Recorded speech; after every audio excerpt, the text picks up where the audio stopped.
Hello.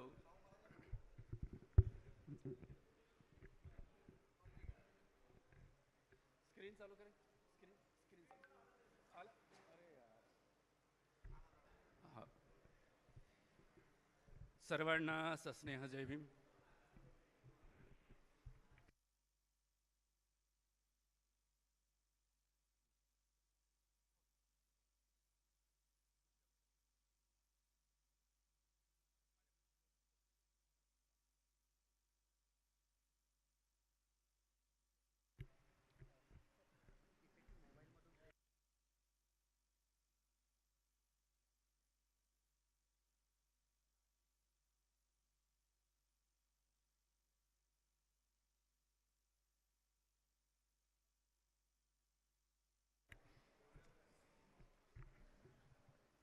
सर्वांना सस्नेह जय भीम. नमस्कार. Good morning. Doctor Ambedkar कला वाणिज्य विज्ञान महाविद्यालय चंद्रपूर, कर्मवीर महाविद्यालय मूल आणि राष्ट्रसंत तुकडोजी महाराज महाविद्यालय चिमूर आणि अखिल भारतीय स्तरावरची आंबेडकराईड हिस्ट्री काँग्रेस आणि ICSSR प्रायोजित 2 दिवसीय आंतरविद्याशाखीय आंतरराष्ट्रीय परिषदेचं आपण आयोजन केलेलं आहे. काल या कार्यक्रमाची उद्घाटन रिसर झालेलं आहे. तसेच काही सेशनसुद्धा आपण काल घेतलेले आहे. सांस्कृतिक कार्यक्रमाने कालच्या या कार्यक्रमाची सांगता झाली. आज दुसरा दिवस 26 जून 2022. आज आपण या परिषदेच्या निमित्ताने डॉक्टर बाबासाहेब आंबेडकरांच्या विविध विचार प्रवाहावर त्यांनी दिलेल्या विविध लेखनांवर ही जी परिषद आपण आयोजित केलेली आहे त्या अनुषंगाने 2 सेशन आज इथे होणार आहे. त्यातलं पहिलं सेशन आपण आता सुरू करणार आहोत. त्यामध्ये ज्या संशोधक विद्यार्थ्यांनी प्राध्यापकांनी आपले संशोधन लेख दिलेले आहेत आणि त्यातल्या काही संशोधकांना इथे आपला पेपर प्रेझेंट करायचा असेल, त्या सर्वांनाही संधी आहे की त्यांनी आपले नावं माझ्याकडे द्यावं, जेणेकरून या सेशनला आपल्याला सुरुवात करता येईल. ज्या कोणी संशोधक प्राध्यापक विद्यार्थी मित्रांना आपला पेपर प्रेझेंट करायचा असेल, प्रेझेंटेशन करायचं असेल, त्यांनी कृपया त्यांची नावे माझ्याकडे द्यावी, जेणेकरून आपण या सेशनला सुरुवात करतो आहे. या हॉलमध्ये उपस्थित सर्व मान्यवरांचं मी मनपूर्वक स्वागत करतो आणि या 2 दिवसीय आंतरराष्ट्रीय परिषदेला जी सुरुवात झाली आहे कालपासनं, त्याची आज सांगताही होणार आहे. पण त्यापूर्वी 2 सेशन इथे होणार आहेत. त्यामधलं पहिलं सेशन होणार आहे पेपर प्रेझेंटेशन. या पेपर प्रेझेंटेशनचे सन्माननीय चेअरमॅन, आमच्या मार्गदर्शक ज्येष्ठ प्राध्यापिका डॉक्टर मीता रामटेके, माजी प्राचार्य डॉक्टर आंबेडकर महाविद्यालय ब्रह्मपुरी, तसेच रिसोर्स पर्सन म्हणून आमचे मार्गदर्शक, आमचे ज्येष्ठ प्राध्यापक, माजी अधिष्ठाता राष्ट्रीय संत तुकडोजी महाराज नागपूर विद्यापीठाचे आणि माजी प्राचार्य डॉक्टर भूपेश चिकटे सर हे या पेपर प्रेझेंटेशनला रिसोर्स पर्सन म्हणून उपस्थित राहणार आहेत. तसेच राष्ट्रसंत तुकडोजी महाराज नागपूर विद्यापीठाचे माजी अभ्यास मंडळाचे अध्यक्ष आणि माजी प्राचार्य आमचे ज्येष्ठ प्राध्यापक डॉक्टर रमेश बोभाटे सर हे सुद्धा या पेपर प्रेझेंटेशनला रिसोर्स पर्सन म्हणून उपलब्ध झालेले आहे. मी सर्व सन्माननीय पाहुण्यांना अशी विनंती करेल, ज्यामध्ये सुरुवात करून देऊ ना, मग मध्ये करून देऊ.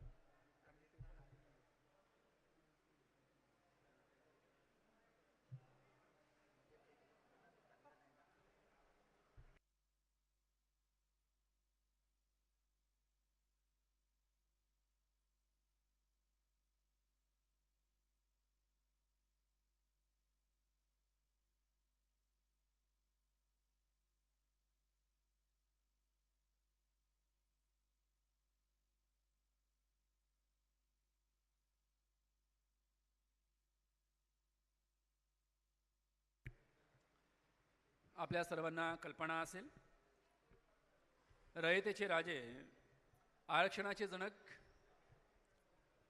छत्रपती शाहू महाराज यांचा आज जयंती आहे.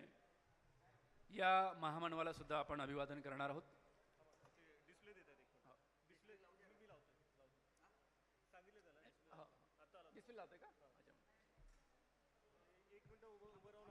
हो हो हो ठीक आहे. हो.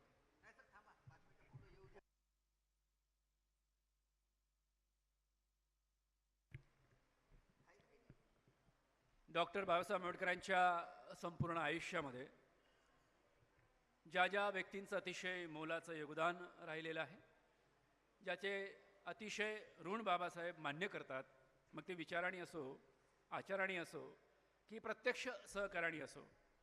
भारतामध्ये शिकत असताना केळुस्कर गुरुजी असो, त्यांचे स्वतःचे वडील रामजी असो, किंबहुना छत्रपती शाहू महाराज यांचेही उपकार ते नेहमी मान्य करत होते. कारण छत्रपती शाहू महाराजांनी त्यांना अतिशय मोलाची आर्थिक अशी मदत केलेली होती. आणि माणगावच्या परिषदेमध्ये एक आव्हान भारतातल्या दलित, पददलित, शोषित पीडितांना शाहू महाराजांनी केलं होतं. ज्या परिषदेमध्ये डॉक्टर बाबासाहेब आंबेडकर प्रमुख मार्गदर्शक म्हणून होते, त्याच माणगावच्या परिषदेमध्ये छत्रपती शाहू महाराजांनी निक्षून सांगितलं होतं की येणाऱ्या काळामध्ये हे जे डॉक्टर साहेब इथे बसलेले आहेत, हे तुमचे मार्गदर्शक ठरणार आहेत. या देशाचा इतिहास ते बदलवणार आहेत. तुमच्या दुःखांना हेच फुंकर घालणार आहेत.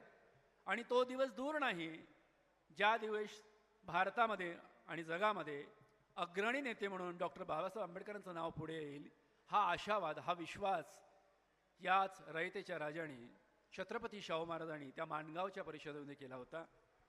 या छत्रपती शिवाजी महाराजांनी सुधारणेची चळवळ आपल्याच राज्यातून केलेली होती.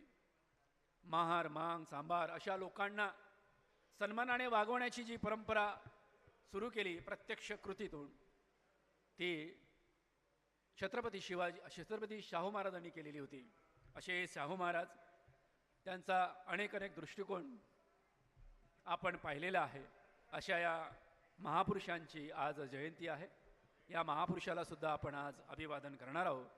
त्यांच्या कार्यांच्या, त्यांच्या विचारांचं आपण स्मरण करणार आहोत. दीक्षाभूमीच्या या पवित्र ठिकाणी ही जी परिषद होत आहे, ह्या परिषदेच्या निमित्ताने सुद्धा शाहू महाराजांना आपण आठवण करणार आहोत.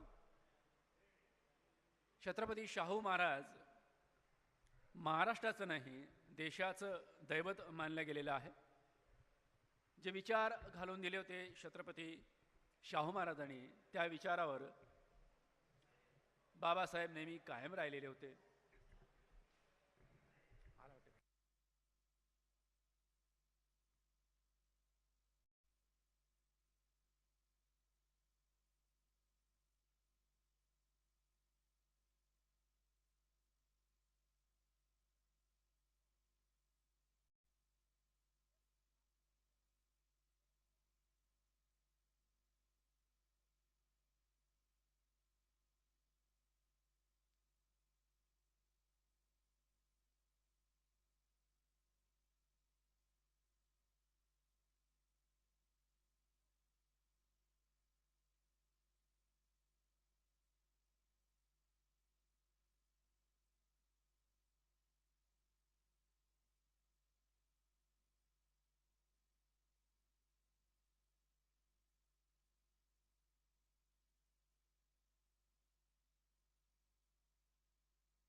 कोण?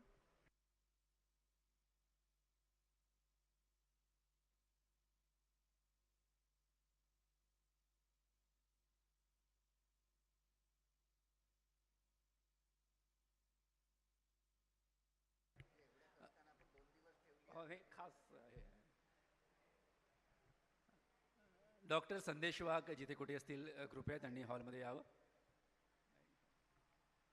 आपण छत्रपती शाहू महाराजांना आज अभिवादन करणार आहोत. मी सन्मानपूर्वक आमंत्रित करतो आहे आमच्या महाविद्यालयाचे सन्माननीय प्राचार्य डॉक्टर राजे देगवकर सर आणि आंबेडकर आणि हिस्ट्री काँग्रेसचे सन्माननीय अध्यक्ष डॉक्टर संदेश वाघ सर त्यांनी मंचावर यावं. तसेच डॉक्टर मीता रामटेके मॅडम यांनीसुद्धा मंचावर यावर. आपण हां Bhupesh Chikte sir, doctor Bhupesh Chikte sir, Gedam sir, Bobhate sir यांनीसुद्धा मंचावर यावं. अभिवादन करायचं आपल्याला. डॉक्टर रश्मी बेंड मॅडम यांनासुद्धा विनंती करतो की त्यांनीसुद्धा आपण अभिवादन करणार आहोत छत्रपती शाहू महाराजांना. अगद्या 5-10 मिनिटांमध्ये आपल्याला हा समारोह संपवायचा आहे आणि सेशनला सुरुवात करायचं आहे. मी सर्व मान्यवरांना अशी विनंती करेल की छत्रपती शाहू महाराजांच्या प्रतिमेला माल्यार्पण करावं, अभिवादन करावं.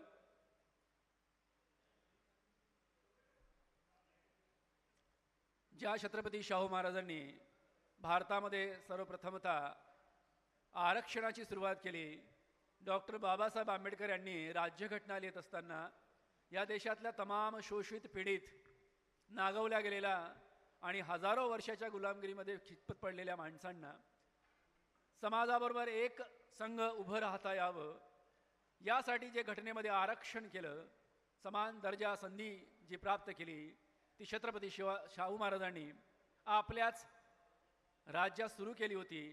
त्याचाच धागा पकडून डॉक्टर बाबासाहेब आंबेडकरांनी या वंचितांच्या उद्धारासाठी, त्यांच्या उत्थानासाठी राज्यघटनेमध्ये आरक्षणाला सुरुवात केली.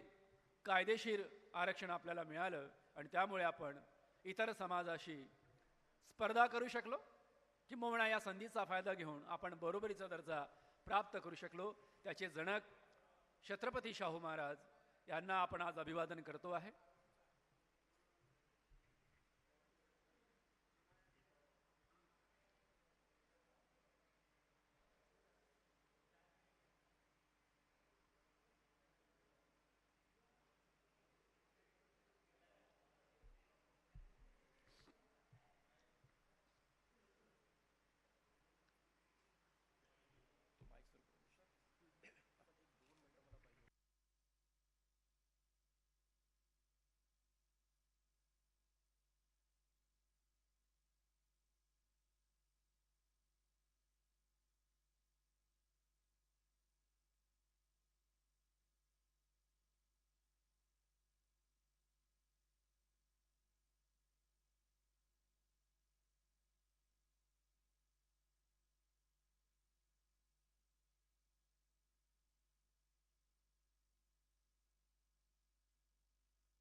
स्वागत नाही, स्वागत.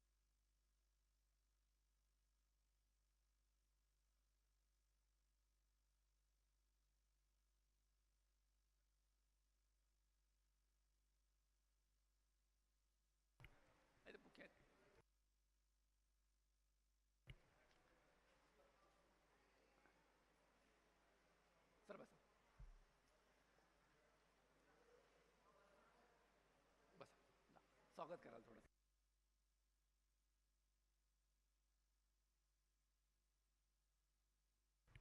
या छत्रपती शाहू महाराजांच्या जयंतीनिमित्त उपस्थित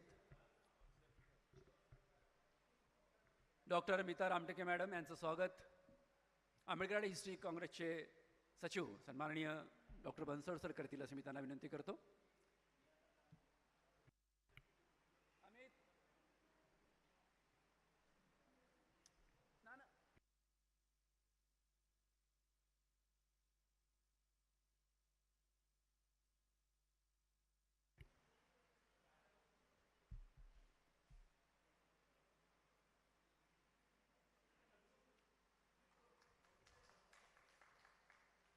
तसेच आमचे मार्गदर्शक ज्येष्ठ प्राध्यापक डॉक्टर भूपेश चिकटे सर यांचं स्वागत करण्यासाठी मी लांजे सरांना अशी विनंती करतो की त्यांनी त्यांचा पुष्पगुच्छ देऊन स्वागत करावं.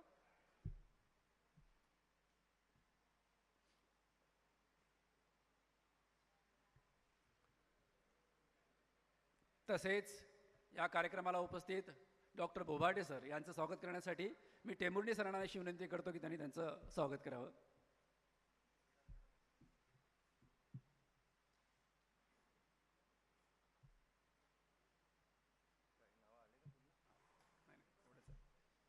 धन्यवाद. त्यानंतर आमच्या महाविद्यालय सन्माननीय यानंतर मी आंबेडकर हिस्ट्री काँग्रेसचे सन्माननीय अध्यक्ष यांचं स्वागत करण्यासाठी आमच्या महाविद्यालयाचे प्राचार्य डॉक्टर राजे देगावकर सर यांना अशी विनंती करेल की त्यांनी त्यांचं स्वागत करावं. तसेच सन्माननीय सचिव आदरणीय बनसोड सर यांचं सुद्धा स्वागत डॉक्टर देगावकर सरांनी करावं अशी मी त्यांना विनंती करतो. आणि आमच्या प्राचार्यांचं स्वागत डॉक्टर विजूताई गिडाम करतील अशी मी त्यांना विनंती करतो.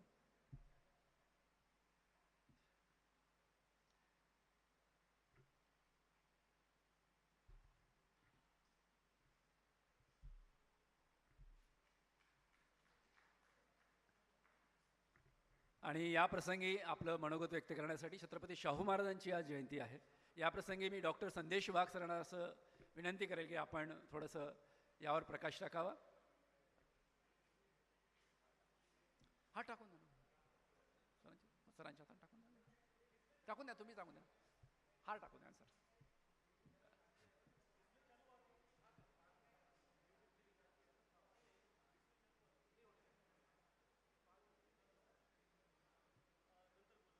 नाही आता बोलून घ्या ना. सो आता बोलून घ्या मग आपण कार्यक्रम सुरू करायचा. तुम्ही बोलताच म्हणा काही प्रॉब्लेम नाही. शाहू महाराजांबद्दल तुम्हाला काही प्रॉब्लेम नाही बोलायला. बोलून घ्या 10 मिनिटं. दुसरं तोपर्यंत प्राचार्यांना बोलायला हवं. नाही ती नाही म्हणून बोलून घ्या सर. वेळ आहे त्याला नाही माझ्याकडे फक्त PPT आहे Shahu Maharaj.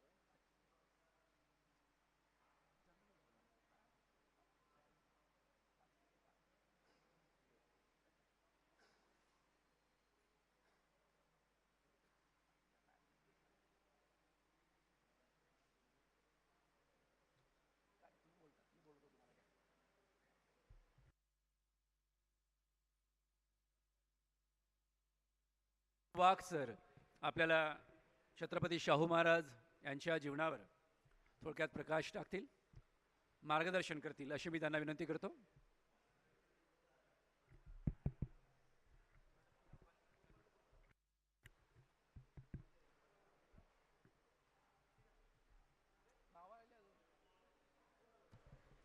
Welcome all. I am really overwhelmed with the response of the various delegates in the international conference. Yesterday it began with inaugural address with Honorable Vice Chancellor of the Gondwana University, and also Dr. Sukhdev Thorat gave his keynote address. It is a great event on which we are celebrating 131st birth anniversary of Dr. Babasaheb Ambedkar, and it's a 2 days international multidisciplinary conference in which perspective of Ambedkarism is a subject. And just to tell you, Honorable Chikte sir and Honorable Bobade sir and all the delegates, that 200 papers have been received in this particular conference regarding this perspective of Ambedkarism. Today we are here to felicitate this event. Dr. Chandrapur Shahu Maharaj played a very decisive role in the history of India. Just to tell you that people in the India, those who are beneficiary of the reservation policy, must not forget Chandrapur Shahu Maharaj. He was the first person who started the reservation policy in India in true sense. And we should understand that the time when all the orthodoxy was there, when all the hypocrites people were there, at that juncture of time, Chhatrapati Shahu Maharaj, with the declaration, has said that the 50% reservation will be given to the non-Brahmins in his Sansthan, that is Kolhapur Sansthan.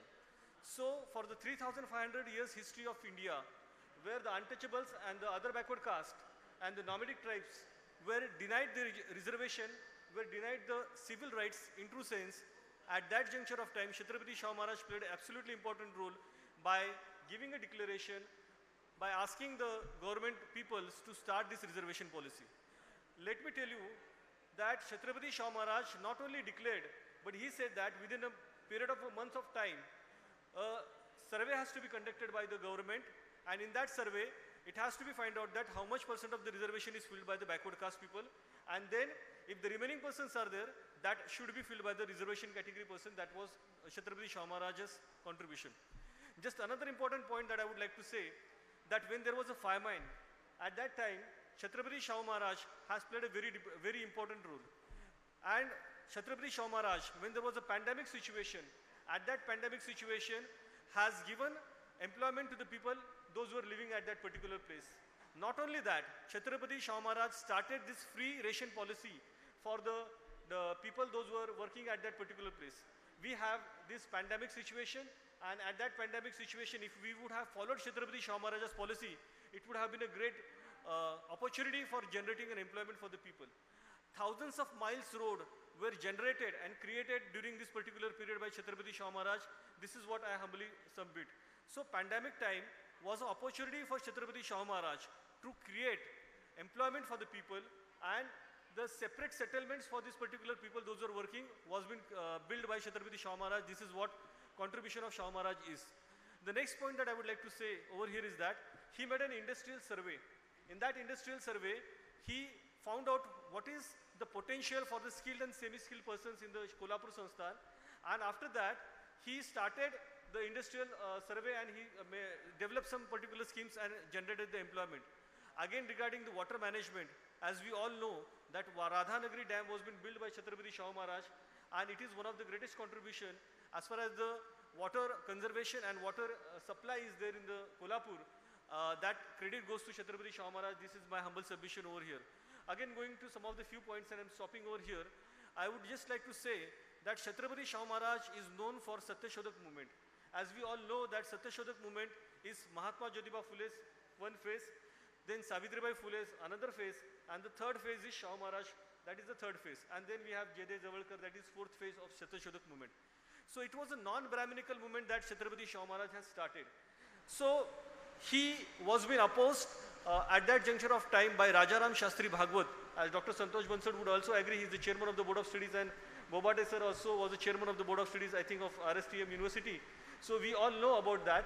So there was a Vedokta episode, and that particular time, the rituals that were performed by for Chhatrapati Shahu Maharaj were not in Vedokta mantra, they were in Puranokta mantra. So the theory that the 21 times Parshurama has attacked an invasion has been done by him, and there was no Kshatriya in the world.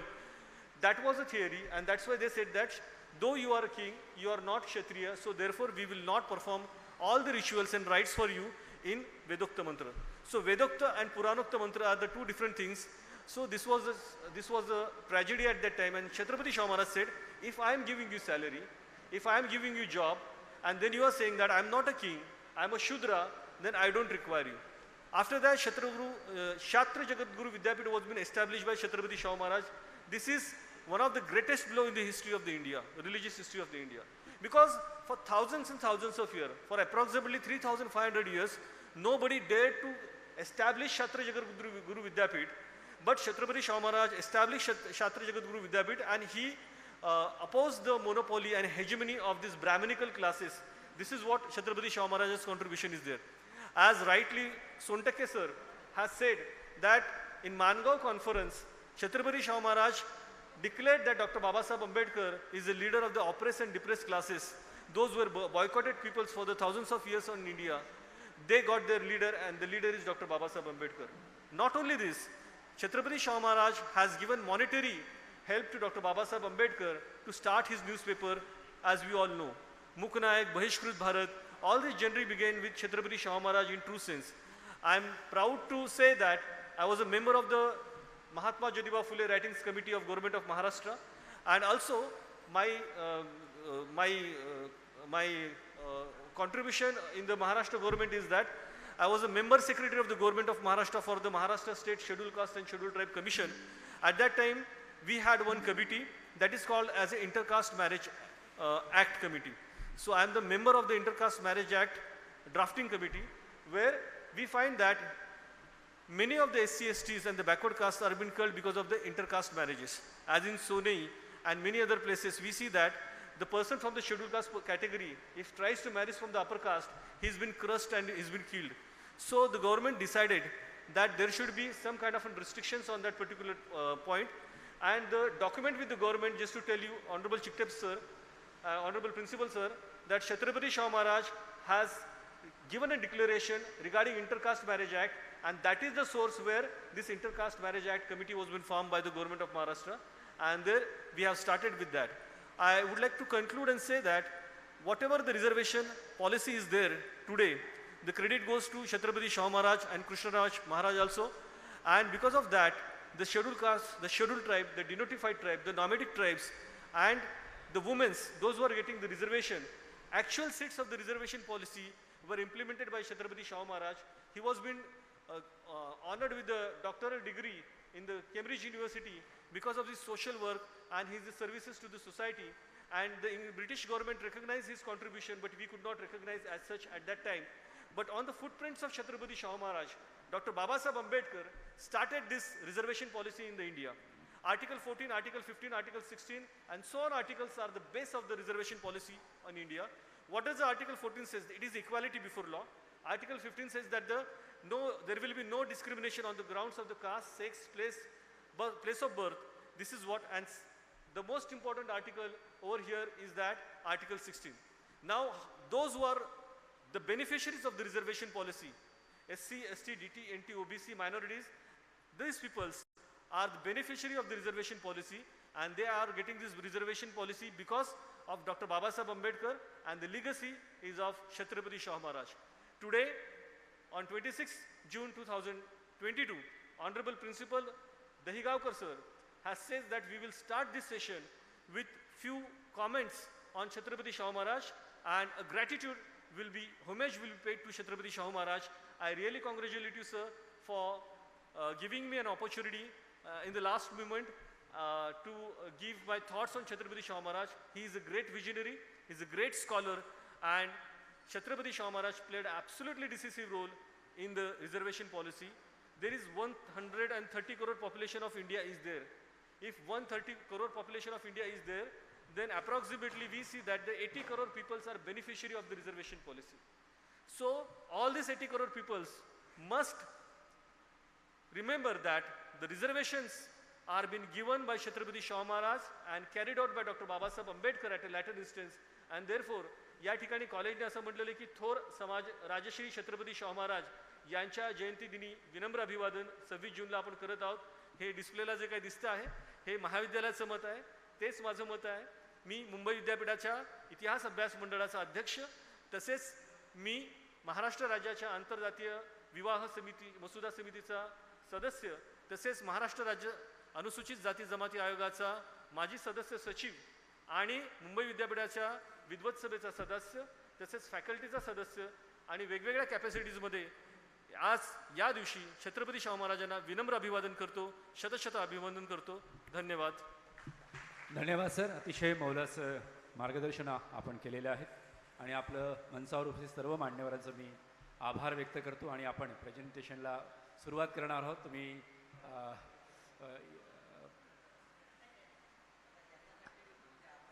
Doctor Meeta Ramteke madam, doctor Bhupesh Shette sir आणि Bobade sir मंचावर उपस्थित राहतील आणि बाकी मान्यवरांनी इथं समोर येऊन बसावं.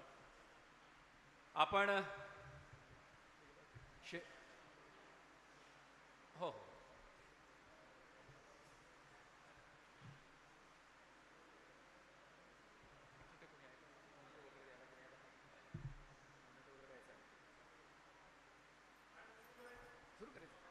आपली परमिशन अशी सुरू करायचं.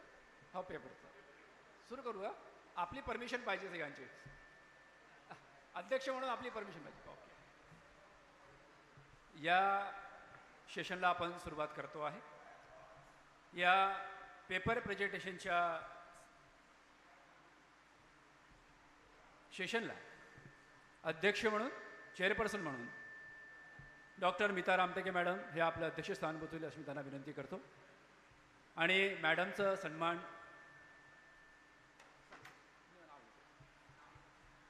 डॉक्टर मीता रामटेके मॅडम यांचं सन्मान चिन्ह देऊन त्यांचा सत्कार करी आमच्या महाविद्यालयाचे सन्माननीय प्राचार्य डॉक्टर राजेश दहेगावकर सर, मी त्यांना विनंती करतो की त्यांनी मॅडमचा सन्मान चिन्ह देऊन सत्कार करावा.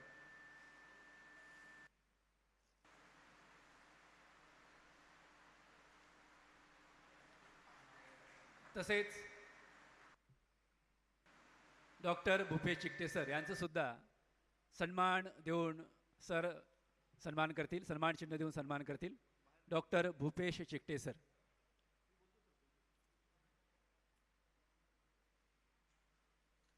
तसे सन्माननीय डॉक्टर बोभाटे सर यांचं सुद्धा सर सन्मान चिन्ह देऊन सन्मान करतील. रमेश बोभाटे सर.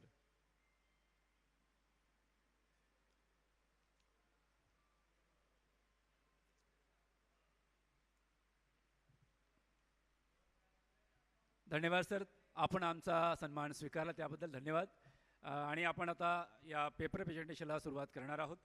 माननीय अध्यक्षांच्या परवानगीने आपण हे सेशन सुरू करतो आहे. यामध्ये सर्वप्रथम मी आमंत्रित करतो आहे प्राध्यापक सावधान उमक सर, त्यांनी आपलं पेपर प्रेझेंट करावं. प्राध्यापक सावधान उमक. हो.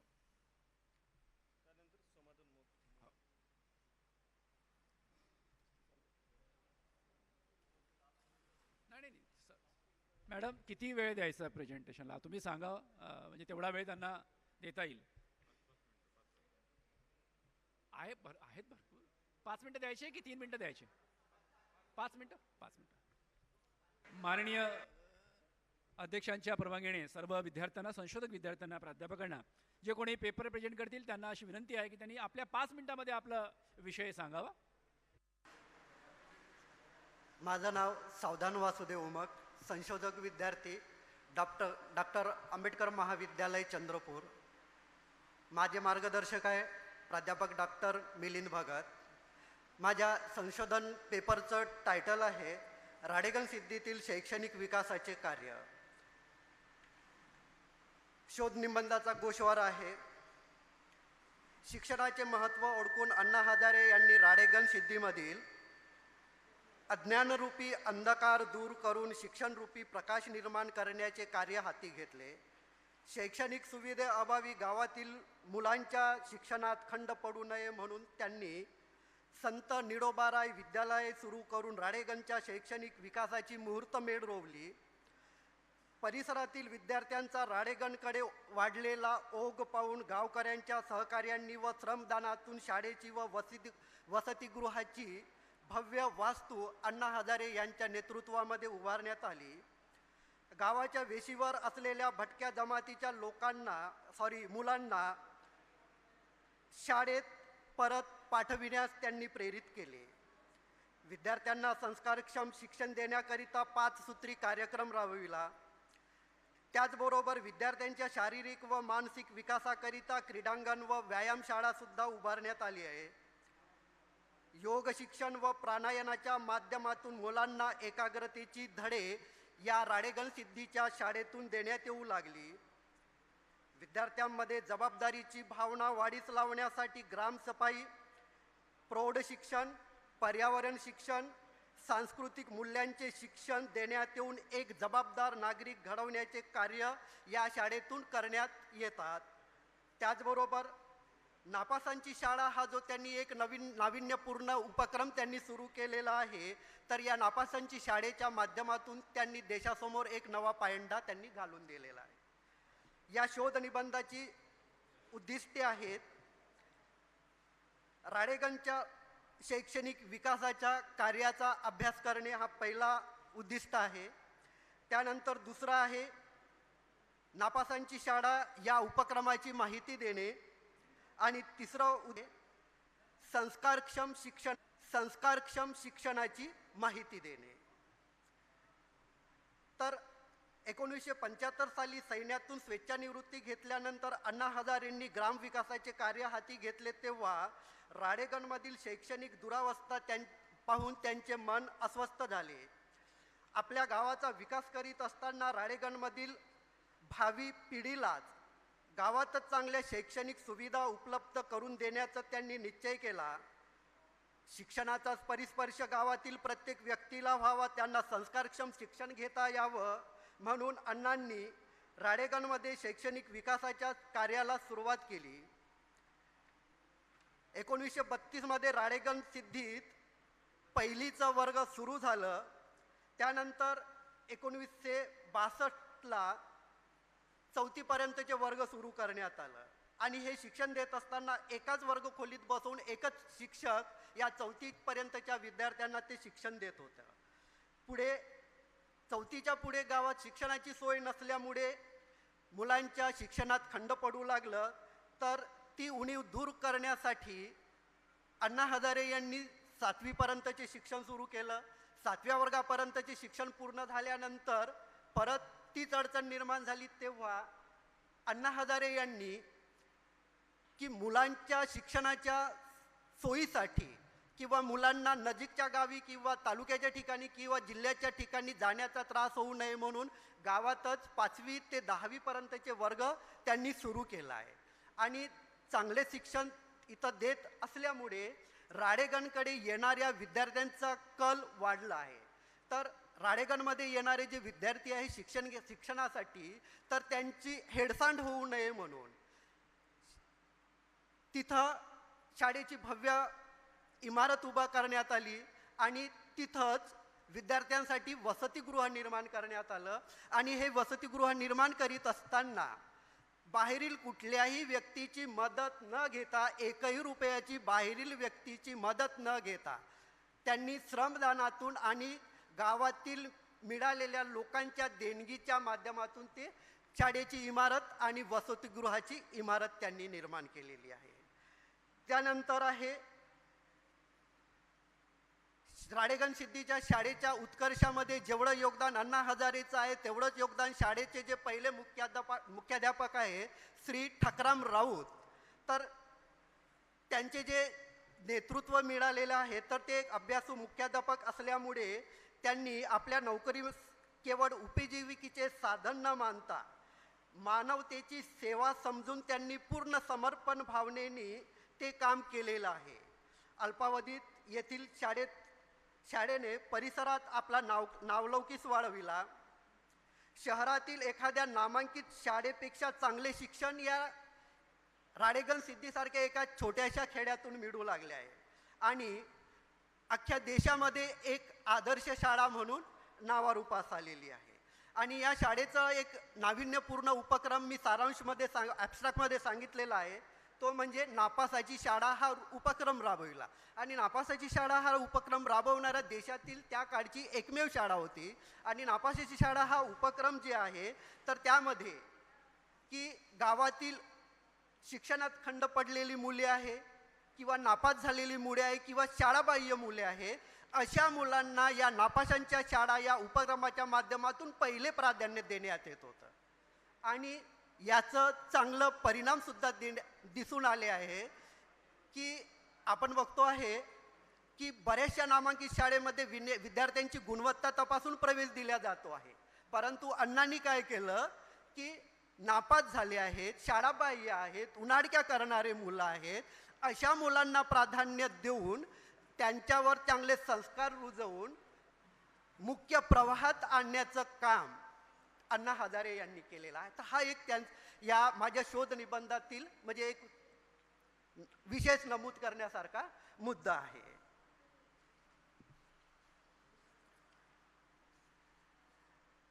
निष्कर्ष आहे, पहिला निष्कर्ष आहे, राळेगणच्या विद्यार्थ्यांना गावातच शैक्षणिक उपलब्ध झाले आहे. अण्णा हजारेंचं नापासांची शाळा हा उपक्रम कमालीचं यशस्वी झालेला आहे.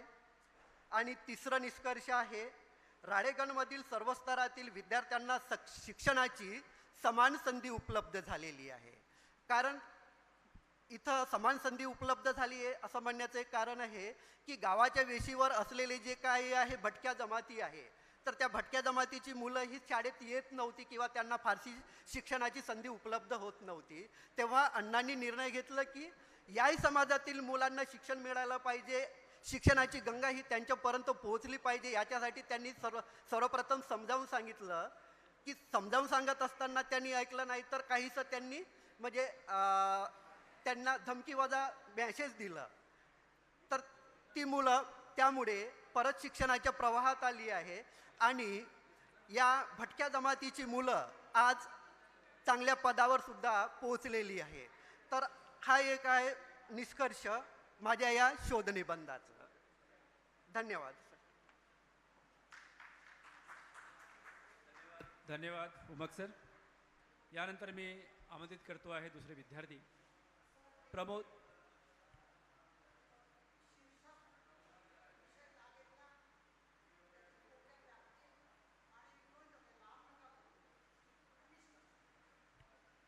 माननीय अध्यक्षांनी सूचना केल्याप्रमाणे प्रत्येक विद्यार्थ्याने हे थोडंसं लक्षात घेणे आहे. हां, आपला विषय, आपल्या विषयाचं टायटल आणि या विषयाची व्याप्ती किती आहे आणि याचं उद्दिष्ट तुम्ही 1-2 लाईनमध्ये सांगू शकता. एवढ्यापर्यंत सीमित ठेवा आणि आपला पेपर प्रेझेंट झाला असं समजून मॅडम त्याला जज करतील. तर विद्यार्थ्यांनी याची काळजी घ्यावी. यानंतर प्रमोद चिमुरकर, संशोधक विद्यार्थी. प्रमोद चिमुरकर.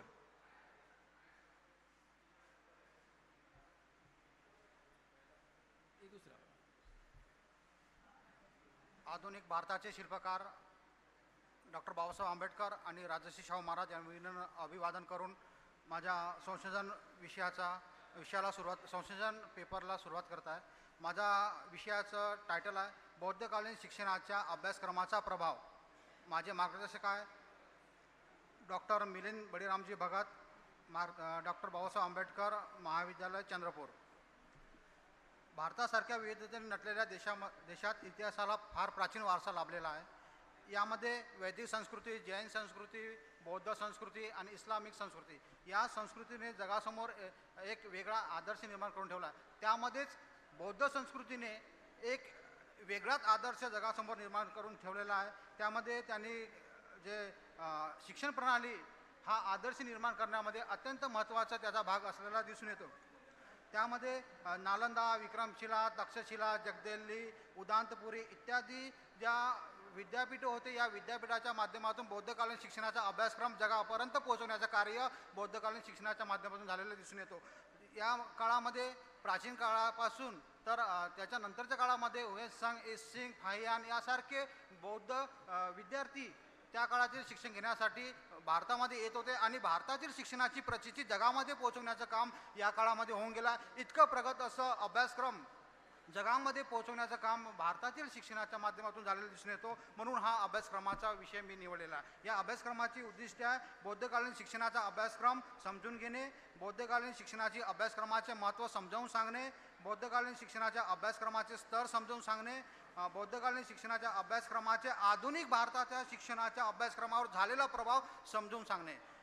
वरील उद्दिष्टाच्या माध्यमातून बौद्धकालीन शिक्षणाची अभ्यासक्रम कशा पद्धतीने होता याविषयी आपल्याला माहीत होतं. अभ्यासक्रमाचे 3 स्तर असलेले आपल्याला दिसून येतो. त्यामध्ये विशेषतः अभ्यासक्रम जो होता त्यामध्ये निर्वाण हे पद प्राप्त करणे हा महत्त्वाचा उद्देश होता आणि हे उद्देश प्राप्त करण्यासाठी व्यक्तीला जो अभ्यासक्रम नेमून दिला त्यामध्ये त्रिशरण, पंचशील, अष्टांगिक मार्ग, 10 पारमिता, प्रत्यक्ष समुपादय आणि या व्यतिरिक्त इतरही अभ्यासक्रमाचे जे ग्रंथ निर्माण झाले होते, या ग्रंथाच्या माध्यमातून संपूर्ण विद्यार्थ्यांना ज्ञानाची प्राप्ती करून देण्याचं कार्य बौद्धकालीन शिक्षणाच्या माध्यमातून करून दिलेलं दिसून येतो. हा प्रगत अभ्यासक्रम जगामध्ये पोहोचवण्याचं कार्य त्या काळामध्ये झालेलं होतं आणि भारताचा विकास त्यातूनच झालेला आपल्याला दिसून येतो. हा महत्त्वाचा अभ्यासक्रम होता. सोबतच बौद्धकालीन अभ्यासाचे जे महत्त्व सांगत असताना स्वातंत्र्य, समता, बंधुता यासारखे महत्त्वाचे मूल्य त्या काळातील अभ्यासक्रमाची जे ग्रंथ होती, विनयपिटक, सुत्तपिटक, अभिधम्मपिटक, मिलिंदपन्न, अट्टकथा, विशुद्ध मग्ग, जातकथा, दीपवंश, महावंश इत्यादी अभ्यासक्रमाच्या पुस्तकाच्या ग्रंथाच्या माध्यमातून हा अभ्यासक्रम जगापर्यंत पोहोचवण्याचं कार्य केलेलं आहे आणि त्यातूनच जगामध्ये लोकशाही निर्माण करण्यासाठी स्वातंत्र्याची जी मूल्य आहे ती मूल्य जपणूक करण्याचे कार्य या अभ्यासक्रमाच्या माध्यमातून झालेलं दिसून येतो.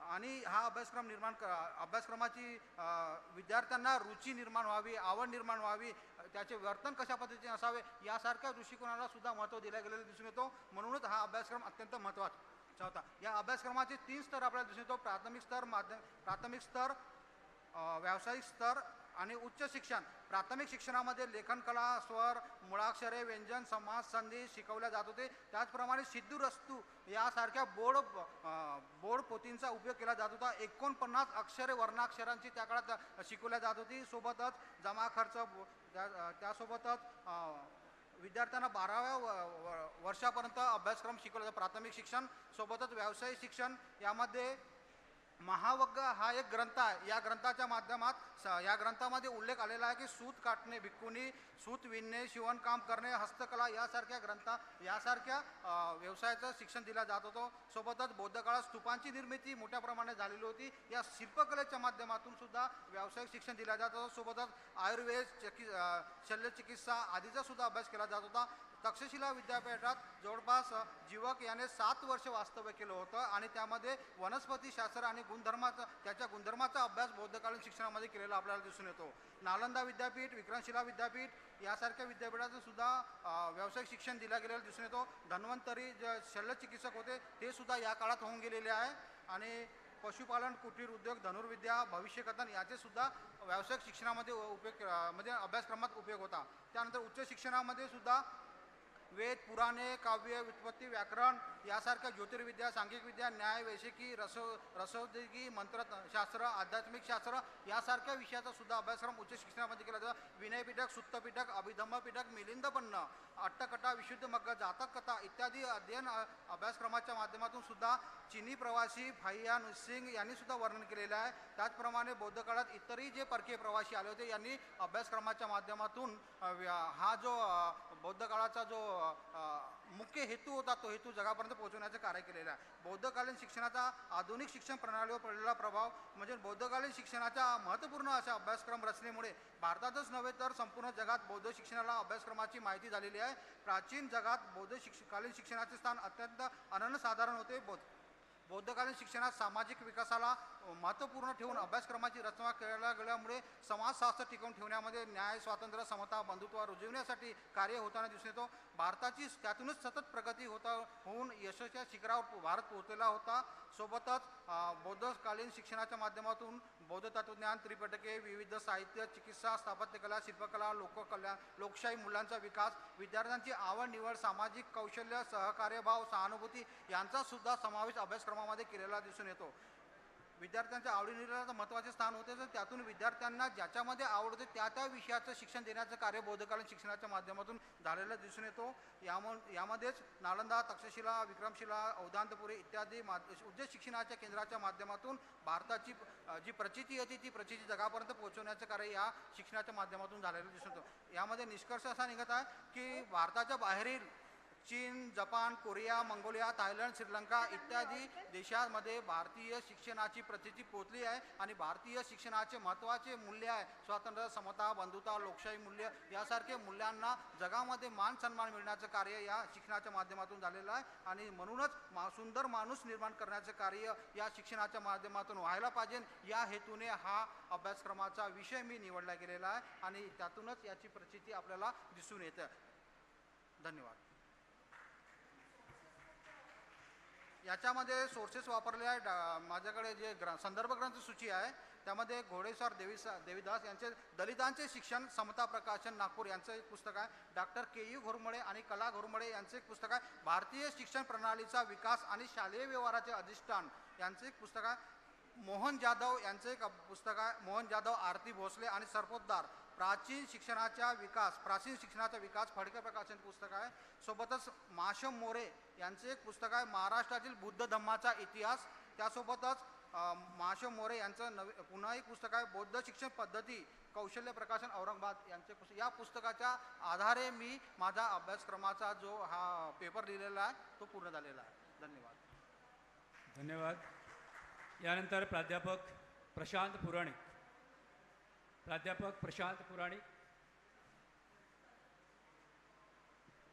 कृपया सभागृहामध्ये थोडंसं शांतता राहील तर विद्यार्थी जे काही सांगतायत ते आपल्यापर्यंत पोहोचेल. तर कृपया सर्वांना अशी नम्र विनंती आहे की त्यांनी शांत थोडंसं राहावं जेणेकरून विद्यार्थ्यांचं म्हणणं आपल्याला समजेल.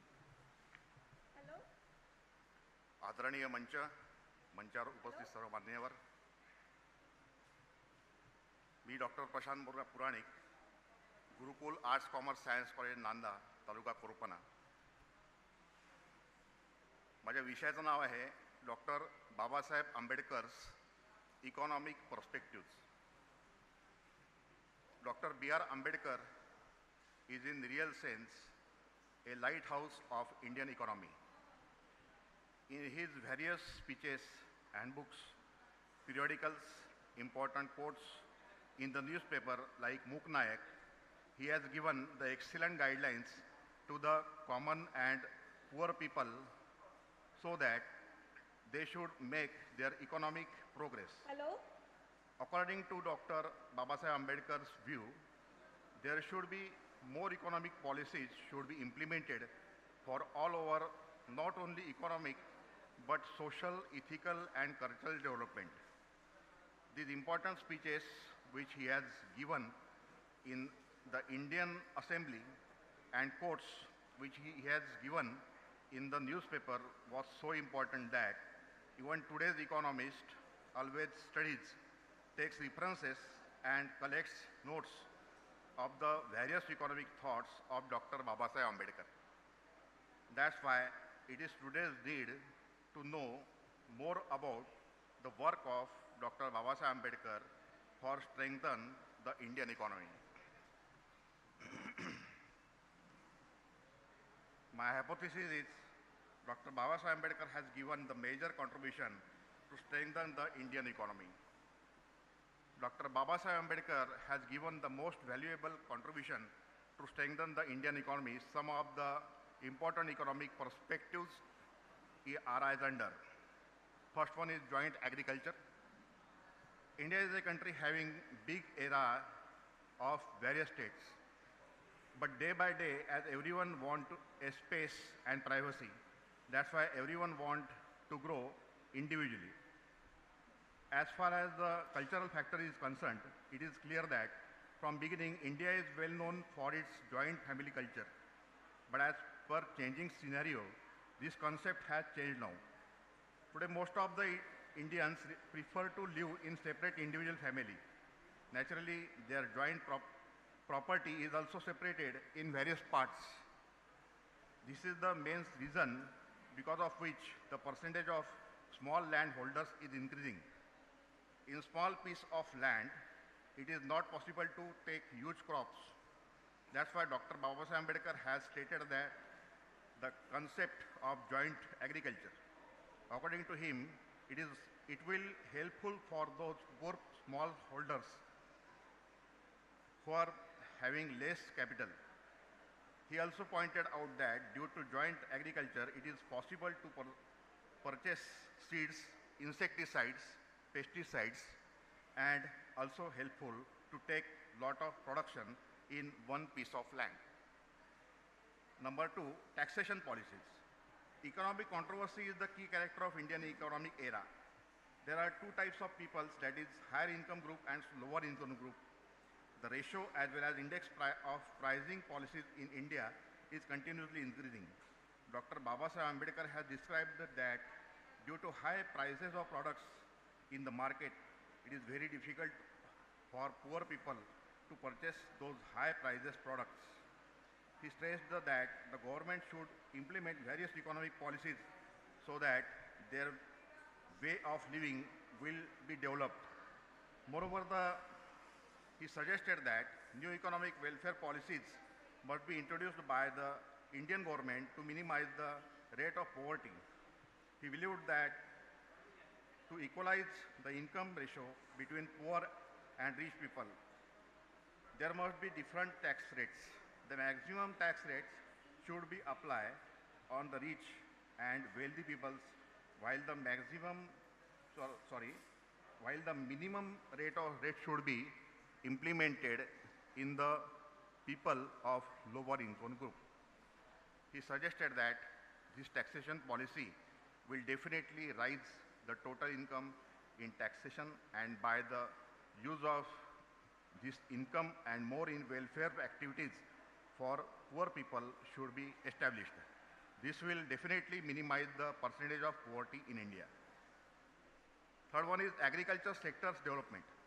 Indian economy is depend on three sectors: agriculture sector called as primary sector, industrial sector called as secondary sector, and remaining is service sector. More than 65% people are depending on agriculture sector. From many decades, Indian agriculture is facing lot of problems.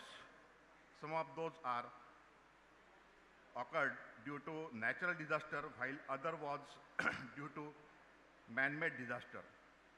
Worms, uncertainty in rainfall, fire, natural calamities, etc. are some of the reasons of natural calamities.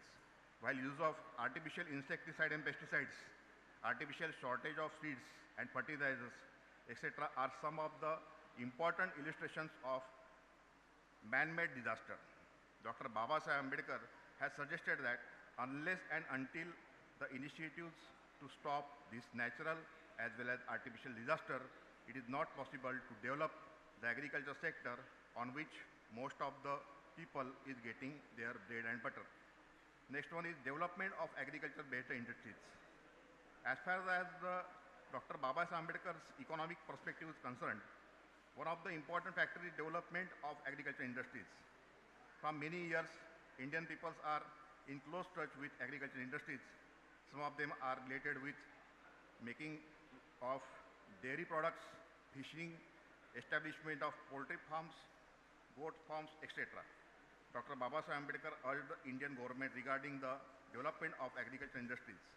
According to him, these industries, along with new sir, आपला agriculture वेळ संपत आहे, industries, please. should be developed. His view emphasis on the authentic and newly discovered agriculture trades. Contribution in Factory Act. Conclude करा sir. Okay. वेळ होतोय, please. Okay. Dr. Baba Saheb Ambedkar has made many positive amendments in the Factory Act.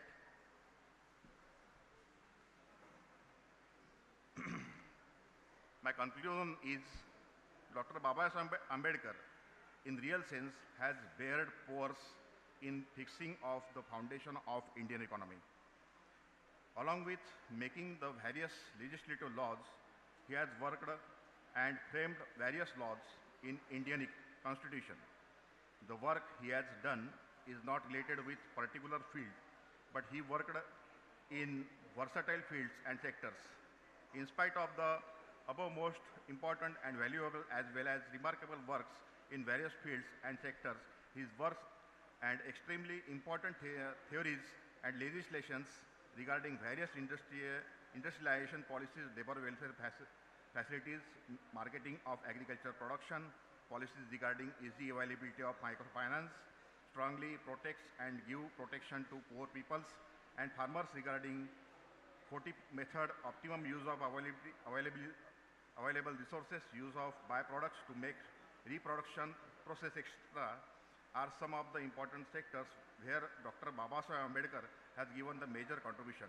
No doubt, due to lot of legislation in Indian Constitution to strengthen the Indian economy, but as per changing period, it is today's need to get available the lot of literature regarding the contribution given by Dr. Baba Saheb Ambedkar in various sectors. If we do so, this is in real sense the tribute to the real hero of Indian democracy, Dr. Baba Saheb Ambedkar. Thank you. धन्यवाद sir. परत एक नम्र सूचना आहे विद्यार्थ्यांना. आपला संपूर्ण paper त्यांना वाचायचा नाही आहे. त्यांनी आपला विषय, आपलं नाव, त्याचा स्कोप काय आहे आणि सारांश ॲब्स्ट्रॅक्ट तुम्ही सांगावं आणि काय कन्क्लुजन तुम्ही काढणार आहात ते तरी सांगितलं तरी बरं होईल. पूर्ण पेपर वाचण्याची तुम्हाला काहीही गरज नाही. हीच अपेक्षा तुमच्याकडनं. धन्यवाद.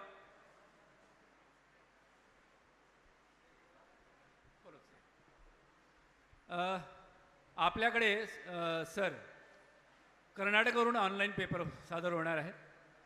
त्यांचं नाव आहे संजना सीपी. ते आता आपल्यासमोर पेपर प्रेझेंट करणार आहेत. नाही चालेल. तर मी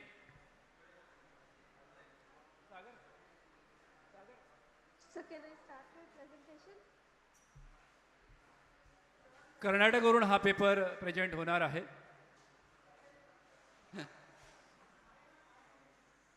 संजना सीपी, मैडम आप मुझे सुन पा रही हैं? Yes sir, I'm audible. Yes sir, it's audible. Madam आप अपना नाम बताइए, पेपर का नाम बताइए, एब्स्ट्रैक्ट में बताइए और आप कंक्लूजन क्या निकालने वाले उसके बारे में बताइए. 5 मिनट आपके पास है ma'am. 5 minute. 5 minute ma'am. Only 5 minutes. Yes sir. Yes sir. Okay. Yes sir. Very good morning to one and all. This is Sanjana CP, Assistant Professor, Department of History from Adichunchandgiri First Grade College, Hassan, Karnataka. The topic is Dr. B.R. Ambedkar's thoughts on small holdings in India, a review. So Dr. B.R. Ambedkar has substantially contributed to the field of economics. Basically, Dr. B.R. Ambedkar was an economist, as we all know, because he has done his PhD in economics, he has done MSc in economics and also Doctoral of Science in Economics degree. but most of the times his economic thoughts have been neglected. But this paper tries to explore the problem of small holdings in India and their solutions as advocated by Dr. B.R. Ambedkar in his work Small Holdings in India and Their Remedies. And I also tried to say that how this paper, that is the problem of small holdings written by Dr. B.R. Ambedkar, is relevant even to the present times, that is even after a century. This essay, Small Holdings in India and Their Remedies, was published in 1918, and in this paper he tries to explore what is the importance of agriculture and what is the main reason behind the small holdings in India. And he has also advocated solution to these problems of small holdings in India. Dr. B.R. Ambedkar in his essay says that there were two problems during the 18th and 19th century, that one was the problem of consolidation of holding and the other was perpetuating the consolidated holdings. There were many advocates who explained this perpetuating and consolidating of land holdings. One was Baroda Committee and the other was Mr. G.F. Catings, who was the then Director of Agriculture in Bombay Presidency. But Dr. B.R. Ambedkar says that the definitions that have been given and the solutions that have been advocated by Baroda Committee and G.F. Catings are irrelevant. And Dr. B.R. Ambedkar also defines what is an economic holding.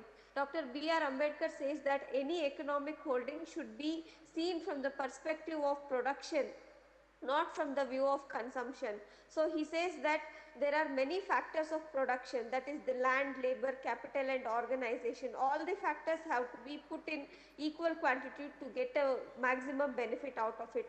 And according to Dr. B.R. Ambedkar, Baroda Committee and Mr. Catings only concentrated upon land as a matter of consumption. So he says that land is also an enterprise, it is also an economic enterprise. For any economic enterprise to be successful or to be to run in profit, all the factors of production must be put in an equal proportion. Dr. B.R. Ambedkar in this essay also tries to analyze the root cause of small holdings in India, and he says that it is not just the primogeniture, the law of primogeniture, that is majorly responsible for small holding or the scattered holding. He says that the major cause for small holdings in India is the maladjustment of social and economic system in the country. He says that most of the people in India who are indulged in agriculture are laborless. He speaks, in those days only he spoke about the problem of disguised unemployment. So he says that most of the Indians who are in agriculture, they do not work properly, or they do not they are indulged in disguised unemployment. So he says that we have to sponge off all the surplus labor that are indulged in agriculture to industrial sector, and we have to develop the industrial sector. And he says that finally he concludes that industrialization of India is the soundest remedy for agricultural problems of India. Hello? Sir, can I continue? Yes, 2 minutes. Yes, sir. Yes, sir. Yes, sir. Yes, sir. So, the solutions that were advocated by Dr. B.R. Ambedkar are even to this day they are also relevant. The problems that Ambedkar spoke during 1918 are still haunting Indian agriculture. For example, there is ideal and superfluous labor in agriculture, there is subdivision and fragmentation of land holding, there is low capital investment in agriculture. To quote the annual report of Department of Agriculture, Cooperation and Farmers Welfare, Ministry of Agriculture and Farmer Welfare of 2020 and 21, the percentage of share of agriculture workers in total workforce is 54.6% in urban area and 57.8% of rural households are engaged in agriculture. The small and marginal holdings together, they constitute around 86.08% of total land holdings in India. And as per the economic survey of 2021 and 22, there is lot of fluctuation in gross capital formation in the country. The capital investment from public sector has been just 2 to 3% in agriculture. So the solutions advocated by Dr. B.R. Ambedkar, like industrialization, increasing more capital in agriculture, sponging of excess labor to from agriculture to industrial Madam, please sector. conclude, ma'am, please. Conclude. Yes, sir. Yes, sir. So I'd like to conclude that the problems discussed in by Ambedkar are still relevant, and the solutions discussed by Ambedkar are still relevant even today for the development of agriculture as well as the total economy of the country. Thank you, ma'am. Yes, sir. Thank you, sir. कल्पना बुरान, संशोधक विद्यार्थी, त्यांनी आपला paper present करावा. कल्पना बुरान.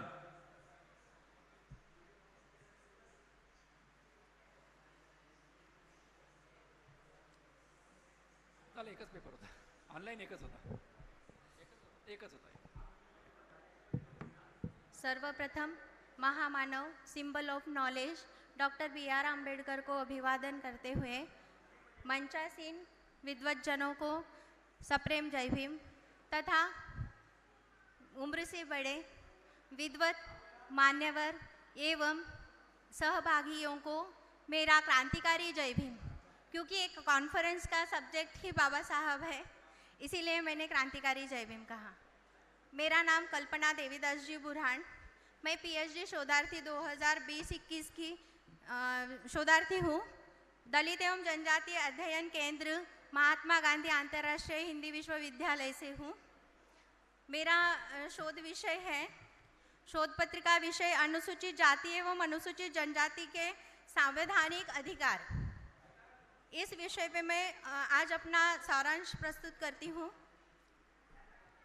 SC/ST यानी अनुसूचित जाति जनजाति, जिन्हें पहले आदिवासी के नाम से जाना जाता था, संविधान में 341-342 के अंतर्गत इन्हें अनुसूचित जाति एवं जनजाति में डाला गया. इसी को लेकर मैंने आज का अपना शोध पत्र बनाया है, जिसमें मैं पॉइंट ही बताना चाहूँगी. इस शोध पत्र में मैंने अनुसूचित जाति जनजाति का इतिहास एवं परिचय दिया है.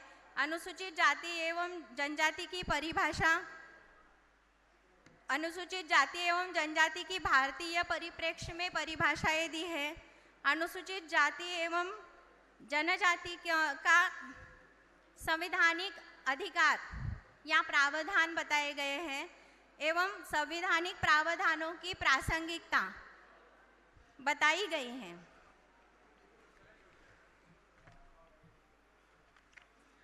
अनुसूचित जाति एवं जनजाति का इतिहास हम सबको पता है. चंद्रपुर में परिषद हो रही है, तो इनके उज्जवल इतिहास का एक अभी ताज़ा मैं देख के आई हूँ. यहाँ का चंद्रपुर का खंडे बल्लाल शाह का किला, अंचलेश्वर मंदिर एवं महाकाली मंदिर देखकर आए हैं. इतना उज्जवल इतिहास हमारे आदिवासी समुदाय का है, अनुसूचित जाति जनजाति का है. फिर भी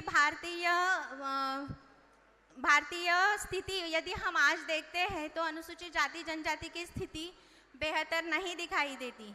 जबकि स्वतंत्रता को 75 साल हुए हैं एवं संवैधानिक प्रावधान मिले 72 साल हुए हैं, फिर भी उन संवैधानिक प्रावधानों के होते हुए स्थिति में सुधार नहीं दिखाई देता है. शॉर्ट में मैं संवैधानिक प्रावधान बताना चाहूँगी.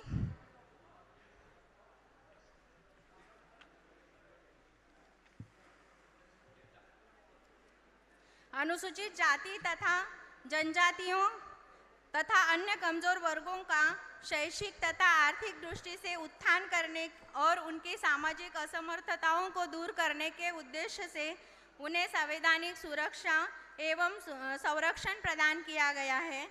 अनुच्छेद 17 अस्पृश्यता पूर्णता उन्मूलन तथा इसके लिए किसी भी रूप में प्रचलन का निषेध. अनुच्छेद 16 इन जनजातियों और जातियों के शैक्षिक और आर्थिक हितों की रक्षा और उनका सभी प्रकार के शोषण तथा सामाजिक अन्याय से बचाव. अनुच्छेद 25 ख हिंदुओं के सार्वजनिक एवं धार्मिक संस्थानों के द्वारा समस्त हिंदुओं के लिखे गए खोलना है। जो भी हिंदुओं के द्वारा उनके ऊपर बंधन लगाए गए थे, उन बंधनों को खोलना है। अनुच्छेद 19(2) दुकानों, सार्वजनिक भोजनालयों, होटलों तथा सार्वजनिक मनोरंजन स्थानों में प्रवेश अथवा पूर्ण या आंशिक रूप से राज्य निधि से पोषित अथवा साधारण जनता के उपयोग के लिए समर्पित कुओं, तालाबों, स्नानघरों, किसी भी प्रकार की अयोग्यता, दायित्व, प्रतिबंध अथवा शर्तों को हटाना। अनुच्छेद 19(5) किसी भी अनुसूचित जनजाति के हित में सभी नागरिकों को स्वतंत्रता पूर्वक आने जाने, बसने और संपत्ति अर्जित करने के सामान्य अधिकारों में कानून द्वारा कटौती करने की व्यवस्था। अनुच्छेद 29(2) राज्य द्वारा पोषित अथवा राज्य विधि द्वारा सहायता करने वाली किसी शिक्षा एवं संस्था में प्रवेश पर किसी भी तरह का प्रतिबंध का निषेध। अनुच्छेद 26 तथा 335 राज्यों को पिछड़े वर्गों के लिए उन सरकारी सेवाओं में जहां उनका प्रतिनिधित्व अपर्याप्त है आरक्षण करने का अधिकार देता है तथा राज्यों के लिए यह अपेक्षित करना है कि वह सरकारी सेवाओं में नियुक्तियां करने के मामलों में अनुसूचित जातियों तथा जनजातियों के दावों को ध्यान में रखें। अनुच्छेद 330, 332, 334 अनुसूचित जातियों तथा अनुसूचित जनजातियों को लोकसभा तथा राज्यसभाओं में विशेष प्रतिनिधित्व देना। अनुच्छेद 164 तथा 338 और 5वीं अनुसूची अनुसूचित जातियों तथा अनुसूचित जनजातियों के कल्याण तथा हितों की रक्षा के लिए राज्यों में जनजाति सलाहकार परिषदों तथा पृथक विभागों की स्थापना करना और केंद्र में एक विशेष अधिकारों की नियुक्ति करना। अनुच्छेद 244 तथा 5वीं एवं 6ठी अनुसूची के अंतर्गत अनुसूचित जाति एवं जनजातीय क्षेत्रों के प्रशासन और नियंत्रण के लिए विशेष उपबंध। मानव का देह व्यापार तथा जबरदस्ती मजदूरी कराने वाला श्रम का निषेध। यहाँ संवैधानिक प्रावधान होते हुए आज संवैधानिक प्रावधानों की प्रासंगिकता देखना बेहद ज़रूरी है। उपरोक्त संवैधानिक प्रावधान को 72 साल हुए हैं, लेकिन सबसे अच्छा संविधान भारत का संविधान माना जाता है, जिसे डॉक्टर अंबेडकर ने लिखा है, जिन्हें सिंबल ऑफ नॉलेज कहा जाता है। मैडम कंक्लूड कीजिए प्लीज। Okay sir.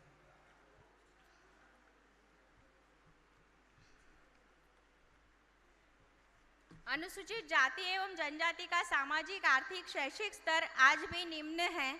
इस शोध पत्र से ऐसे सिद्ध हुआ कि आज भी आर्थिक शैक्षिक स्तर निम्न है, जिसे सुधारने के लिए नए कानून बनाने की ज़रूरत नहीं, ऐसे मुझे लगता है। जो संवैधानिक प्रावधान दिए गए वो आज भी प्रासंगिक है, उसका कड़ाई से पालन होना चाहिए, जिसमें अनुसूचित जाति जनजाति के सामाजिक, आर्थिक, शैक्षिक तथा स्वास्थ्य संबंधी विकास अंतर्निहित है। जो भी अनुसूचित जाति जनजाति के लिए बनाए गए सुरक्षा कानून है, उसे कड़ाई से कार्यान्वित किया जाए। कानून या पुलिस का डर अनुसूचित जाति एवं जनजाति को नहीं, बल्कि उन पर अत्याचार करने वालों को लगना चाहिए। ऐसा माहौल समाज में निर्माण होना चाहिए। इसीलिए सबसे पहले इस यंत्रणा के ऊपर से खुद को प्रतिष्ठित कहने वाले समाज का दबाव, राजकीय दबाव एवं भ्रष्टाचार खत्म होना चाहिए। तभी समाज में कानून के प्रति या सरकारी यंत्रणा के प्रति विश्वास का माहौल निर्माण हो सकेगा एवं अनुसूचित जाति जनजाति का सभी अंगों से विकास हो सकेगा, ऐसा मुझे लगता है। सोर्सेस हो गया मॅडम, थँक यू। परत विद्यार्थ्यांना नम्र सूचना आहे की त्यांनी पूर्ण पेपर वाचण्याची गरज नाही, मध्यवर्ती कल्पनाच तुम्हाला सांगायची आहे, विषय सांगायचा आहे, आपलं नाव सांगायचं आहे आणि कन्क्लूड करायचं आहे। विद्यार्थ्यांना परत सूचना आहे, पूर्ण पेपर वाचण्याची गरज नाही, नाव सांगा, आपलं पेपरचं टायटल सांगा, ॲब्स्ट्रॅक्ट सांगा आणि त्याचं कन्क्लूड करा। खूप जास्त वेळ त्याच्यामध्ये जातो, प्लीज। यानंतर कुमारी सुवर्णा बुरान हे आपला पेपर सादर करतील। कुमारी सुवर्णा बुरान।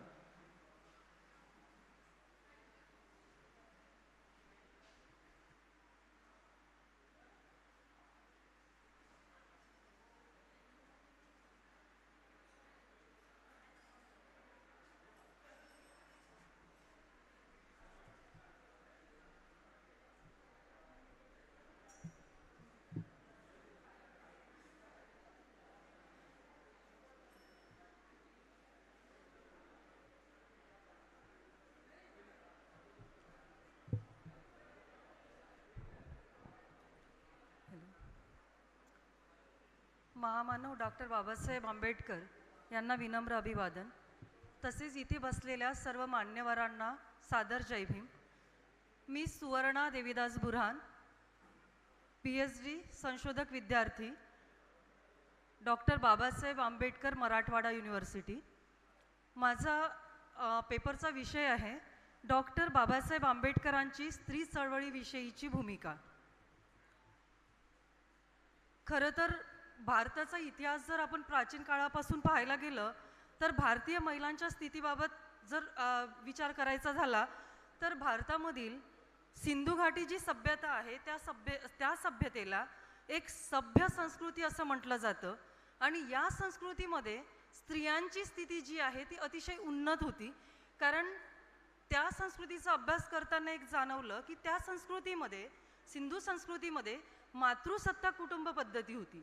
आणि मातृसत्ता कुटुंब पद्धती असल्यामुळे कुटुंब प्रमुखसुद्धा स्त्री असायची आणि त्यामुळे त्यांची स्थिती चांगली होती.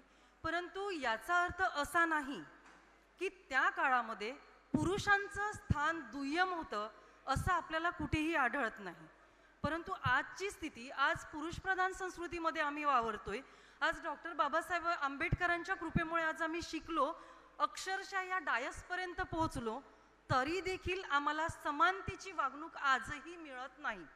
पण ती समानतेची वागणूक आम्ही सिंधू संस्कृतीमध्ये अभ्यासतो.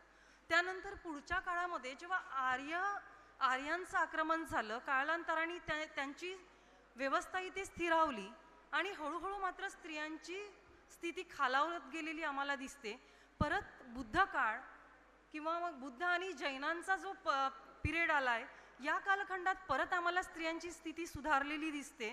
आणि हे आपण बौद्ध साहित्याचा अभ्यास जर केला तर त्या बौद्ध साहित्याच्या अभ्यासामधून ह्या सगळ्या गोष्टी जाणवतात. पुढे जेव्हा मग इथे भारतामध्ये तर आमची प्रतिक्रांती झाली आणि त्यानंतर परत आमची दैनावस्था सुरू झालेली दिसते. आणि ही दैनावस्था कुठपर्यंत पोहोचली तर आपण अगदी पेशवे काळापर्यंत जर आलो तर आम्हाला आमची दैनावस्था दिसून येते आहे. म्हणजे शूद्र, अतिशूद्र यांची जी अवस्था झालेली होती त्याच्या दुप्पट खराब अवस्था आमची स्त्रियांची झालेली आहे. म्हणजे आम्ही या संस्कृतीच्या किंवा पुरुषप्रधान संस्कृतीच्या गुलाम होतोच, सोबतच आम्ही शूद्र किंवा अतिशूद्र या समाजातील स्त्रिया असल्यामुळे आम्ही त्या समाजाच्या सुद्धा गुलाम होतो. आणि या दोन्ही प्रकारे गुलामगिरीत वावरत असताना खरं तर आम्ही आमचं आत्मभान गमावलेलं होतं, आम्ही आमचा आत्मविश्वास गमावलेला होता. आणि तो आत्मविश्वास आमच्यामध्ये परत निर्माण करणे, आमच्यामध्ये तो आत्मविश्वास निर्माण व्हावा, आम्ही परत उभं व्हावं समाजामध्ये. कारण जोपर्यंत आमची प्रगती नाही तोपर्यंत इथे बसलेल्या एकाही व्यक्तीची प्रगती होऊ शकत नाही. हे आज आम्ही बोलतोय स्टेजला, ते बाबासाहेबांनी त्या कालखंडामध्ये ओळखलं होतं. आणि म्हणून बाबासाहेबांची हीच एक भूमिका होती स्त्री चळवळ उभी करण्यामागे. आणि स्त्री चळवळ उभी करण्यासाठी म्हणून बाबासाहेबांनी बरंच काही संविधानामध्ये सुद्धा बरेच प्रावधान केलेले आहेत. सोबतच बाबासाहेबांनी एक पुस्तक लिहिलेलं आहे, त्याचं आवर्जून नाव घ्यावं असं वाटतं मला, हिंदू स्त्रियांची उन्नती आणि अवनती. या पुस्तकामध्ये बाबासाहेबांनी असं म्हटलं आहे की स्त्रिया केवळ शारीरिक अक्षमता आणि आर्थिक दुर्बलता यामुळेच दुय्यम किंवा शोषित राहिलेल्या नाहीत, तर त्याकरिता जाती व्यवस्था, धर्मव्यवस्था आणि पुरुष सत्ताक समाज संस्था या सुद्धा मोठ्या प्रमाणावर कारणीभूत ठरलेल्या आहेत. आणि स्त्री मुक्तीला म्हणूनच त्यांनी ते असंही म्हणायचे की जर स्त्री गुलाम असेल तर ती गुलामांनाच जन्माला घालू शकते. आणि म्हणूनच त्यांनी हा एक दृष्टिकोन त्यांनी आपल्याजवळ ठेवलेला होता. आणि स्त्रियांना समान संधी उपलब्ध करून देणे हा एक त्यांनी हेतू डोळ्यासमोर ठेवलेला होता. आणि या गोष्टी करत असताना स्त्रियांमध्ये आत्मभान जागृत व्हावं म्हणून त्यांनी विविध सभा परिषदा आयोजित केल्या महिलांसाठी. आणि त्या विविध सभा परिषदांच्या माध्यमातून, विविध संघटनांच्या माध्यमातून स्त्री चळवळी उभारण्याचं काम केलं. आपण जर पाहिलं तर बाबासाहेबांनी जी महाडच्या चौदार तळ्याचं आंदोलन केलं त्यामध्ये सुद्धा मोठ्या प्रमाणावर स्त्रियांनी सहभाग घेतल्याचं आपल्याला दिसून येते. आणि बाबासाहेबांच्या एकंदरीत जितक्याही काही चळवळी झाल्यात त्यामध्ये पुरुषांच्या खांद्याला खांदा लावून, आणि स्पेशली मी नाव घेईल दलित समाजातील ज्या काही स्त्रिया आहेत त्यांनी फार मोठ्या प्रमाणावरती सहभाग घेतलेला आहे. आणि इथून आम्हा स्त्रियांची प्रगती कुठेतरी सुरू झाली असंही आम्हाला म्हणता येईल. आणि कलम 16 म्हणून बाबासाहेबांनी कलम 16 टाकलेला आहे मॅडम संविधानामध्ये. बस खूप जास्त होतं प्लीज. 2 मिनिट. तर त्यामध्ये रोजगाराच्या बाबतीमध्ये स्त्रियांना संधीची समानता हे एक कायदा टाकलाय. कारण यापूर्वी कुठलंही काम, मी शेतात काम करणाऱ्या स्त्रिया माझ्या बालवयात पाहिल्या आहे, पुरुष पण तेच काम करतो, स्त्री पण तेच काम करते. पुरुषाला जर 100 रुपये रोजगार मिळत असेल तर स्त्रीला मात्र त्याच्या अर्धा मिळतो. आणि ती समानता बाबासाहेबांनी मिळवून दिली आहे. तर मला एवढंच म्हणायचं होतं की स्त्री चळवळ उभी करण्याच्या मागे डॉक्टर बाबासाहेब आंबेडकरांचा फार व्यापक असा दृष्टिकोन होता. आणि पिढ्यानपिढ्या धर्म परंपरा यांच्या जोखडामध्ये अडकून पडलेले जे काही स्त्री होती तिला सक्षम बनवणे हाच या स्त्री चळवळी मागचा हेतू होता असं म्हणता येईल. थँक्यू. धन्यवाद. धन्यवाद. विद्यार्थी आपण छान लिहितात, संशोधन करतात, त्याबद्दल दुमत नाही. आपण आपलं संशोधन पूर्ण झाल्यानंतर पुस्तक स्वरूपामध्ये लोकांपर्यंत ते निश्चित पोहोचवावं. पण हा पेपर प्रेझेंटेशनचा वेळ आहे, त्याच्यामुळे संक्षिप्तपणेच आपण आपलं पेपर इथे सादर करावा. कृपया तुम्हाला अजून परत एकदा विनंती आहे. यानंतर शशिकांत भारती आपला पेपर सादर करतील.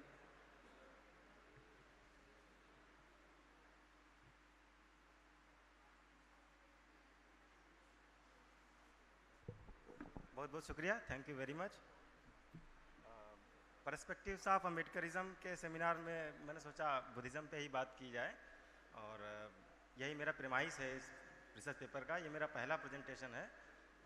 महात्मा गांधी अंतर्राष्ट्रीय हिंदी विश्वविद्यालय का मैं शोधार्थी हूँ, और मेरे शोध पत्र का टॉपिक है डॉक्टर अम्बेडकर के निर्वचन में बुद्ध धम्म की विशेषताएं. इससे पहले छत्रपति साहू जी महाराज के जन्म दिवस पर आप सभी को बहुत बहुत बधाई. तो मैं आता हूँ टॉपिक में.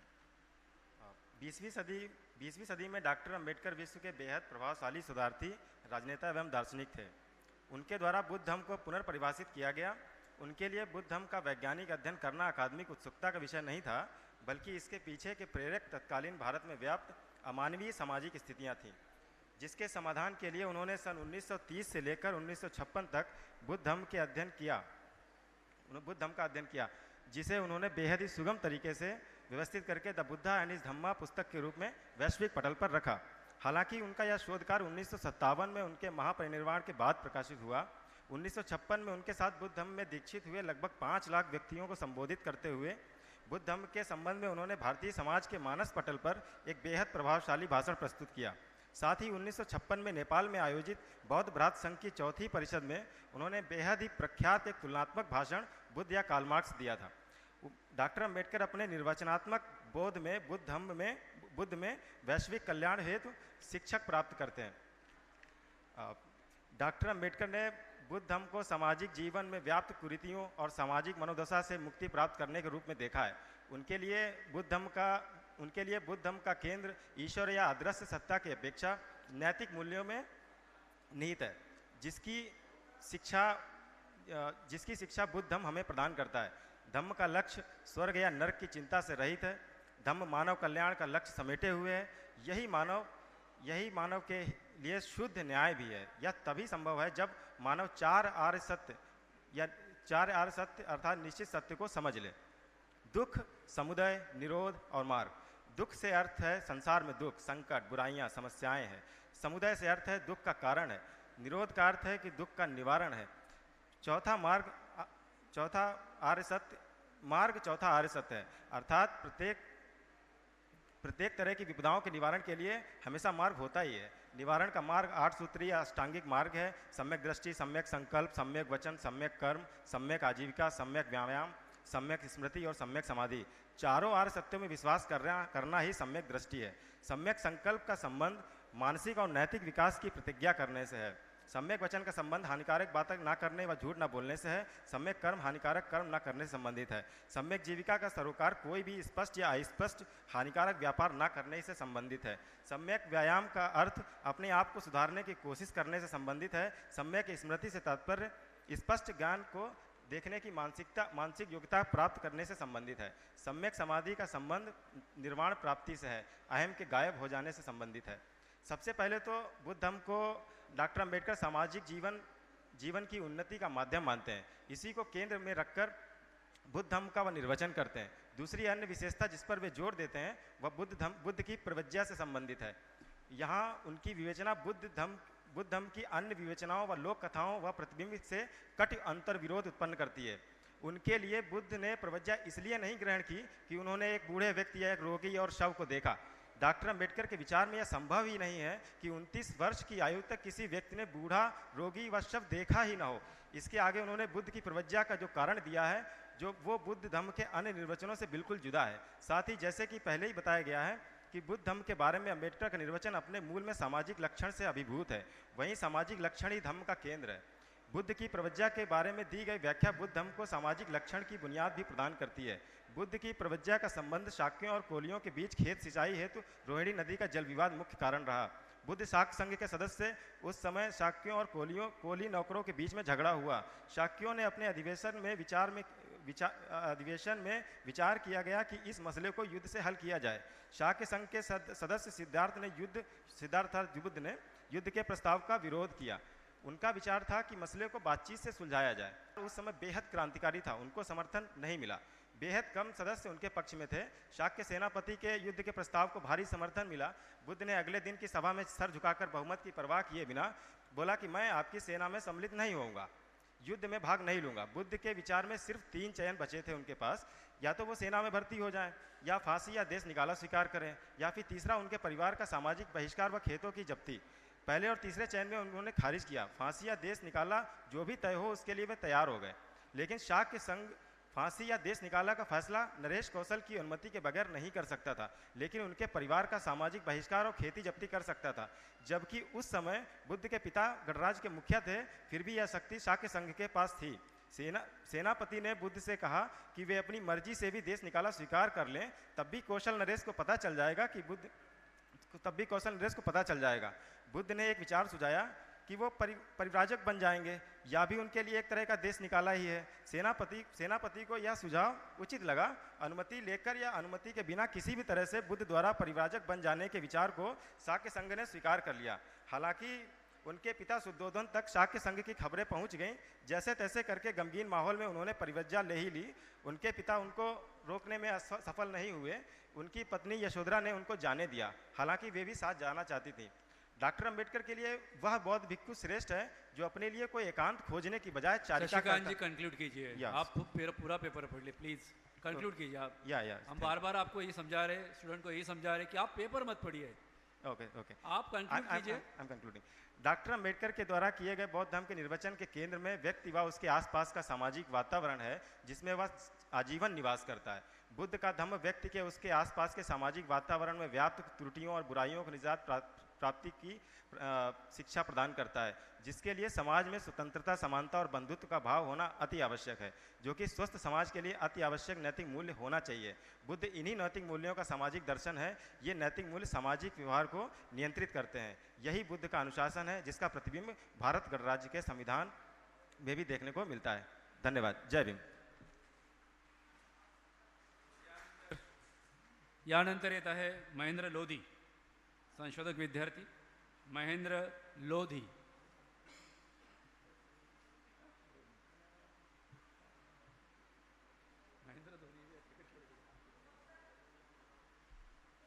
कंप्लीट करना।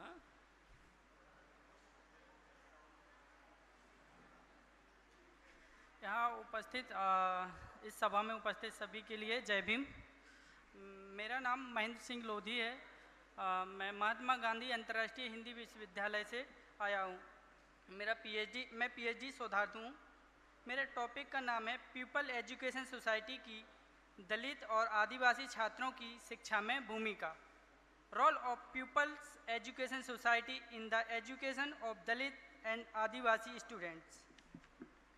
तो मैं अपने टॉपिक को स्टार्ट करने से पहले थोड़ा सा प्रस्तावना पढ़ूंगा। बाबा साहेब डॉक्टर भीमराव अंबेडकर भारत के शिल्पकार के साथ साथ एक महान शिक्षक भी थे। उनका मानना था कि शिक्षा से ही ज्ञान का ताला खुलता है और इसलिए उन्होंने अपने समाज को शिक्षित होने के लिए आह्वान किया। उन्होंने इन समुदायों में स्वाभिमान और चेतना जागृत करने के लिए शिक्षा पर ज़्यादा ध्यान देने के लिए बल दिया। डॉक्टर भीमराव रामजी अंबेडकर का युगांतकारी जीवन,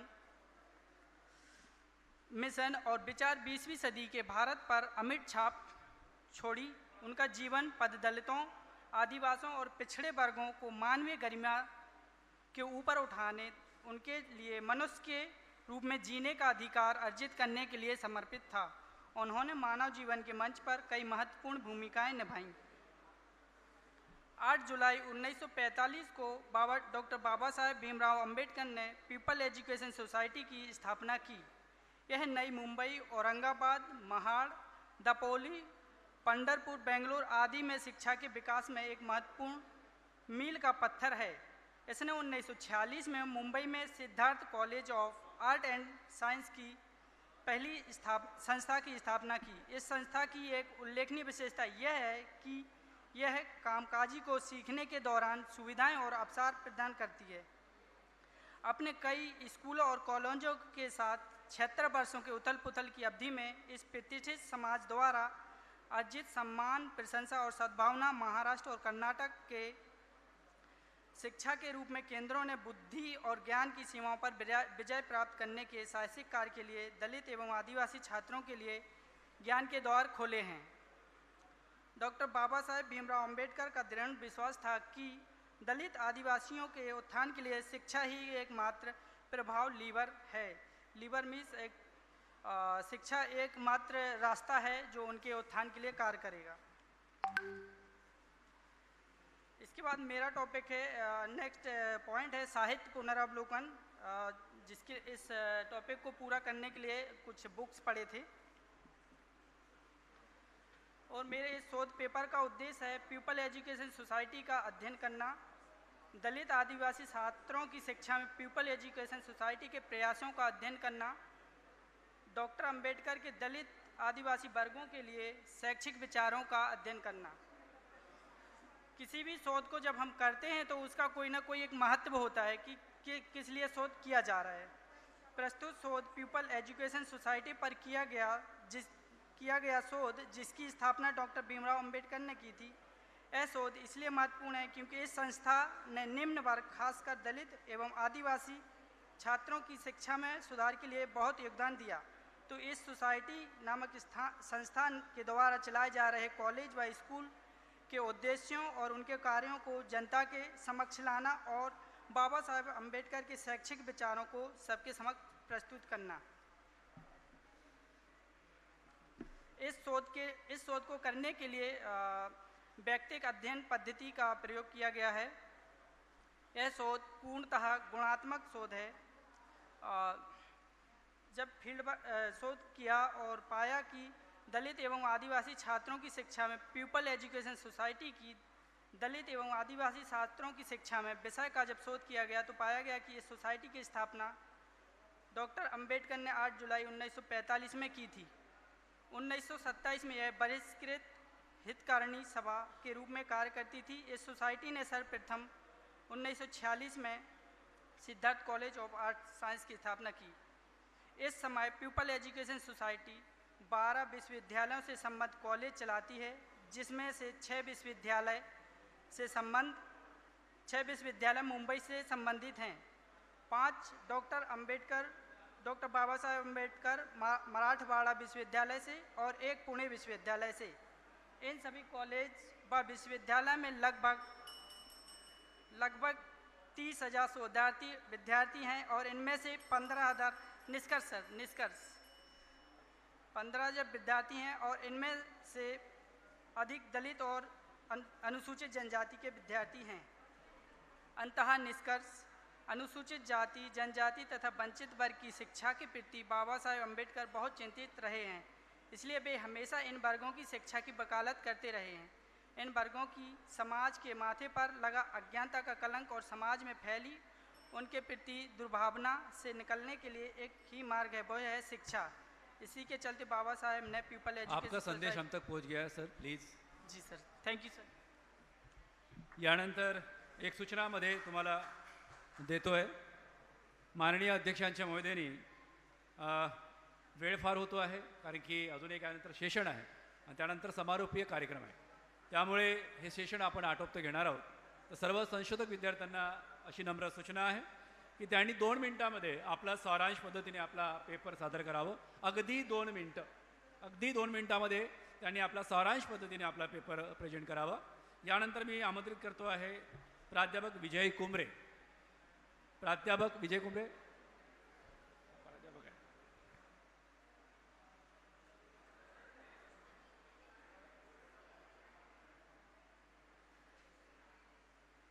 डॉक्टर बाबा साहब अम्बेडकर को मेरा कोटि कोटि नमन। यहाँ उपस्थित सभी को मेरा जय भीम। मेरा शोध पत्र है डॉक्टर बाबा साहब अम्बेडकर के राजनीतिक विचार एवं वर्तमान में प्रासंगिकता। डॉक्टर बाबा साहब अम्बेडकर के मतलब जो विचार थे वो दृष्टिकोण था थोड़ा मतलब वो एक दलित को मतलब नहीं सोचा उन्होंने, मतलब सभी वर्गों के बारे में सोचा था। और वो राजनीतिक विचार है तो उसके विचार में है व्यक्ति, समाज और राज्य। मतलब व्यक्ति को समाज से ऊपर मतलब व्यक्ति को मतलब सबसे ज़्यादा महत्व दिया है और समाज को राज्य से ऊपर समझा है। वो चाहते थे कि मतलब व्यक्ति और समाज मतलब व्यक्ति और राज्य साथ साथ समाज पूर्वक रह सकते हैं और वो असमानता और शोषण के विरुद्ध थे। और राज्य को भी राज्य व्यवस्था को भी इतना मतलब अटूट महत्व देते थे, विश्वास था उनके ऊपर कि राज्य ही है कि जो सामाजिक गतिविधियों को आगे ले जा सकता है। उनकी मतलब राज्य व्यवस्था पर मतलब ये राज्य एक सकारात्मक भूमिका अदा कर सकता है। उनका जो विचार था मतलब व्यक्तियों के जो अधिकार है वो मतलब राज्य एक सुरक्षा प्रदान कर सकता है और राज्य समाज से अधिक महत्वपूर्ण राज्य समाज से अधिक महत्वपूर्ण नहीं है, क्योंकि यदि समाज का अस्तित्व नहीं होगा तो राज्य का अस्तित्व संभव नहीं है। और शासन का स्वरूप एवं लोकतंत्र में उनके विचार, वो चाहते थे संसदीय शासन प्रणाली उपयुक्त है और जो लोग राज्याध्यक्ष को सलाह देने वाले हो उन्हें समय समय पर जनता का विश्वास प्राप्त करना चाहिए। लोकतंत्र के बारे में अंबेडकर ने मतलब मौलिक सिद्धांत का प्रतिपादन किया है। उनका ये मानना था कि इस संस्था मतलब लोकतंत्र एक ऐसा संस्थान है जो मतलब परिवर्तन। यानंतर येत आहे प्राध्यापक रामचंद्र वरगट। प्राध्यापक रामचंद्र वरगट सर, 2 मिनिटं आहे।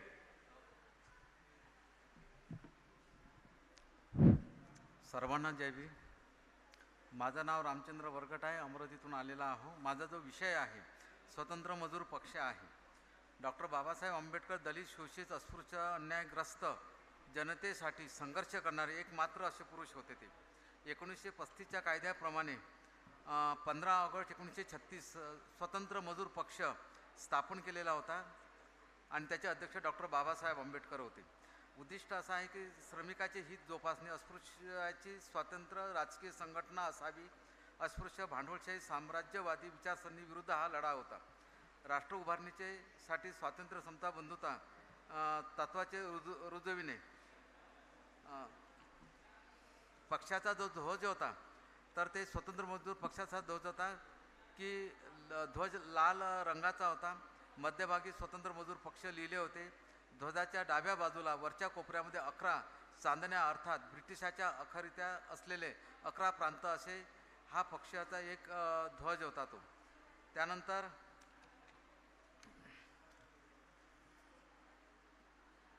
स्वतंत्र पक्षाने राष्ट्र उभारणीसाठी स्पष्ट भूमिका घेतली, कारण चांगल्या शासनाची सर्वोत्तम हमी म्हणजे संपन्न सरकार असं बाबासाहेबांचं मत होतं। आणि निष्कर्षाच्या बाबतीत डॉक्टर बाबासाहेब आंबेडकरांचं जे चिन्ह जे होतं तर ते माणूस म्हणून होतं. स्वतंत्र मजूर पक्षाचा कार्यक्रम हा व्यापक होता. शेतमजूर, औद्योगिक, कामगार, कल्याणकारी राज्य, शासनाची भूमिका, कर्तव्य, बेकारी, ऋणग्रस्त यासारख्या समस्या विचार या ठिकाणी केलेला होता. आणि स्वतंत्र मजूर पक्षाच्या कार्यक्रमामध्ये मानवतावाद हा त्याचा विचाराचा राजकीय विचाराचा गाभा होता. धन्यवाद. जय भीम सर. धन्यवाद सर. यानंतर प्राध्यापक अशोक वानखेडे.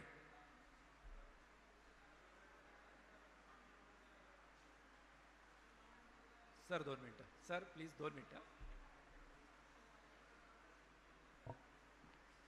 सर्वांना जय भीम. मी अशोक वानखडे, PhD विद्यार्थी आणि आमचे मार्गदर्शक श्री जाधव सर, श्रीमती नानकीबाई वाघवानी कला महाविद्यालय यवतमाळ, आणि माझा विषय आहे विपश्यना व योगाद्वारे विद्यार्थ्यांच्या भावनिक समाजावर होणाऱ्या परिणामाचे विश्लेषण हे करणं. तर आजच्या गतिमान युगामध्ये आपल्या जीवनात अनेक प्रकारच्या चांगल्या वाईट समस्या घडून येत असतात, आणि अशातच रोज आपण काय करीत आहोत, आपली सामाजिक स्थिती काय आहे याबाबत आपल्याला कल्पनाही नसते, आणि आपण सुख प्राप्तीसाठी सतत धडपडत असतो. पण आपल्याला दुःख प्राप्त होते, त्यामुळे आपण विचलित होतो, आपले मन विकारग्रस्त होते. अशातच विपश्यना आणि योगा याचा कसा लाभ होतो त्या माझ्या थेसिसमध्ये आहे. तर याचा महत्त्वाचा जो उद्देश आहे, हेतू आहे, विपश्यनाच्या अभ्यासाचे सातत्याने समाजात तल्लीनता येऊ शकते. सर्वांसारखे मन शांत होते. त्यात आपल्या आसपासच्या ज्या गोष्टी असतात ते प्रतिबिंब आपल्याला त्यात दिसते, त्यात बारकाने बघता येतात. त्यांना त्यांची तळही स्पष्ट दिसून येते. जेव्हा जेव्हा स्पष्टता दिसून येते तेव्हा प्रत्येक क्षण शांतीने फुलून येतो. आणि अशातच सामान्य लोकांमध्ये गृहस्थी सम्यक आजीविकेकरता मानसिक शारीरिक श्रम करणारी गृहस्थ त्याचे उद्दिष्ट आपल्याला साध्य करता येतात.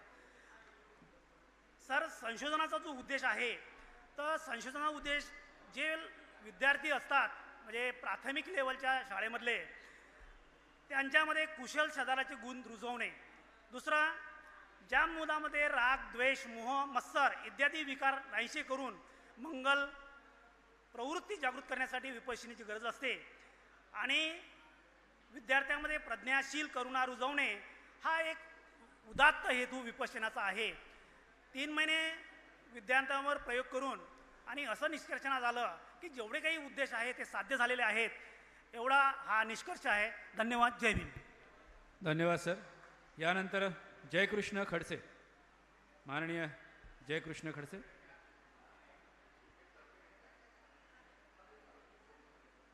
सर आप 2 मिनटं आहेत. सर्व मान्यवर मंडळींना सप्रेम जय भीम. मी आयुष्यमान जयकृष्ण अजाबराव खडसे, सहशोधक, आचार्य पदवी, श्रीमती नानकेबाई वाधवानी कला महाविद्यालय यवतमाळ, आणि माझे मार्गदर्शक आहे प्राध्यापक डॉक्टर सिद्धार्थ जाधव सर. आणि माझा जो विषय आहे तो विषय आहे डॉक्टर बाबासाहेब आंबेडकरांनी जो धर्म परिवर्तन केला, डॉक्टर बाबासाहेब आंबेडकरांच्या धर्मांतराची कारणे.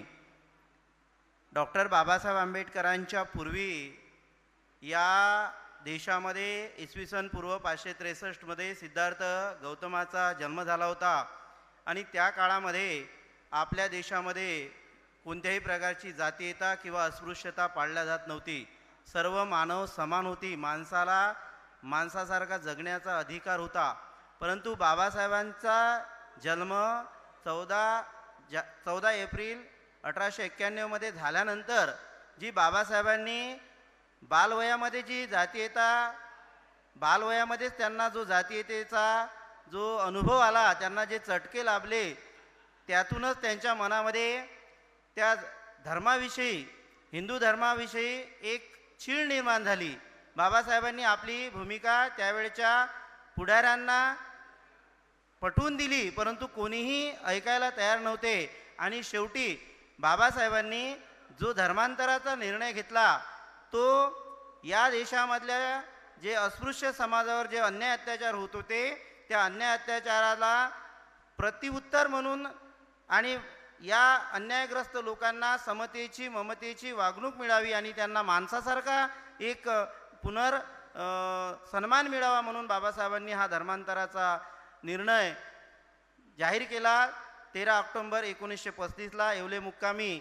आणि त्यानंतर बाबासाहेबांनी धर्म परिवर्तन करून बौद्ध धम्माची दीक्षा नागपूरच्या पवित्र दीक्षाभूमीवर घेतली. आणि याचा सार असा आहे की बाबासाहेबांच्या धर्मांतरामुळं संपूर्ण आज भारत देशातील दलित शोषित पीडित समाजाचं उत्थान झालेलं आहे. माणसाला माणुसकीचा धम्म मिळालेला आहे आणि त्याची वाटचाल म्हणून बाबासाहेबांच्या धर्मांतराचा परिणाम असा झाला की आज इतरही धर्मातले लोक बाबासाहेबांनी स्वीकारलेल्या धम्माकडे आकर्षित झालेले आहे. आणि म्हणूनच हा विषय माझ्या दृष्टीनं मी घेतलेला आहे. सर्वांना जय भीम. धन्यवाद. धन्यवाद सर. यानंतर प्राध्यापक Nandita Nair.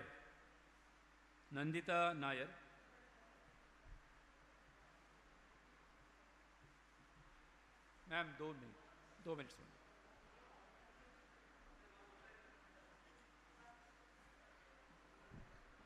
A warm good morning to one and all present here, myself Nandita Nair, respected dignitaries on the dais. The title of my paper is, I am coming from Law College, SP Law College.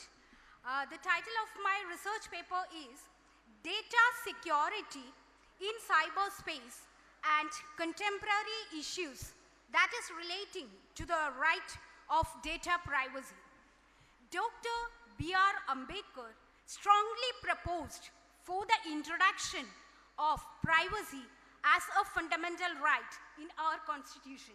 So because of that reason, I was inspired and took this topic for my PhD also. And we all know the cyberspace, that e-world is a very amazing space of the world. We all are enlightened in the cyberspace, but the dangers or the threats that we face in the cyberspace is very big. And the value that our privacy, as a privacy is a concept according to our constitution, it is a very intrinsic concept relating to the right to life and liberty. But the concept of data privacy in this contemporary world is on the threat. It is endangering the privacy in the smart era and the digital life. And we know that our data that we provide, the government, NGOs, whatever it may be, they are collecting our data and we are forced to put our data in cyberspace. So what happens to the data that we give in the cyberspace? The data should be protected, and the shocking thing is that till now, India, with the largest democracy, does not have a comprehensive legislation to protect the data. And we have submitted a data protection bill in the parliament, and it is still tabled due to the political tactics. And it is an urgent need for us to have a comprehensive data protection to deal with the issues like trans-border data flows, data mining, and social engineering, social media. In social media, what happens with our data? We all are indulged in the social medias, like Facebook, WhatsApp, whatever it may be. So it's coming. The data privacy is like a life threat to us. And there is an urgent need for each and every one to put a hand forward for the protection of data. And we all know in the recent judgment by the Apex Court, that is, in the Supreme Court, has put under the judgment of Justice K.S. Puttaswamy versus Union of India, it is a welcome change that privacy has accepted as a fundamental right under Article 21 of our Indian Constitution according to the wish of B.R. Ambedkar.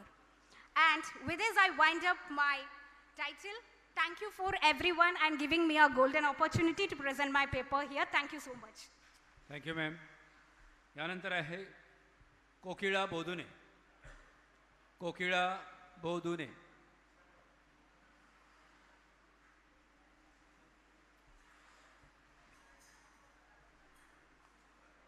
Madam 2 मिनिटं संपवाल.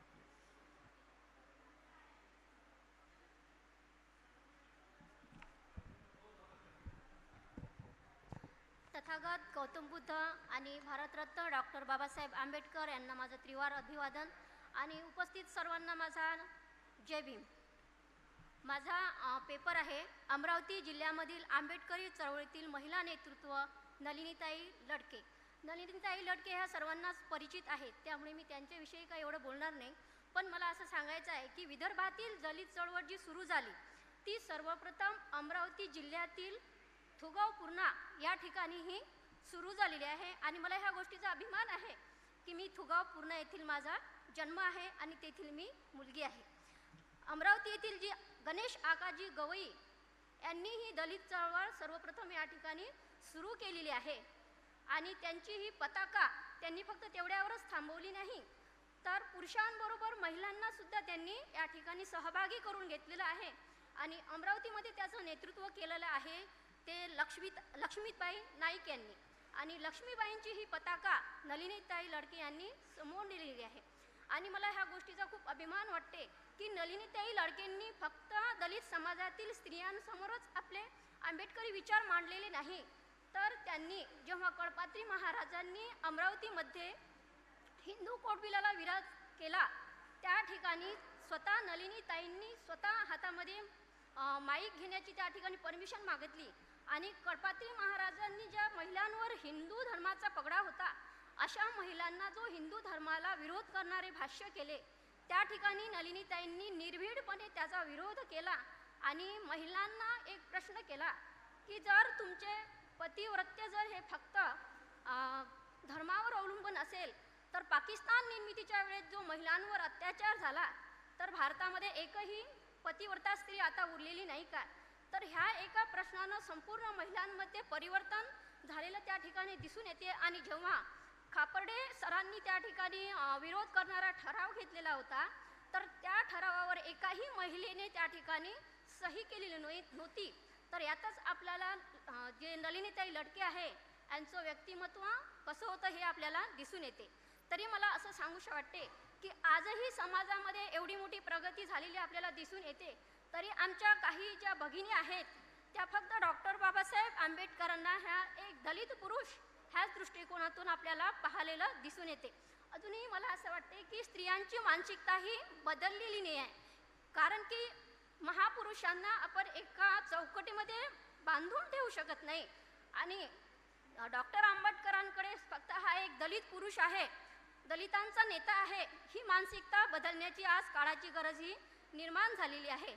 आणि एवढे सांगून मी अशी सांगू इच्छिते की आपल्या जो आंबेडकरी हिस्ट्री चळवळ आहे याच्या माध्यमातून दलितांसोबतच ज्या इतर धर्मातील स्त्रिया आहेत त्यांचंही ब्रेनवॉशिंग हे गरजेचं आहे असं मला या ठिकाणी वाटत आहे. धन्यवाद. यानंतर कुमारी शीतल सोनवणे आपला पेपर सादर करतील.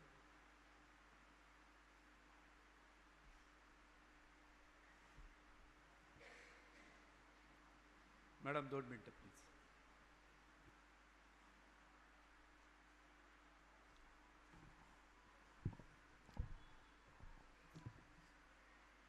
विश्वरत्न डॉक्टर बाबासाहेब आंबेडकर यांच्या प्रतिमेला त्रिवार वंदन करते.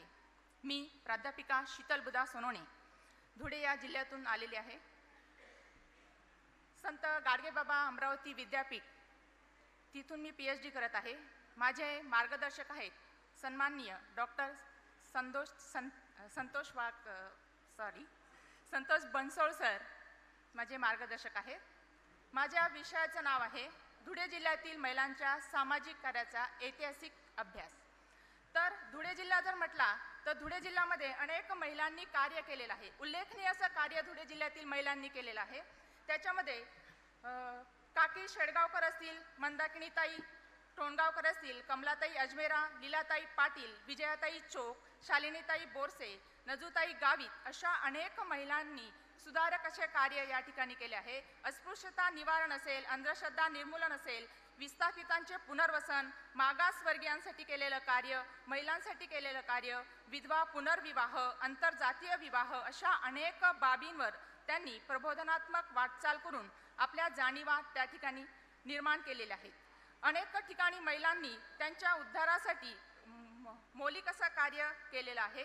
त्याचबरोबर महिलांच्या हक्क मिळवून देण्यासाठी गोजरताई भामरे ह्या आमदार होत्या. त्यांनी सुद्धा महिलांसाठी अनेक महत्त्वाचं कार्य या ठिकाणी केलेलं आहे. मी जास्त वेळ न घेता सारांशाचं वाचन करेन. तर सारांशमध्ये धुळे जिल्ह्यातील महिलांविषयी केलेल्या सामाजिक कार्याचे स्थान राष्ट्रीय पातळीवर महत्त्वपूर्ण ठरते. जिल्ह्यातील साक्री तालुक्यातील सत्यशोधक चळवळीत अग्रेसर होता. त्याच्यात उत्तमराव पाटील यांच्यासोबत दिलाताई पाटील तसेच सत्यशोधक चळवळीतील योगदान महत्त्वपूर्ण आहे. असे महत्त्वाचे कार्य महिलांनी या ठिकाणी केले. तसेच महिलांच्या उत्थापनाकरिता कमलाताई अजमेरा यांनी खेडेगावापासून शिबिरांचं आयोजन करून तसेच विद्याचय चौक यांनी शहरात समाजवादी सभेची स्थापना केली. महिलांच्या आपल्या समस्यांना वाचा फोडण्याचं काम त्यांनी या ठिकाणी केलेलं आहे. त्याचबरोबर महिलांवरील अत्याचारांचा पायबंद घालण्यासाठी त्यांनी उपाययोजना केल्या. विजयाताई चौक यांनी त्याचबरोबर शालिनीताई बोरसे ह्या आमदार होत्या धुळ्याच्या. त्यांनी सुद्धा महिलांसाठी निर्धारक असं कार्य केलेलं आहे. महिलांना रोजगार मिळवून दिला, स्वयंपूर्णता महिलांमध्ये आणली. कॉम्रेड शरद पाटील यांचे कार्यसुद्धा त्या ठिकाणी प्रभावित आहे. त्यांच्या कार्याने प्रभावित होऊन कॉम्रेड नलुताई पाटील गावित यांनी सुद्धा मोठ्या प्रमाणात स्त्रियांसाठी आदिवासी स्त्रियांसाठी कार्य केले. हिंदू कोड बिलाच्या तरतुदी लागू करण्यात याव्या असा आग्रह त्यांनी धरलेला आहे. थोडक्यात धुळे जिल्ह्यातील महिलांनी केलेले सामाजिक कार्य मूलग्रामी स्वरूपाचे असल्याचे सिद्ध होते. धन्यवाद. या ठिकाणी मी माझं पेपर धन्यवाद मॅडम. थांबवते. जय भीम. यानंतर प्राध्यापक Sanjay Prashant.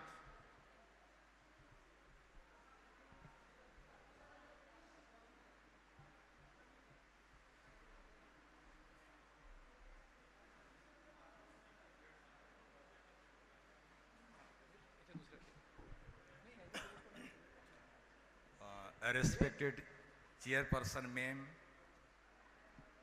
chairperson sirs on the dais, other dignitaries before the dais, research scholars, teachers coming from different parts of India, I wish you all a very good morning. Myself, Dr. Sanjay Prasad, I have come all the long way from West Bengal, Asansol, to be present here in this August gathering.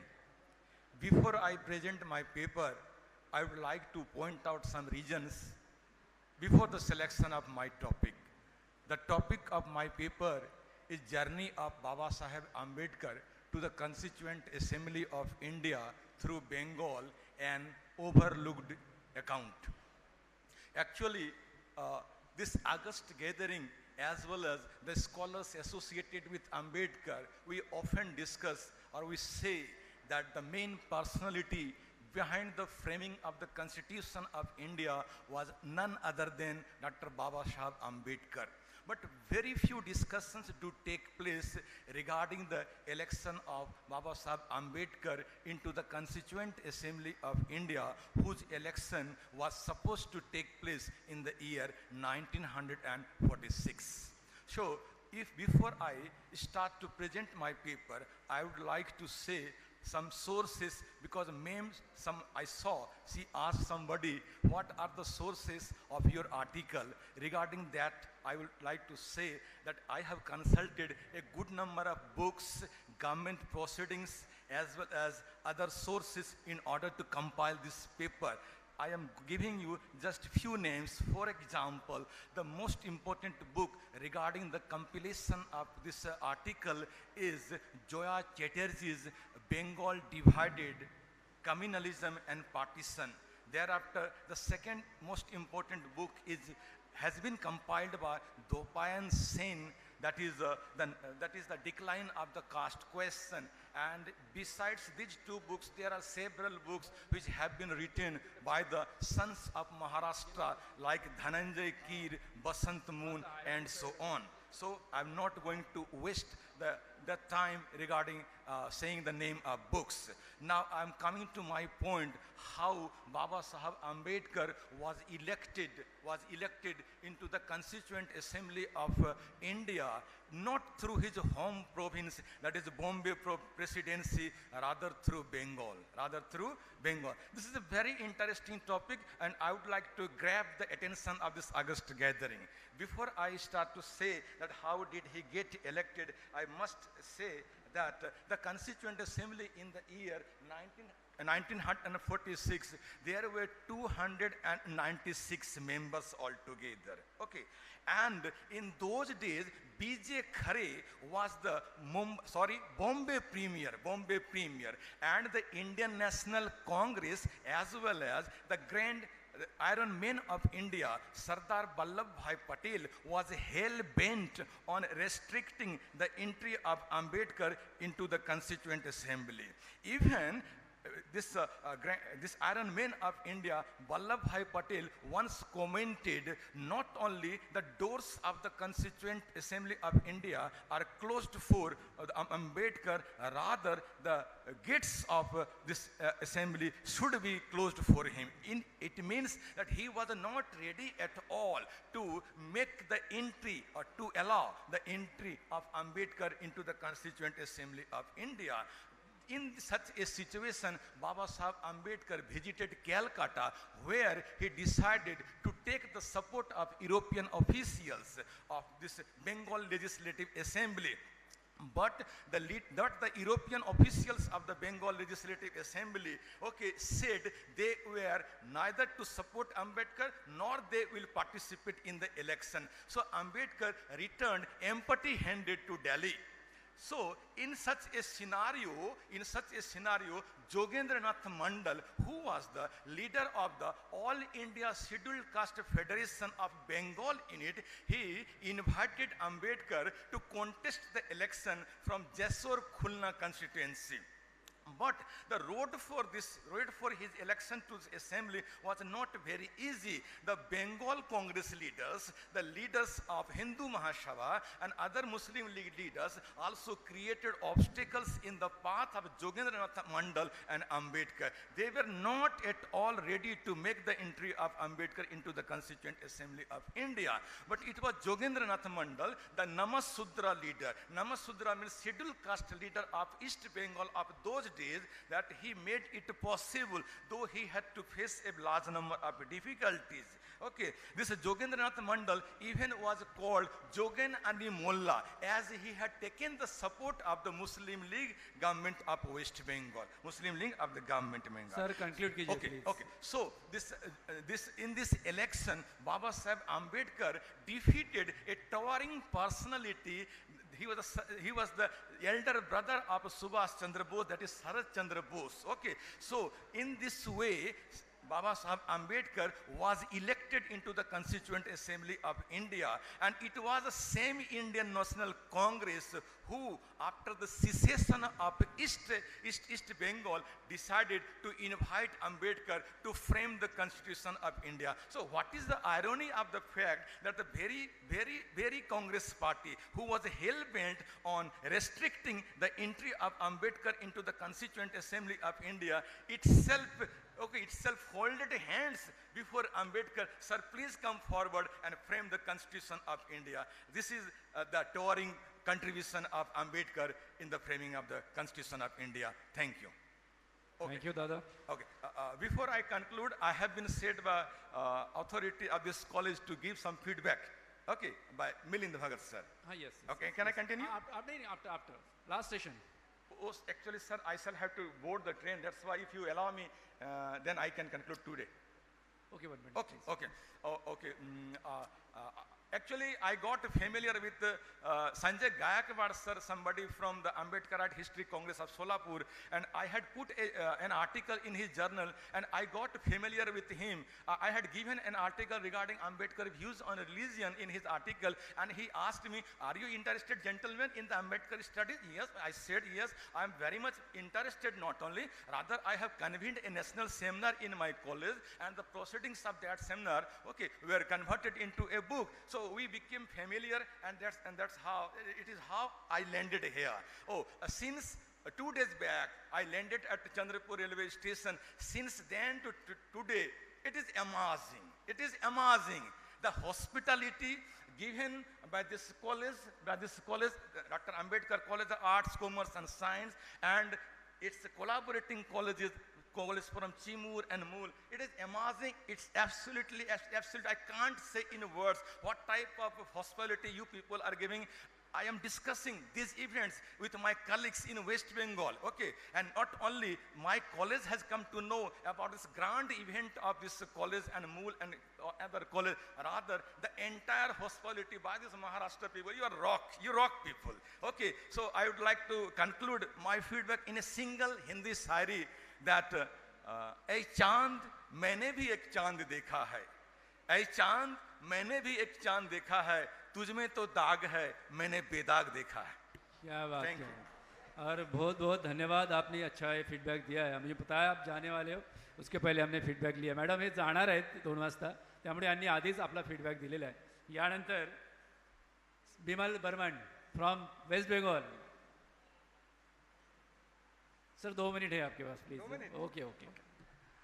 Very good afternoon, respected chairperson, audience, my dear friends. Myself, Dr. Binay Barman, Assistant Professor in the Department of History, Saldia College, Bankura, West Bengal. My seminar topic is Studies on Caste and Dalits in Indian Scenario. Already our announcer told me you have just 2 minutes. I just say 2 words or 2 lines. There is, before going to discuss the Dalit system, it is needed to discuss the caste system.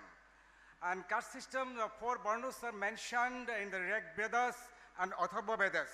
But its translations, it is discussed by the so-called historians, totally biased they written. For example,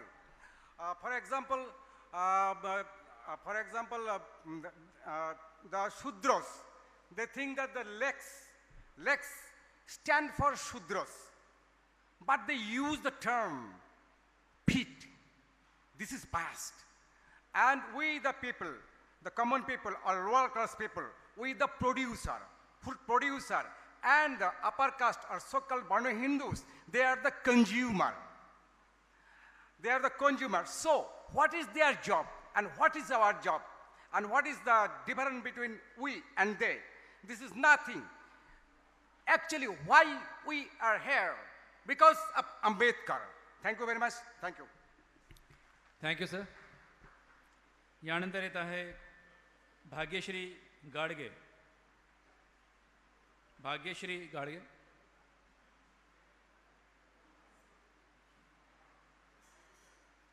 madam 2 मिनटं. 2 minutes.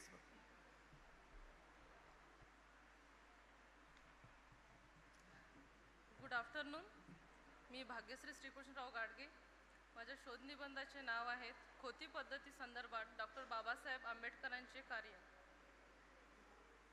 British कालखंडामध्ये भारतीयांचा आर्थिक स्रोत शेती असल्यामुळे शेती महसुलावर British सत्ता अवलंबून होती. त्यामुळे शेतीतून जास्तीत जास्त महसूल गोळा करण्यासाठी त्यांनी शेतीमध्ये काही बदल घडवून आणण्याच्या उद्देशाने वेगवेगळ्या प्रांतामध्ये वेगवेगळी महसूल यंत्रणा उभारली. बॉम्बे प्रांतामध्ये रयतवारी पद्धत तर कोकण भागातील कुलाबा, रत्नागिरी, ठाणे इत्यादी इलाक्यात खोती पद्धती सुरू केली. महसूल विभागाच्या अहवालानुसार कोकणात सन 1502 मध्ये विजापूरच्या आदिलशहाच्या नेतृत्वात खोती पद्धती सुरू करण्यात आली होती. खोती पद्धतीमुळे दक्षिण कोकणातील शेतकऱ्यांचे दुहेरी शोषण होत असे. एकतर शेतकऱ्यांच्या शेतसाऱ्याच्या 75% भाग खोत घेत असे आणि दुसरे म्हणजे खोत किंवा वतनदार शेतकऱ्यांकडून बेडबिगारी करून घेत असे व त्यांच्या कामाचा पुरेसा मोबदलाही देत नव्हते.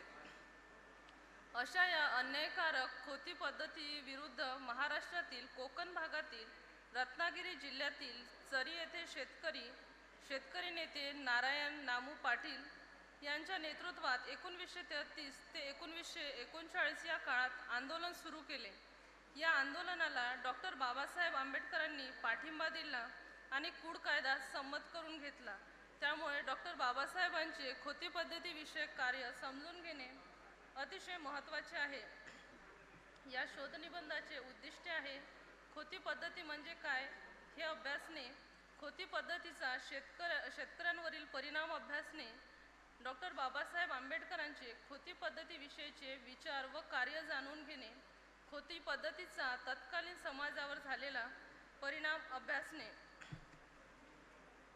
या शोधनिबंधाचे निष्कर्ष आहेत: खोटी पद्धती निर्मूलनाचे कार्य करून डॉक्टर बाबासाहेबांनी राष्ट्रीय स्तरावर सर्वांच्या फायद्याचे काम करून राष्ट्रीय एकात्मतेत भर टाकलेली आहे. परंतु डॉक्टर बाबासाहेब आंबेडकरांनी खोटी निर्मूलनासाठी जे कार्य केले त्या कार्याला पूर्णतः यश जे आले ते त्यांच्या महापरिनिर्वाणानंतर आले. म्हणजेच 1960 नंतर खोटी पद्धती ही संपूर्णतः समाप्त झाली. त्यामुळे जर बाबासाहेबाच्या हयातीमध्ये तत्कालीन काळामध्ये जर खोटी पद्धती हे विधेयक जर संमत झाले असते तर आज ज्या शेतकऱ्यांना समस्या जाणवत आहे त्या समस्या जाणवल्या नसत्या. आणि आज 21व्या शतकामध्ये ज्या ज्वलंत समस्या आहेत त्यामध्ये शेतकरी आत्महत्या ही जी समस्या आहे ती कदाचित आज उभी राहिली नसती. त्यामुळे बाबासाहेब आंबेडकरांचे जे खोटी पद्धतीविषयक विचार आणि कार्य आहेत ते या शोधनिबंधामध्ये मी विस्तृतपणे मांडलेले आहेत. धन्यवाद सर.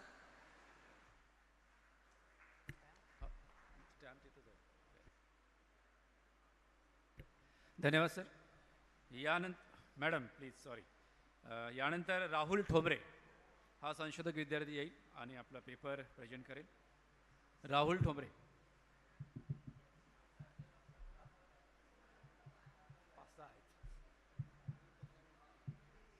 तरी आपण 2-2 मिनिटं घेतोय बरं आपण. हॅलो राहुल 2 मिनिटं आहे प्लीज. विचारपीठावर आणि सभागृहात उपस्थित सर्व मान्यवरांना जय भीम. मी राहुल ठोंबरे, संशोधक विद्यार्थी डॉक्टर आंबेडकर महाविद्यालय चंद्रपूर.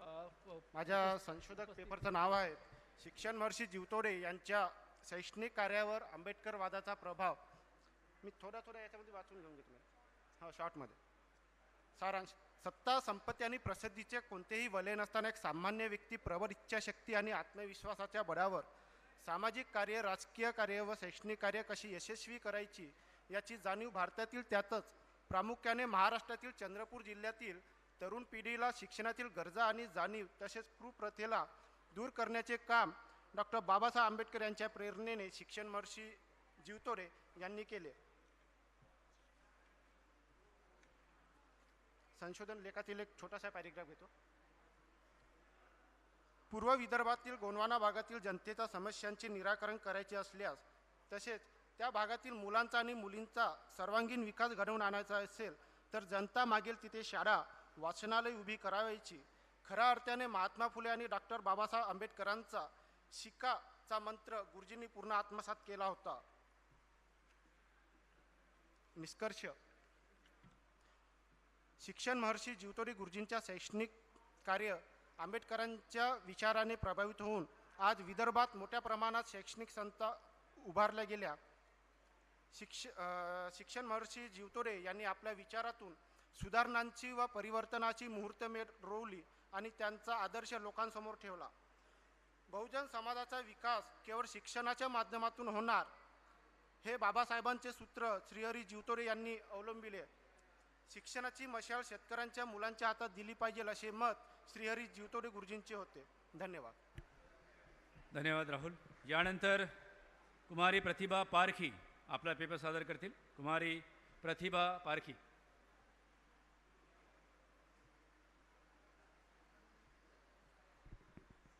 विद्यार्थ्यांनी तयार राहायचं आहे. यानंतर मधुकर वासनिक तयार राहतील. 2 मिनिटं.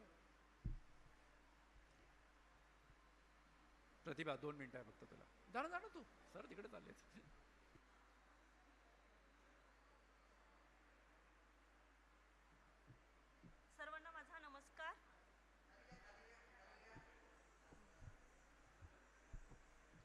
सर्वांना माझा नमस्कार.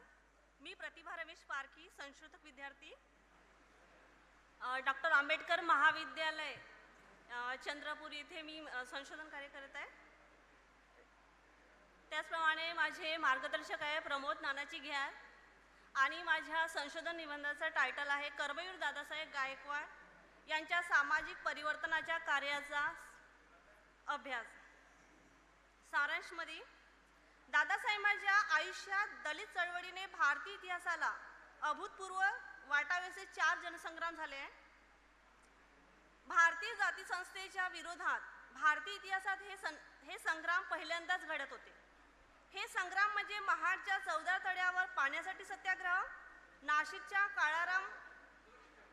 काळाराम मंदिर प्रवेश सत्याग्रह, मुखेडचा सत्याग्रह आणि उमराळे गावचा सत्याग्रह, तसेच भूमिहीन पडीक जमीन कसण्यात मिळवण्यासाठी केलेला सत्याग्रह. यापैकी 3 सत्याग्रह बाबासाहेबांच्या नेतृत्वाखाली झाले, तर शेवटचा जो सत्याग्रह झाला तो दादासाहेबांच्या नेतृत्वाखाली झालेला आहे. पहिल्या 3 सत्याग्रहात जरी नेतृत्व बाबासाहेबांचे होते तरी जनसंघटनाच्या बाबतीत दादासाहेब अग्रभागी होते. या सर्व संग्रामाचे इतिहासाचा बारीक सारीक तपशीलवार अभ्यासला तर भारतीय अस्पृश्यतेचा आणि समाज क्रांतीच्या प्रश्नाकडे बघण्याची दादासाहेबांची दृष्टी स्वतंत्र होती हे स्पष्ट होते. दादासाहेब गायकवाड बाबासाहेबांच्या आंबेडकरांचे सहकारी होते. एका अर्थाने अति उत्तम आणि निकटवर्ती शिष्य होते ते. कोणत्याही व्यक्तीच्या अंगी जर उत्साह, दृढनिश्चय आणि विश्वास यांच्या आधारावर नेतृत्व करू शकते आणि ते नेतृत्व केले दादासाहेब गायकवाड यांनी. आणि त्यामुळे दलितांच्या अस्पृश्यांना जेल भरो सत्याग्रह करून आर्थिक, सामाजिक, सांस्कृतिक आणि मानसिक स्वायत्ततेची व स्वातंत्र्याची उभारणी केली. यामधून निष्पन्न होते दादासाहेब गायकवाड यांनी डॉक्टर बाबासाहेब आंबेडकरांच्या सामाजिक परिवर्तनाच्या चळवळीला गतिमान केले. दादासाहेब गायकवाड यांनी या चळवळीच्या माध्यमातून अस्पृश्य समाजाला संघर्षरत केले. दादासाहेब गायकवाड यांच्या संघर्षशील कार्यामुळे दलित समाजात स्वाभिमान जागृत होऊन ते समाजधिष्ठित समाज रचना निर्मितीच्या प्रक्रियेत कार्यप्रवण झाले. प्रस्तुत संशोधन कार्यामधून हे स्पष्ट होते की डॉक्टर बाबासाहेब आंबेडकर आणि त्यांचे सहकारी दादासाहेब गायकवाड यांच्या नेतृत्वाखाली दलितांच्या उद्धारासाठी जीवाची पर्वा न करता, आपल्या कुटुंबाची, स्वतःचा विचार न करता त्यांनी समाजाच्या उद्धारासाठी, दलितांच्या उद्धारासाठी आणि निस्वार्थ कार्यामुळे त्यांचे स्मरण आजही आपण करतो. धन्यवाद. यानंतर मधुकर वासनिक आणि त्यानंतर तयार राहायचं आहे कुमारी उज्ज्वला नगराडे.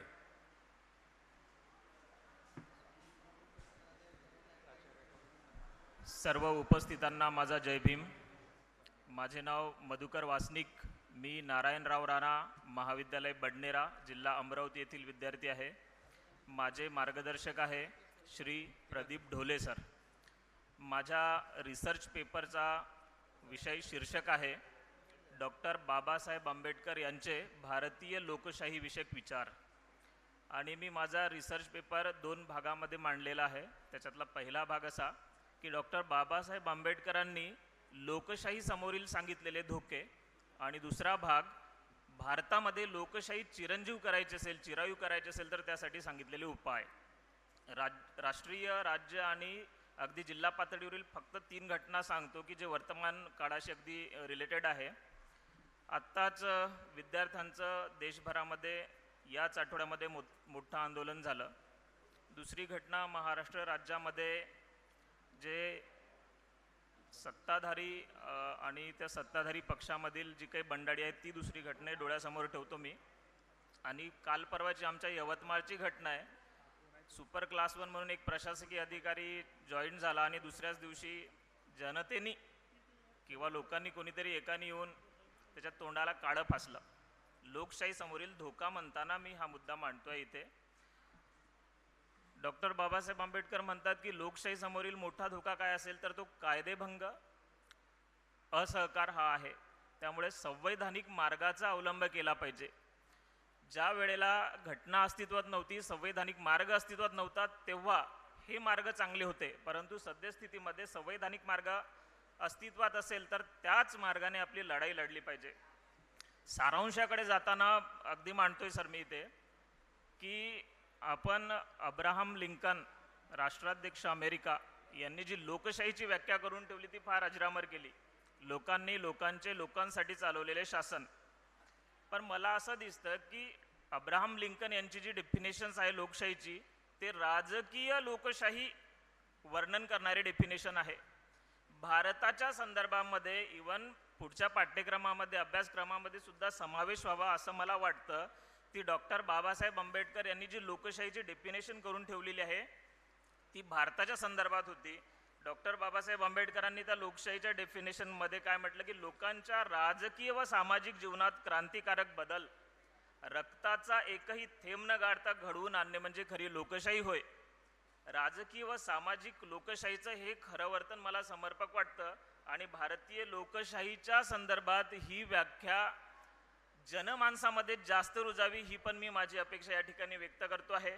आणि आयोजकांनी रिसर्च पेपर सादर करण्याची जी संधी दिली त्याबद्दल आपले आभार मानतोय. धन्यवाद. धन्यवाद सर. यानंतर उज्ज्वला नगराळे आणि त्यानंतर तयार राहायचं आहे केरळहून आलेले संशोधक सिनी PM. यानंतर उज्ज्वला नगराळे नंतर त्यांनी तयार राहायचं.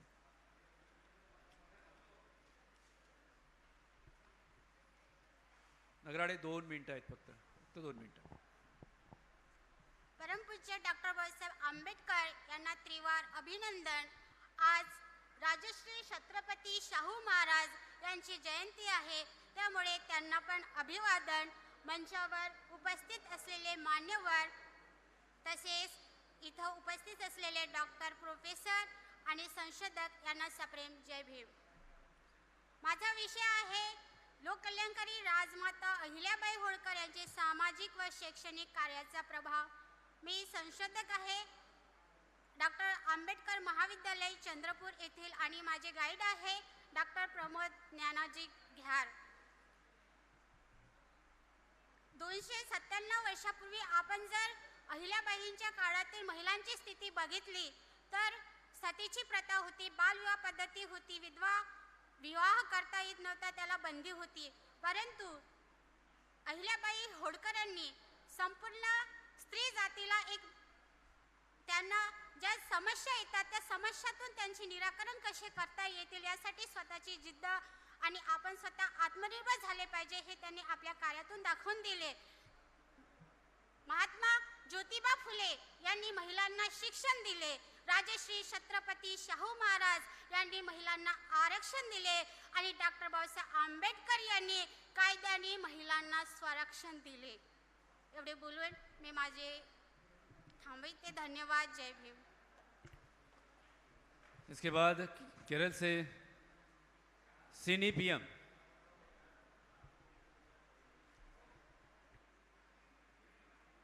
मैडम 2 मिनट है आपके pass. Only 2 minutes.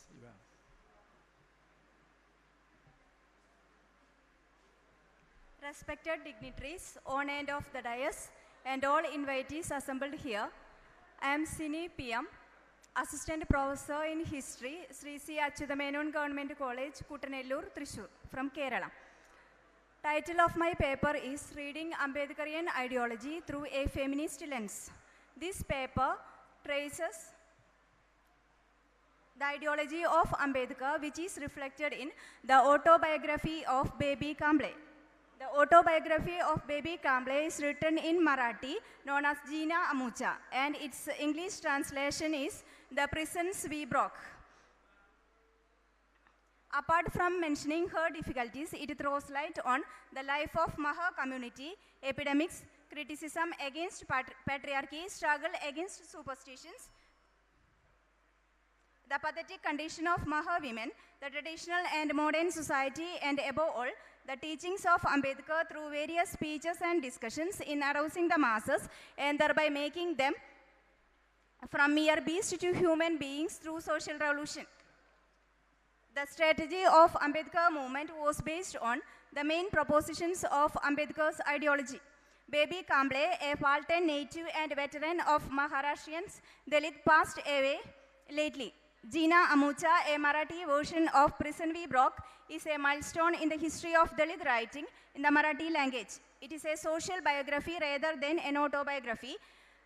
Education, freedom from superstitions, tit for tat in opposing Brahmanism, simplifying Maha marriage, food habits, occupation, improvement in the conditions of women, their dressing and haircut, beliefs, etc. owes to Ambedkar. In short, the views of women like Baby Kamble in Maharashtra serve as a strong foundation to develop a strong historical critique of patriarchy. Thank you. Thank you ma'am. यानंतर येत आहे महेंद्र कुंभारे, प्राध्यापक महेंद्र कुंभारे.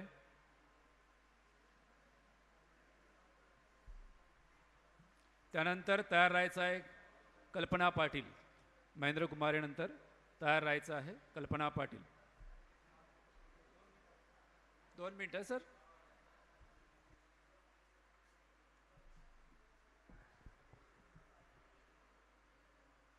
आज दिनांक 26 जून आरक्षणाचे जनक छत्रपती राजेशाहू महाराज यांच्या प्रतिमेला विनम्र अभिवादन. आणि मी माझ्या पेपर प्रेझेंटेशनला सुरुवात करत आहे.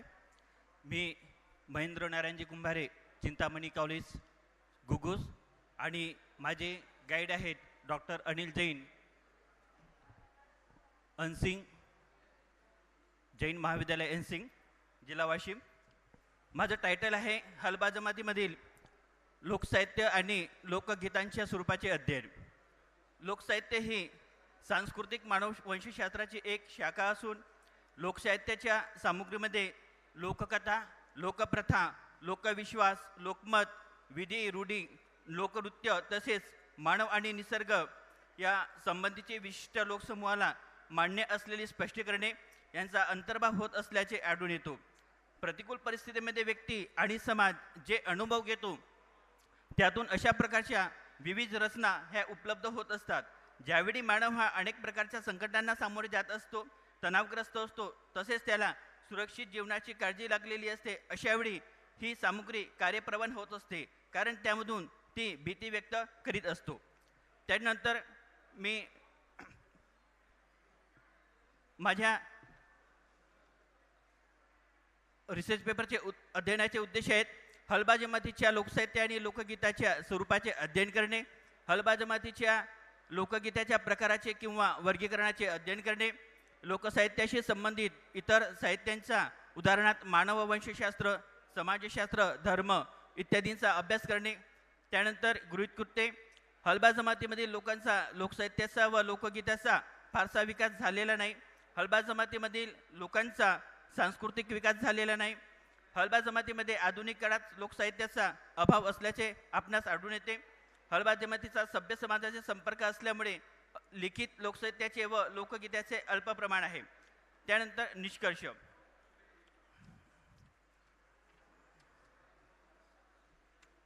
हलबा जमातीमध्ये लोकसाहित्याचा आणि लोकगीताचा फार मोठ्या प्रमाणात विकास झालेला नाही असे दिसून येते. हलबा जमातीच्या लोकगीताचे आणि लोकसाहित्याच्या अध्ययन अतिशय आवश्यक असल्याचे आढळून येते.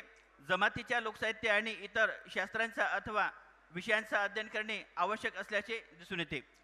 सर्वांनी माझं इथे संशोधन पेपर ऐकून घेतलं आणि मला इथे संधी दिली त्याबद्दल मी आयोजकांचं फार फार धन्यवाद, विनम्र अभिवादन करतो. धन्यवाद. धन्यवाद, आभार. कल्पना पाटील. यानंतर येणार आहेत अर्चना पाटील. कल्पना पाटील झाल्यानंतर अर्चना पाटील या विद्यार्थ्यांनी तयार राहायचे. सर्वांना जय भीम. माझं नाव कल्पना मॅडम 2 मिनिटं आहे आपल्याकडे. मी अमरावती विद्यापीठातील आहे. 14 तळ्यांच्या सत्याग्रहाकडे मॅडम माईक थोडा खाली घ्या. 14 तळ्याच्या सत्याग्रहाकडे पाहण्याचा इंग्रज सरकारचा दृष्टिकोन. 19 ते 20 मार्च 1927 रोजी डॉक्टर बाबासाहेब आंबेडकरांनी आपल्या अनुयायासह महाड इथे सत्याग्रह केला आणि ह्या सत्याग्रहानंतर तिथे मारामारी म्हणजे आपल्या अनुयायांवर खूप अत्याचार झाला आणि ह्या सगळ्यांचा म्हणजे तेव्हा सगळे सरकारमध्ये इंग्रज सरकार होते आणि यांनी याची माहिती कशी काय पूर्ण गव्हर्नरपर्यंत दिली तर ही चुकीची माहिती होती. त्यावेळचं जे जनरल होतं एक बॉम्बे क्रॉनिकल म्हणून या दैनिकाने सर म्हटलं की इतर वर्तमानपत्र कशी चुकीची माहिती देत आहेत की ह्या सत्याग्रहाबद्दल, कारण की हा यांचा हक्क आहे आणि तुम्ही यांचा हक्क हिरावून घेऊ शकत नाही. या दैनिकाने हिंदूंना आपल्या दृष्टिकोन बदलविण्याचे आवाहन केले. तसेच गृह खात्याचे सचिव होते मांटेन यांनी आपल्या गोपनीय पत्राद्वारे मिस्टर हुड यांना सुचविले की तुम्ही तटस्थ राहू नये, तर हा तटस्थ राहण्याचा दृष्टिकोन त्यांना आवडलेला नव्हता आणि ही पानवठ्यावरील बंदी तर 24 मध्येच उठविली. त्याच्यामुळे तुम्हाला भिण्यासारखं कारण नाही. तसंच गोपनीय पत्राद्वारे इतरही माहिती सांगितली की बाबासाहेब आंबेडकरांचंच बरोबर आहे. त्यांनी आपल्या कार्यकर्त्यासह जे सत्याग्रह केला तो अगदी योग्य आहे आणि हा जगातील पहिला पाण्यासाठी होणारा हा जगातील पहिला सत्याग्रह आहे. आणि ह्या सत्याग्रहावर म्हणजे 24मध्ये बंदी उठवल्यानंतरही याची अंमलबजावणी होत नव्हती, म्हणून बाबासाहेबांनी हा सत्याग्रह केला आणि ही जगातील पहिली परिषद आहे की जी पाण्यासाठी भरविले गेली. धन्यवाद सर. धन्यवाद मॅडम. यानंतर अर्चना पाटील आणि त्यानंतर तयार राहायचं आहे डॉक्टर विभावरी हाते यांनी तयार राहायचं आहे. यानंतर डॉक्टर विभावरी हाते. मैडम 2 मिनट आहेत आपल्याकडे. सभी को मेरा जय भीम. मैं अर्चना पाटिल वर्धा से. मेरे विषय है आज का डॉक्टर बाबा साहेब आम्बेडकर के चिंतन में प्रतिबिंबित सम्राट अशोक का बौद्ध धम्म. सारांशी पढ़ना चाहूँगी. बौद्ध धम्म के नैतिक मूल्य मानवीय मूल्यों को समानता दर्शाता है. नैतिक सदाचार का जीवन दर्शन का मुख्य आधार है. बुद्ध धम्म के मूल सिद्धांतों को सम्राट अशोक ने प्रचार प्रसार किया. उसी धम्म का प्रतिबिंब हमें डॉक्टर बाबा साहेब आम्बेडकर के चिंतन में दिखाई देता है. यह चिंतन एक मानवतावाद और जातिविहीन समाज को प्रोत्साहित करता है. डॉक्टर आम्बेडकर द्वारा दिया गया संविधान हमारे लिए एक बहुमूल्य देन है जो कि बुद्ध धम्म और सम्राट अशोक के सुशासन काल का सार है. किसी भी शोध का महत्व तब होता है जब उसका वर्तमान समय में लाभ हो.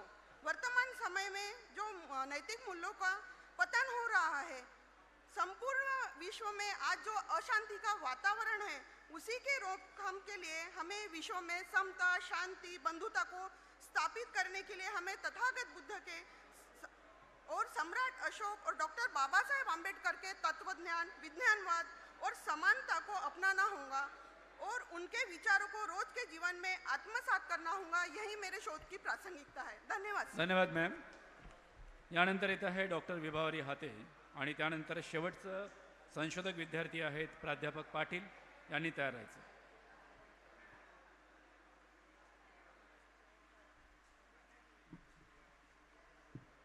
मॅडम 2 मिनटं आहेत please. Good morning to all of you, respected dais and my colleagues. Myself, Dr. Vibhavari Balaji Hate, librarian, Karmavir Mahavidyalaya Mool. My subject is Dr. Babasaheb Ambedkar and its work. Dr. Babasaheb Ambedkar म्हणतात, आकाशातील ग्रह तारे जर माझं भविष्य ठरवत असतील तर माझं मनगट आणि मेंदूचा काय उपयोग. भारताची अर्थव्यवस्था मजबूत करण्यासाठी डॉक्टर बाबासाहेब आंबेडकरांचे विचार मार्गदर्शक आहे. संविधानातील भारत साकार केल्यास भारत जागतिक महासत्ताक होईल. डॉक्टर बाबासाहेब आंबेडकरच्या अर्थविषयक विचारांची भारताची अर्थव्यवस्था अधिक मजबूत होईल.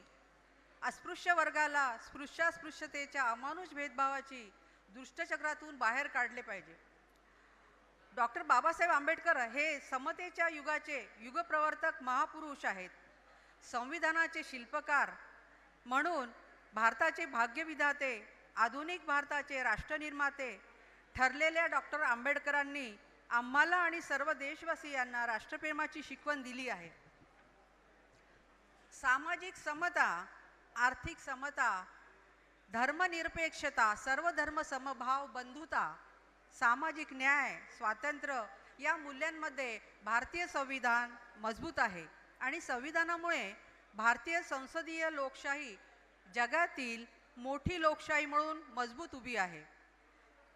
डॉक्टर आंबेडकरांनी सांगितल्यानुसार जातीजातीतील धर्मातील संघर्ष मिटला पाहिजे. त्याप्रमाणे देशात यश मिळत आहे. जाती धर्मातील संघर्ष मिटत चालला आहे. मात्र अजूनही काही प्रमाणात दलित तसेच आदिवासींवर अत्याचार होत आहेत. त्यानंतर कृषी व शेती संबंधीचे विचार सांगायचे झालेस यांनी सर्वात महत्त्वाची संकल्पना मांडली आहे ती शेतीची राष्ट्रीयकरण करण्याची. शासनाने शेतजमिनी ताब्यात घेऊन त्या विकसित कराव्यात. अशा विकसित शेतजमिनी शेतकऱ्यांना काही अटीवर कसण्यासाठी द्याव्यात. या एका अर्थाने सामूहिक शेतीचाच प्रयोग आहे. त्यानंतर शेतकऱ्यांच्या मोर्चात सहभाग व खोती पद्धतीवर बंदी. खोती पद्धत म्हणजे जी पारंपरिक पद्धतीने शेती करणारे असतात त्यांच्याकरता. त्यानंतर गोलमेज परिषद सहभाग. इसवी सन 1927 ते 30 मधील सायमन कमिशनने अस्पृश्यांच्या राजकीय हितांना फारसे महत्त्व दिलेले नाही. ब्रिटिश सरकार भारताला काही राजकीय हक्क राज्यघटनेच्या माध्यमातून देण्याच्या तयारीत होते, तेव्हा भारताच्या भाव्य राज्यघटनेत अस्पृश्यांच्या हिताचे संरक्षण करणारे राजकीय हक्क असावेत असे आंबेडकरांना वाटत होते. मॅडम कन्क्लूड करा प्लीज.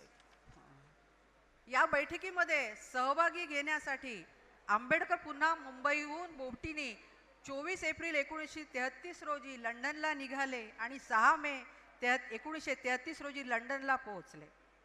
त्यानंतर गोलमेज परिषदातील सहभागामुळे त्यांना अस्पृश्यांना महान नेता, कायदेपंडित व बुद्धिमान व्यक्ती म्हणून जागतिक पातळीवर ओळखले जाऊ लागले. शेवटी एवढंच म्हणायचं आहे की शिक्षण हे वाघिणीचे दूध आहे.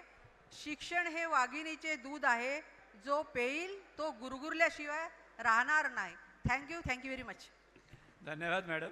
यानंतर प्राध्यापक पाटील सर, शेवटचे संशोधक विद्यार्थी आहेत. प्राध्यापक पाटील सर.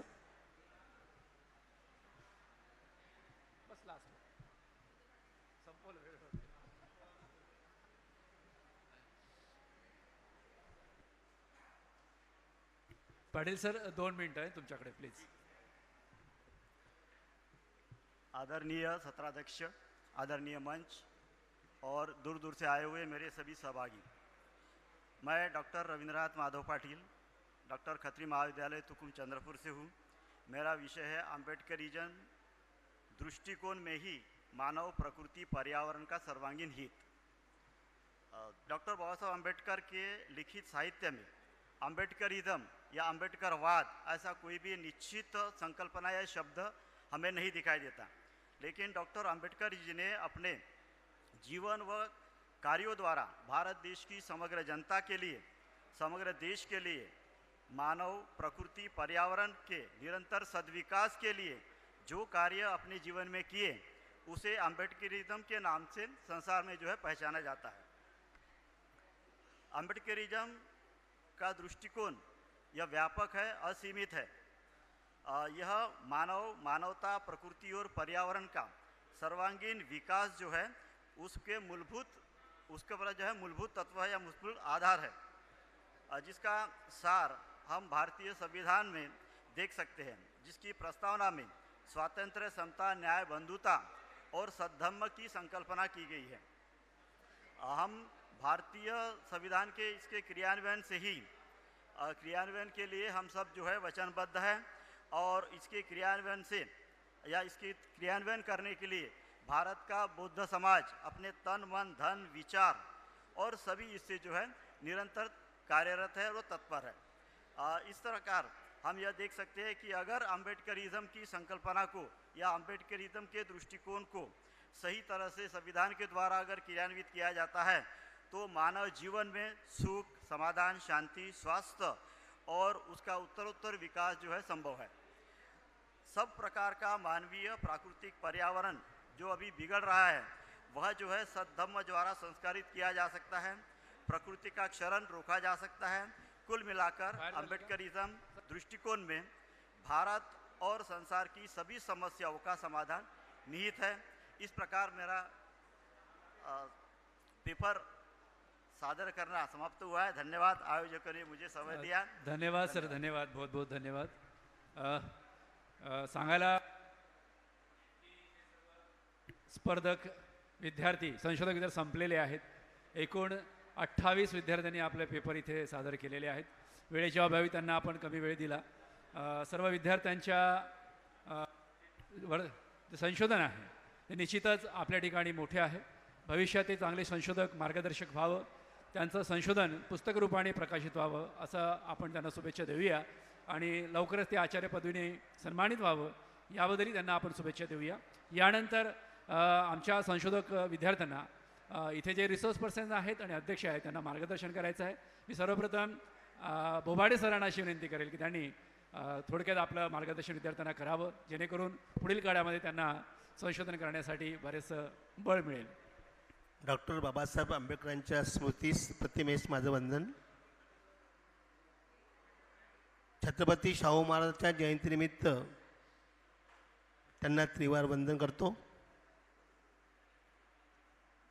व्यासपीठावर विराजमान आमच्या मैत्रिणी डॉक्टर रामटेके मॅडम, आमचे मित्र Shri Bhupesh Chikteji, Bhagat sir, Waghmare sir, Bansod sir, Maske sir, Bend madam, उत्कृष्ट संचालन करणारे सोनटक्के सर.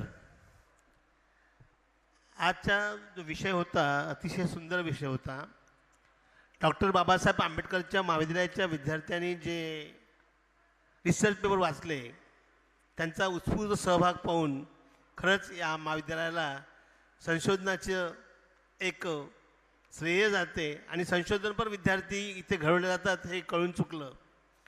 बाबासाहेब आंबेडकरांच्या विचारावर आणि त्या विचाराच्या अनेक पैलूवर या संशोधन सत्रामध्ये, या परिसंवादामध्ये लोकांनी प्रकाश टाकला, संशोधनकर्त्यांनी प्रकाश टाकला, हे अतिशय अभिवंदनीय आहे.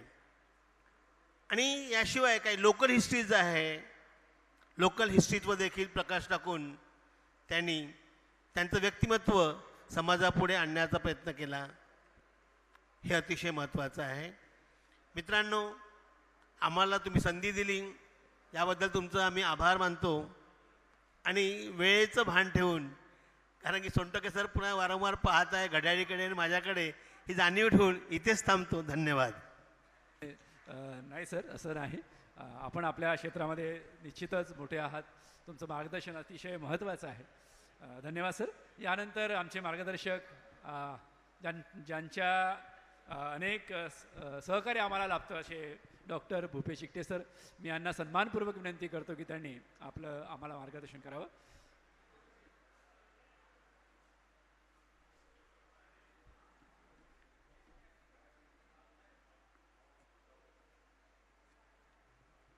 सर्वप्रथम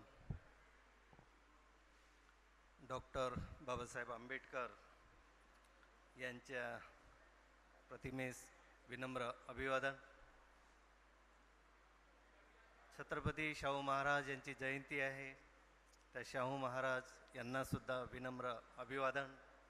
कारण आपला महाराष्ट्र हा समृद्ध आणि आपल्याला अभिमान वाटावा असा आहे, कारण आम्ही राहतो तो महाराष्ट्र फुले शाहू आंबेडकरांचा महाराष्ट्र आहे, याचा आम्हाला अभिमान वाटतो.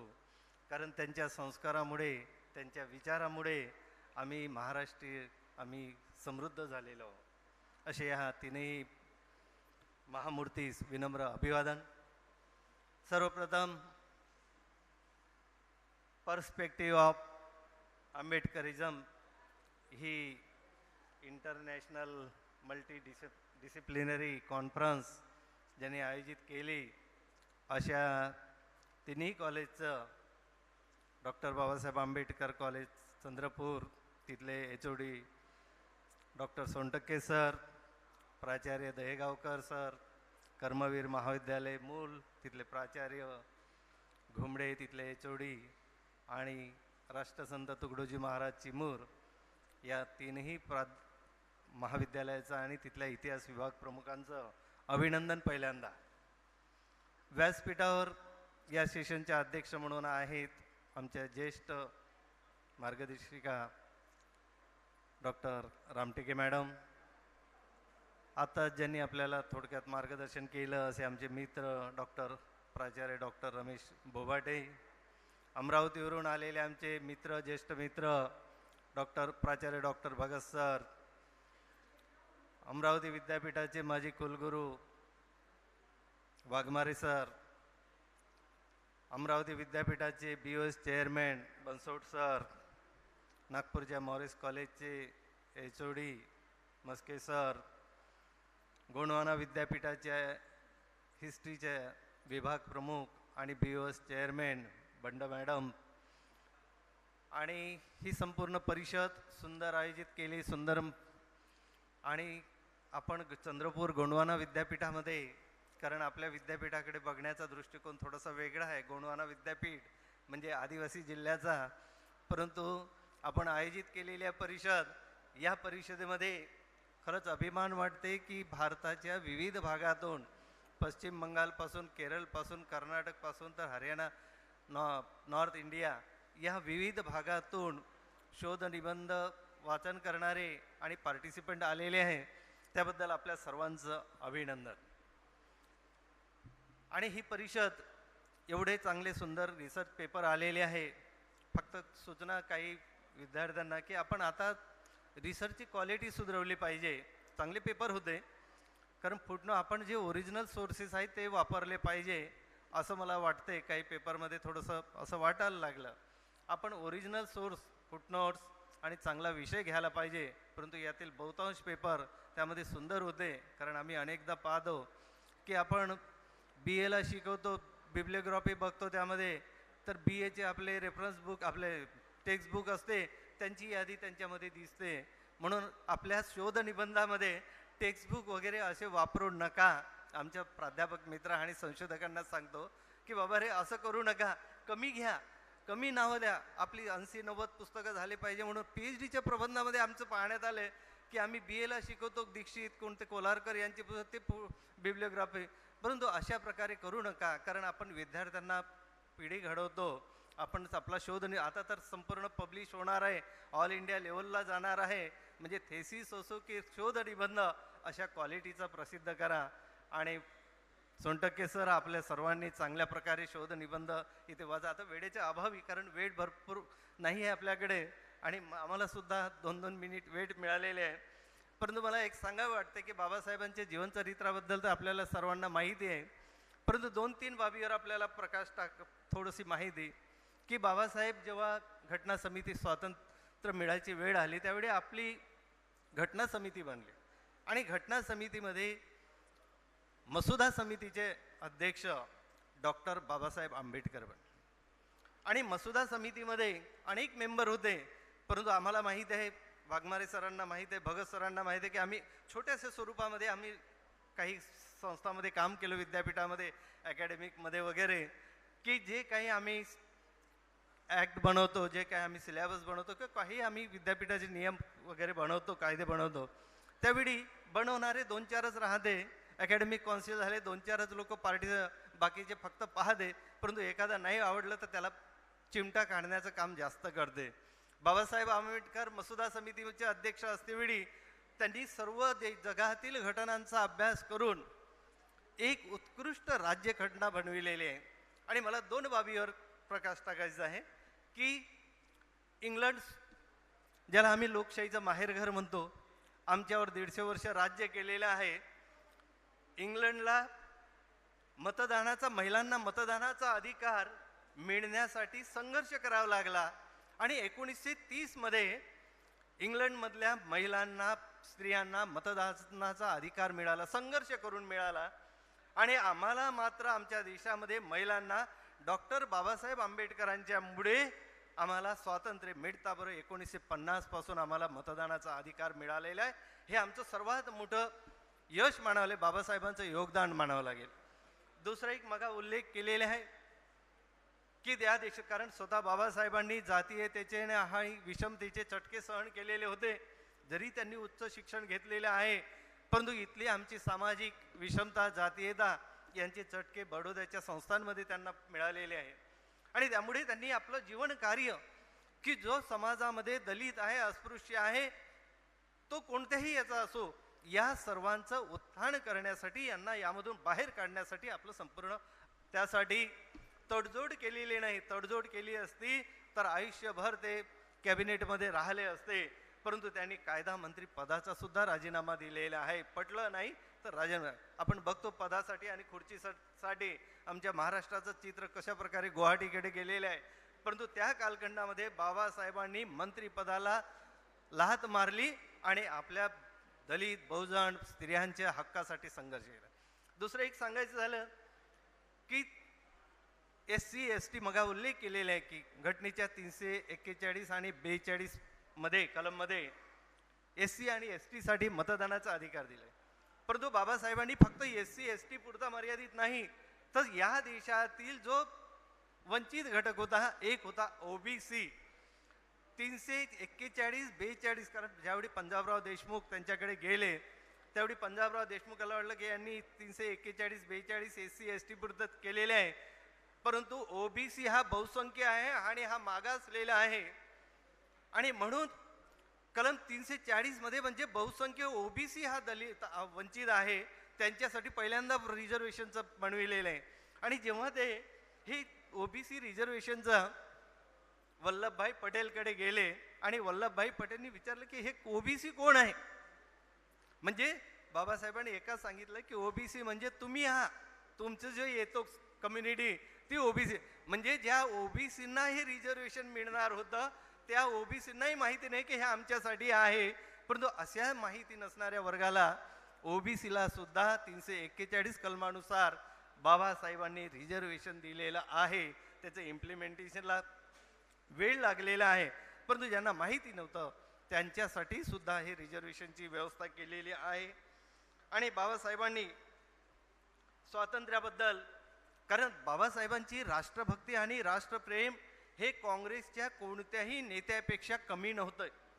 त्यांच्यावर टीका केल्या जाते की स्वातंत्र्य आंदोलनामध्ये बाबासाहेबांनी, परंतु बाबासाहेबांचं म्हणणं होतं की बाबा रे, स्वातंत्र्य मिळाल्यानंतर खरंच या देशातल्या सर्वसामान्य माणसाला स्वातंत्र्य मिळणार आहे का?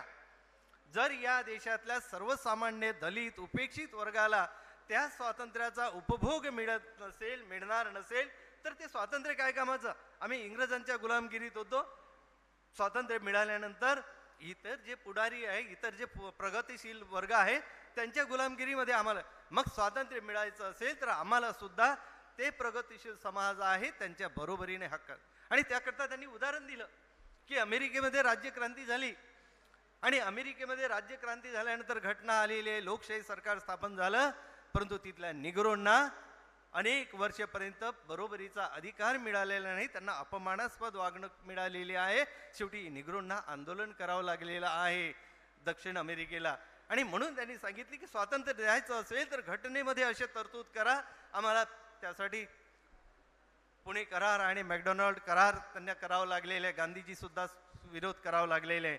म्हणजे बाबासाहेबांनी या उपेक्षित आणि वंचित समाजासाठी घटनाचा अभ्यास करून, कारण घटने लिहितेवेळी काही कलम असे केलेले आहे की ज्यामुळे उपेक्षित वर्गाला 1950 नंतर समाजामध्ये सर्व नागरिक समान केलेले आहे. आणि ही घटना लिहितेवेळी त्यांनी किती परिश्रम केलेले आहे आणि त्यांचे राजकीय आर्थिक विचार भरपूर आहे, परंतु आता वेळेचा अभाव सर बघून राहिलेले आहे.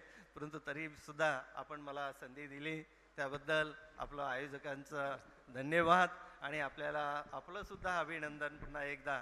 Thank you so much. धन्यवाद सर, आपण नेहमी आमचा असाच उत्साह वाढवत असता. शेवटी आम्ही विद्यार्थी. अतिशय सुंदर वक्तव्य आपण इथे केलं आहे. बाबासाहेबांच्या महत्त्वपूर्ण विषयावर आपण आज इथे आम्हाला मार्गदर्शन केलं. महाविद्यालयाच्या वतीने, संस्थेच्या वतीने आणि या परिषदेच्या वतीने मी आपले खूप खूप आभार व्यक्त करतो. आणि या पेपर प्रेझेंटेशनचं सेशन कन्क्लूड करण्यासाठी मी आमच्या ज्येष्ठ प्राध्यापिका, आमच्या आई समान डॉक्टर मीता रामटेके मॅडमला अशी विनंती करतो की त्यांनी या पेपर प्रेझेंटेशनचं कन्क्लूड करावं. सर्वांना जय भीम.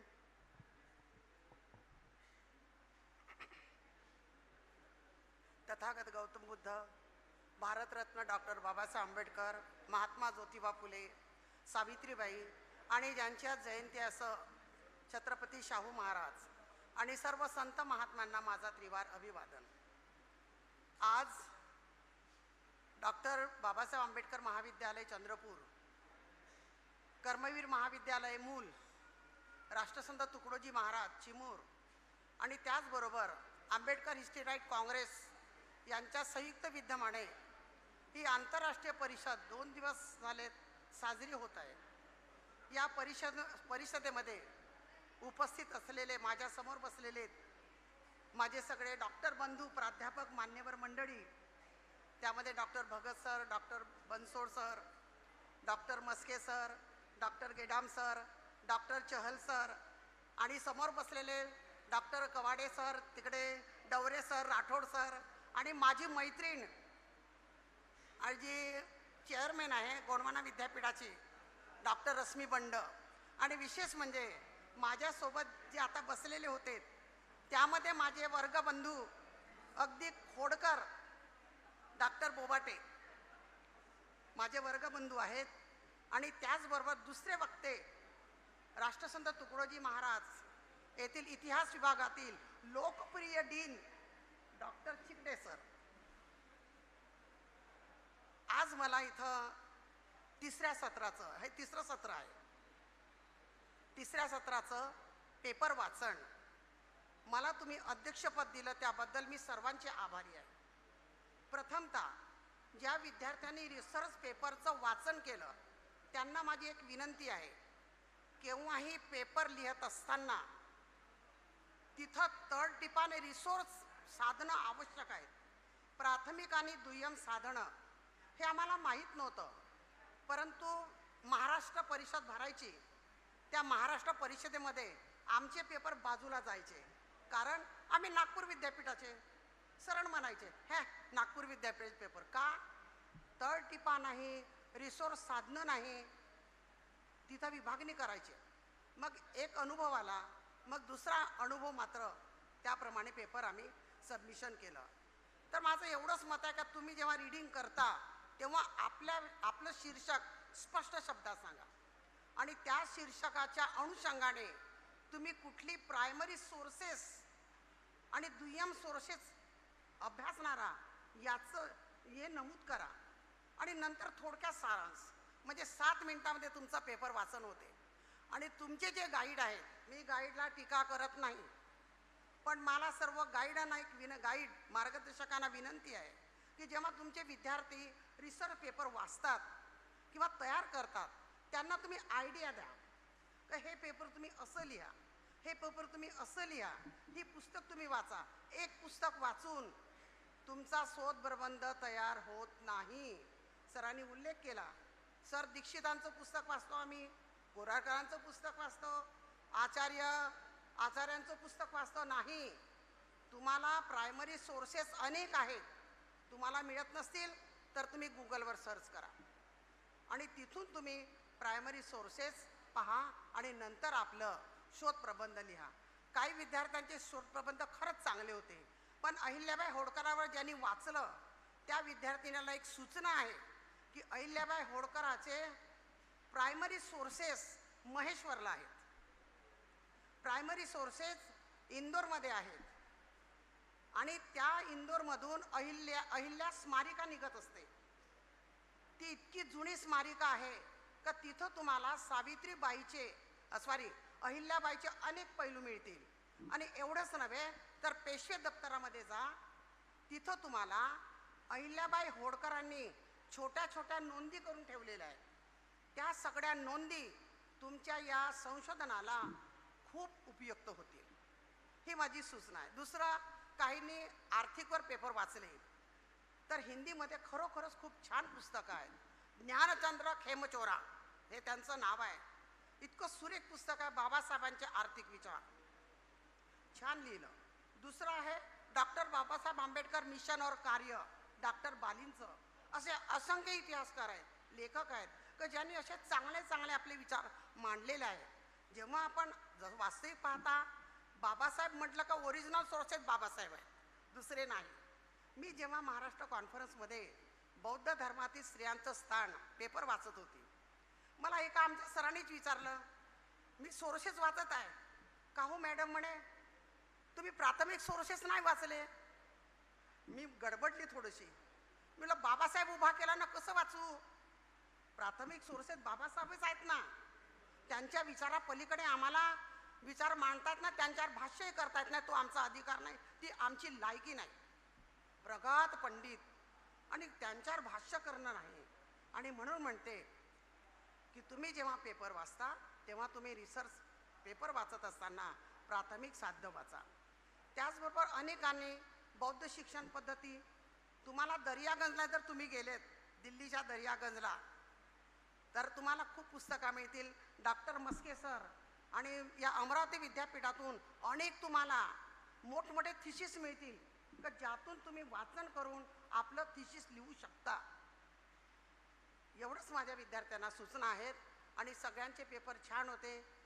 आमच्या या आंतरराष्ट्रीय परिषदेला वेस्ट बंगालपासनं हरियाणा, दिल्ली, पंजाब, केरळ इथून काही मंडळी आली आहेत, प्राध्यापक मंडळी.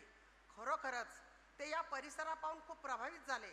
काल बोलले माझ्याशी, मॅडम बहुत अच्छा परिसर है, चलो अपन यादगार करके एक फोटो निकालेंगे. आणि खरोखरच त्यांचं ते जे बोललेत आणि अगदी भारावून बोललेत, मनातून बोललेत. आणि मी त्या सगळ्यांचं खरोखरच अभिनंदन करते की ज्यांनी आमच्या या जागेला एक आदर्श जागा म्हणून ज्यांनी नाव दिलं. वास्तविक सांगायचं म्हणजे 2 दिवस आम्ही खूप चांगले विचार घेतले, मान्यवर मंडळी बोललीत, सगळे प्रभावित झालो. पण खरोखरच हे विचार आम्ही आपल्या डोक्यातच ठेवायचे का? हे विचार कुठेतरी समाजात न्यायचे. ही मान्यवर आपण फोटोमध्ये त्यांना फक्त मांडतो, त्यांना वंदन करतो, पण नाही, त्यांचे जे विचार आहेत ते विचार चिरकाल टिकणारे आहेत.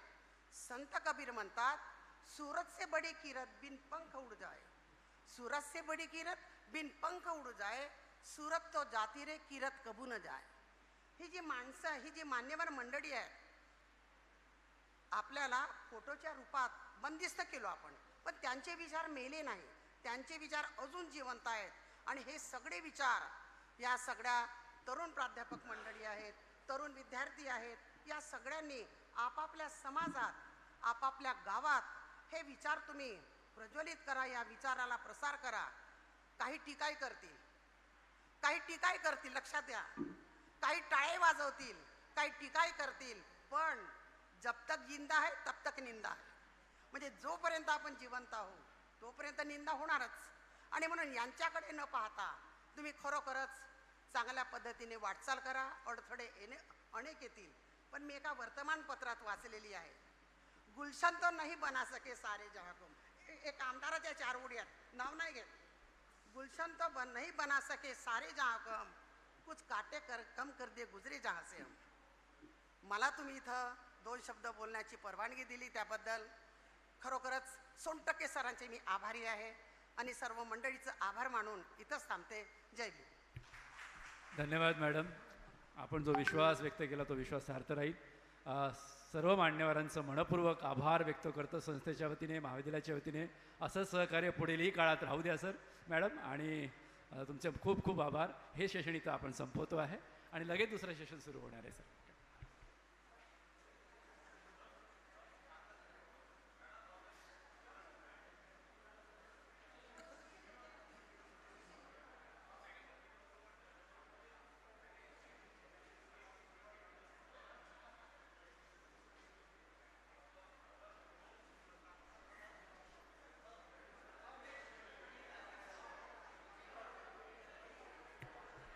हॅलो. 2 दिवसीय आंतरराष्ट्रीय कॉन्फरन्सच्या या दुसऱ्या दिवशीचा एक प्लेनरी सेशन आता सुरू होत आहे. या सेशनकरिता चेअरपर्सन आहेत doctor Rashmi Bend madam, professor head PGDT Gondwana university Gadchiroli. मी डॉक्टर रश्मी बंड मॅडम यांना अशी विनंती करतो की त्यांनी मंचावर आपलं स्थान ग्रहण करावं. त्यानंतर या सेशनचे resource person doctor Indira Suryavanshi, chairman BOS history, Osmania university Hyderabad. Doctor Indira Suryavanshi madam, इनको भी मैं यहाँ पर मंच पर आमंत्रित करता हूँ.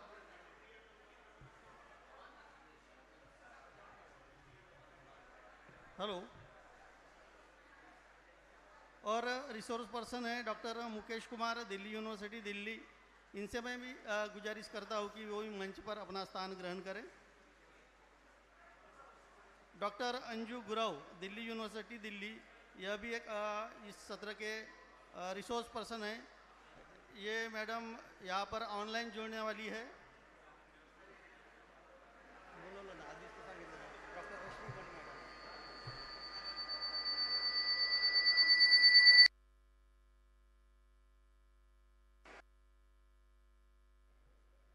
हेलो.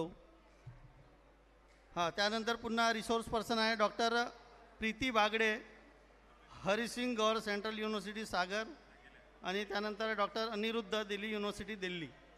सर्व मान्यवरांना मी आग्रहाची विनंती करतो की त्यांनी मंचवर आपलं स्थान ग्रहण करावं. Doctor Mukesh Kumar, Delhi university.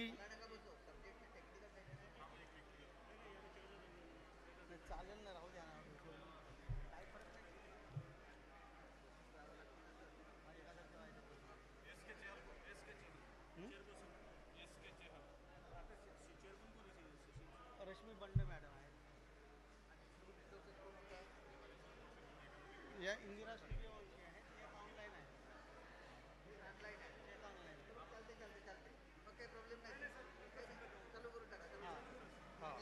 हां हां हां हां. तर या प्रिलिमिनरी सेशन सत्र सुरू झालंय, बसून घ्यावे. सत्र सुरू झालं आहे, बसून घ्यावे. We request you to seat please. मान्यवरांना विनंती आहे, पाठीमागे सत्र सुरू झालं आहे. सत्र सुरू झालंय, सुरू करावं. सर्व पार्टिसिपंट्सना अशी विनंती आहे की त्यांनी हॉलमध्ये बसावं. अगदी अर्ध्या तासाचं सत्र आहे, लवकर आटोपन जाईल. तर या सत्रामध्ये चेअरपर्सन म्हणून या ठिकाणी उपस्थित आहेत professor end PGDT Gondwana university गडचिरोलीच्या डॉक्टर रश्मी बंड मॅडम. तर यांचं स्वागत आणि सत्कार करण्यासाठी डॉक्टर आंबेडकर महाविद्यालयाचे प्राचार्य डॉक्टर राजेश दहेगावकर सर यांना अशी विनंती करतो की त्यांनी डॉक्टर रश्मी बंड मॅडम यांचं पुष्पगुच्छ देऊन स्वागत करावं आणि मुवमेंट देऊन त्यांचा सन्मान करावा.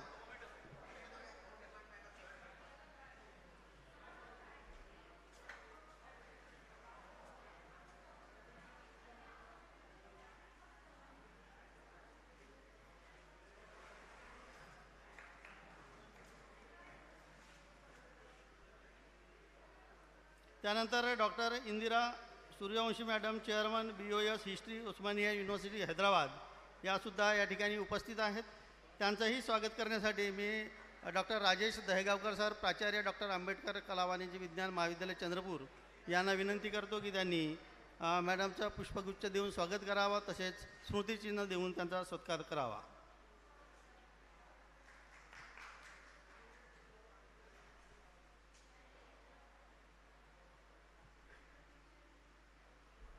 इस सत्र में और रिसोर्स पर्सन है जो ऑनलाइन यहाँ पे जुड़ेंगे, डॉक्टर अंजू गुरव, दिल्ली यूनिवर्सिटी दिल्ली, इनका भी मैं यहाँ पर तहे दिल से स्वागत करता हूँ.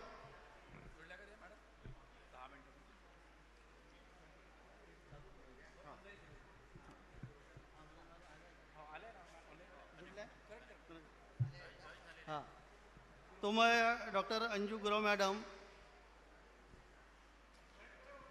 इनसे गुजारिश करता हूँ कि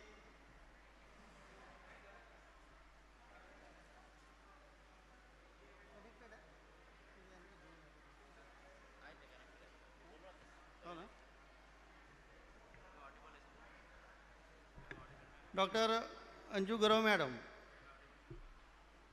आई am audible ma'am. Yes sir. हाँ, thank you. You are most welcome here.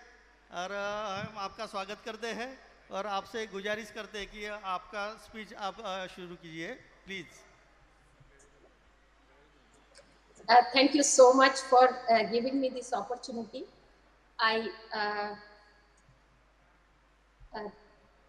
My gratitude to the chair and the stage and my respected friends and colleagues who have come from so far away. I hope I'm audible. I'm audible to all of you. Yes, ma'am. You are audible. Yes, sir. Yes, sir. As I was very excited to listen all this morning session, and it was amazing. But mostly Marathi I couldn't understand. I was trying to understand. So I have just taken the issue which I am going to discuss is very large enough.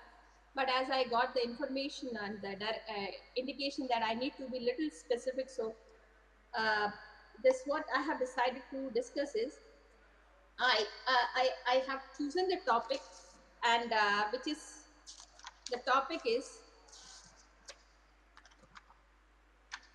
Subjugation of Women, Emancipation of Women Through Writings and Speech of Dr. B.R. Ambedkar.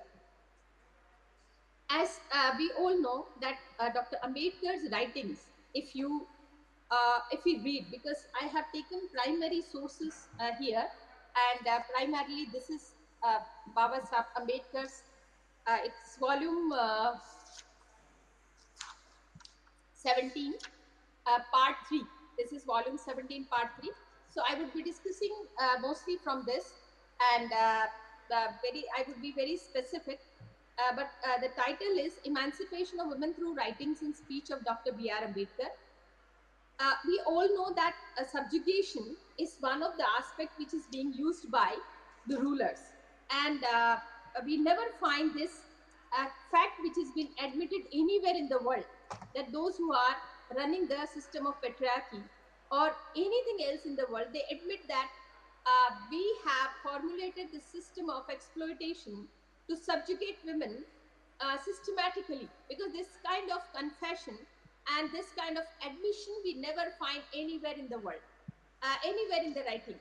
And to support my argument, I take this writer, Coetzee, and this J.M. Coetzee, who is a Nobel laureate in 2003, and he's one of the very famous article, Apartheid Thinking, where I just read out the theorists of apartheid justified their doctrine on the grounds that it is in the long term in interest of whites apartheid demanded sacrifices. They said, but in the long term, such sacrifice would be paying off. So there are 3-4 terms he's using. Coetzee is using 3-4 terms, that is irrationality of history, and this madness of history, and how we have to read between the line, which is actually not being written. And there is one very significant writer whom he is quoting, that is Geoffrey Cronje. Geoffrey Cronje is one of the person who has been responsible for actually setting the lays and foundation for the apartheid regime. And there are 4 or 5 books he has written from 1945 to 48. Those books actually laid down the foundation for that rules and regulations for segregation in the African society. So he says that if you have to understand how, because in nowhere in this writing, Cronje is accepting that it is with the deliberate attempt to take the benefit of the labor, the black body, to use for the labor and resources of that African native community. And that is why we never find this kind of confession is there. And that's we have to understand. So what he says that, I myself is thus less with the Geoffrey Cronje, a man of no great historical importance, than with his madness and with the question of how madness spread itself, or is it to make spread through a social body. More generally, it is with the madness into history. So such of the concepts which when we say madness of history and confession, what I am trying to say is these are the predetermined thoughts which are there in the mind to exploit the system and the resources of deprived. And that's how this is implicable with the subjugation of women also. The same thing, because this is just after justifying my opinion, I just come to how Ambedkar trying to make this concept clear before the world that subjugation of women, which is a historical aspect, and through this the religious scriptures and through the social norms, it has been made new norm or new normal.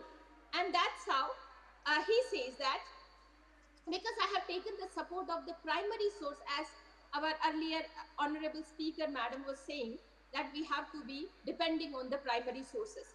And for this matter, I won't take much time of this esteemed talk, and I would just go through some very significant facts related to the subjugation of women. And for this I have taken this article, The Rise and Fall of Hindu Women, who was responsible for it. It is written by Dr. B.R. Ambedkar, in support of, because he wanted to extend the argument to defy the allegations which has been made in 1950.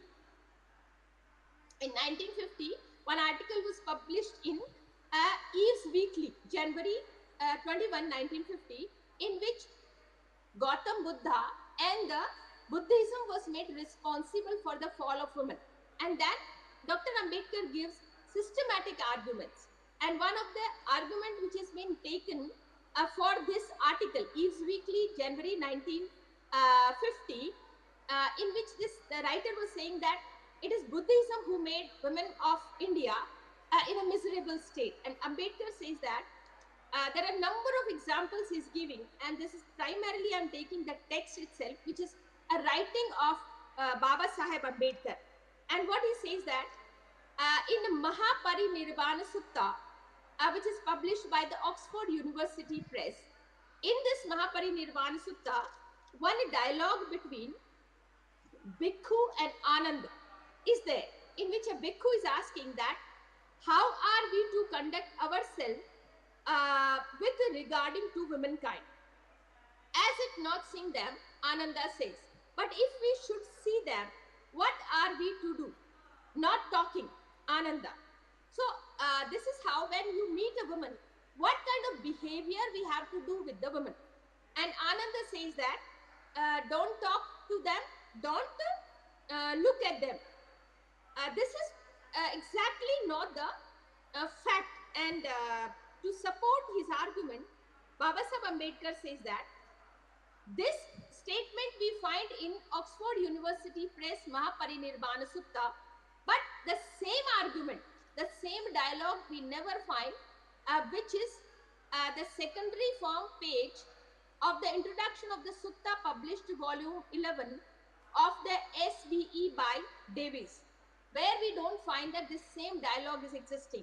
There are another fact, Baba Saheb Ambedkar says that the introduction of the Sutta to be found on page 72 of the Digha Nikaya part 2, in which also, which is published by Davies, we don't find this argument there. It means Ananda never said that if you see women, don't talk to them. If you have to see them, don't see them. This is what he is not supporting. Then he says that when this assembly was taken, first assembly on Buddhism, when it took place, that time also there are number of references in which we find that Ananda is interacting with women. And then Gautam Buddha was the first person who inducted women in the Sangha. Gautam Buddha was the first person who even permitted women for celibacy, which is we never find anywhere. Then he says that women are entitled for the liberation, the way moksha, which is entitlement is for the man. The same way we can find there.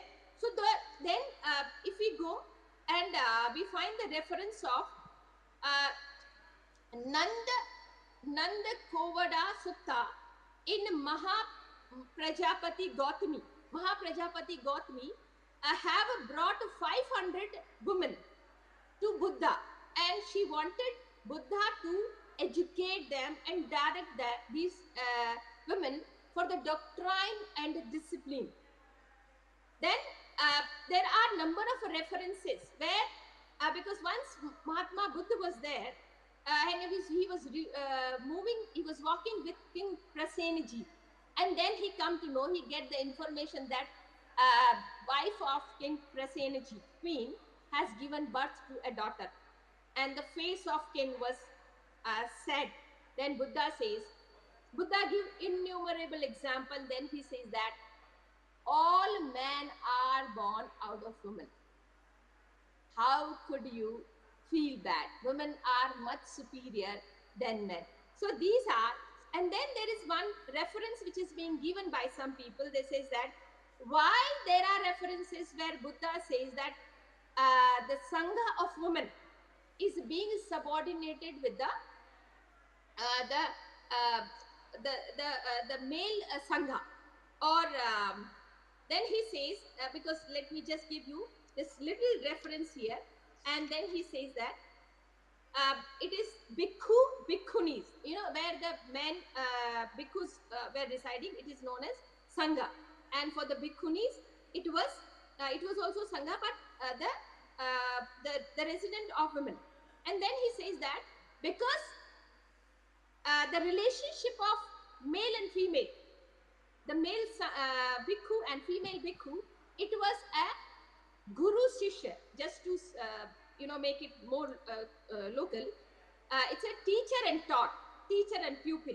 So this relationship, it doesn't send that somebody subordinate, it is how we understand. And the same example he gives for the in the church also. In the church also, convent are there, different residents are there, and for the male serving the Jesus Christ purpose is also there.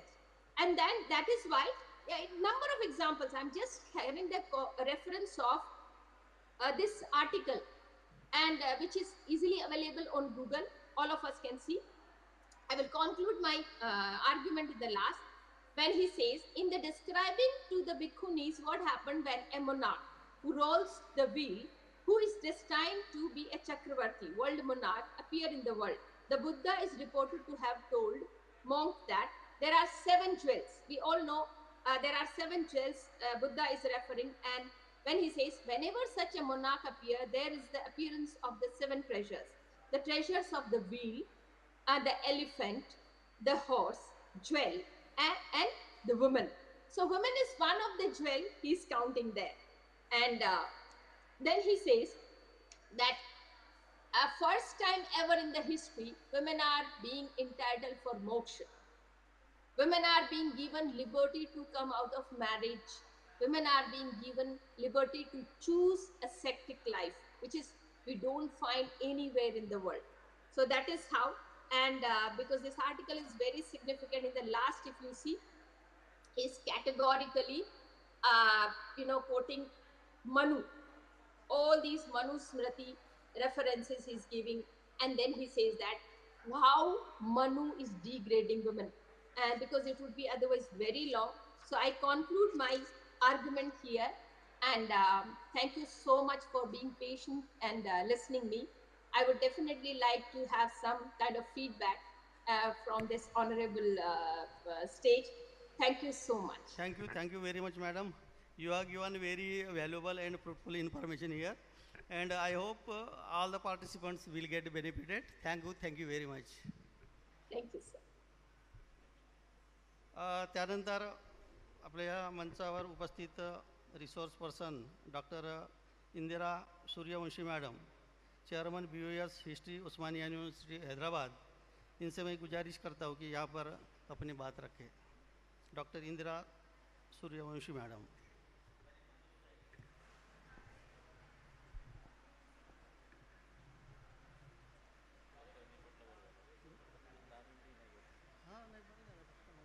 जय भीम, नमो बुद्धाय।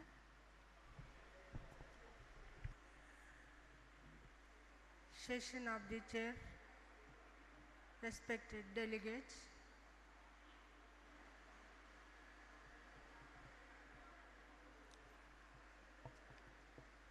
it's my privilege to be part of this international conference on perspectives of Ambedkarism.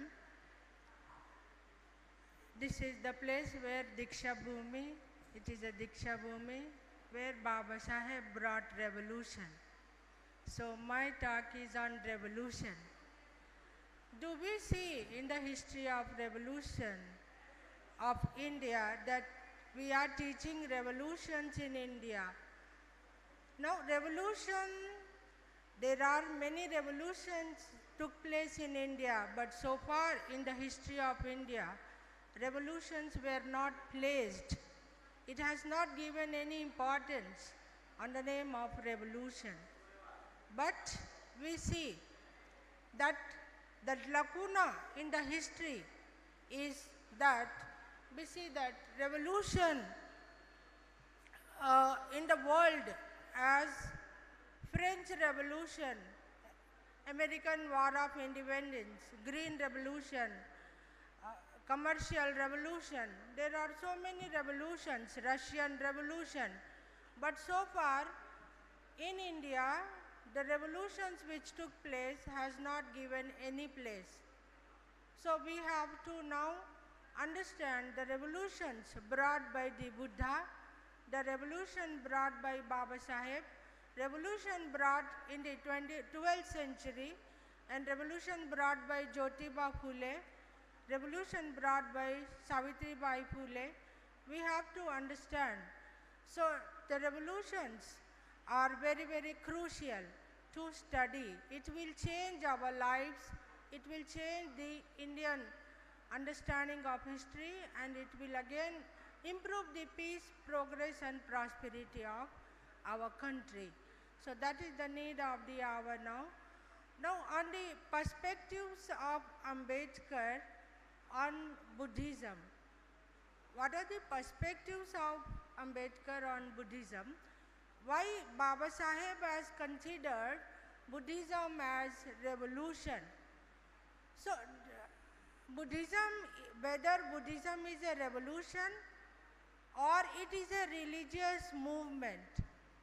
Now accordingly we study in the history that there is a new rise of religious movements in 6th century BCE, that only we saw that Buddha become enlightened and Buddha preached us the Ashtanga Marga. Buddha preached about the noble truths. So accordingly Buddhist councils held, and their Ashoka has given importance to Buddhism. But we see here, according to the perspectives of Ambedkarism, now what is Buddhism? So according to Ambedkar, Baba Saheb Ambedkar, Buddhism is a revolution. It is not just a religious revolution. It is not just a social revolution. It is a very big political revolution also. So Baba Saheb has considered, and in his perspective, that Buddhism is a religious revolution, a social revolution and a political revolution.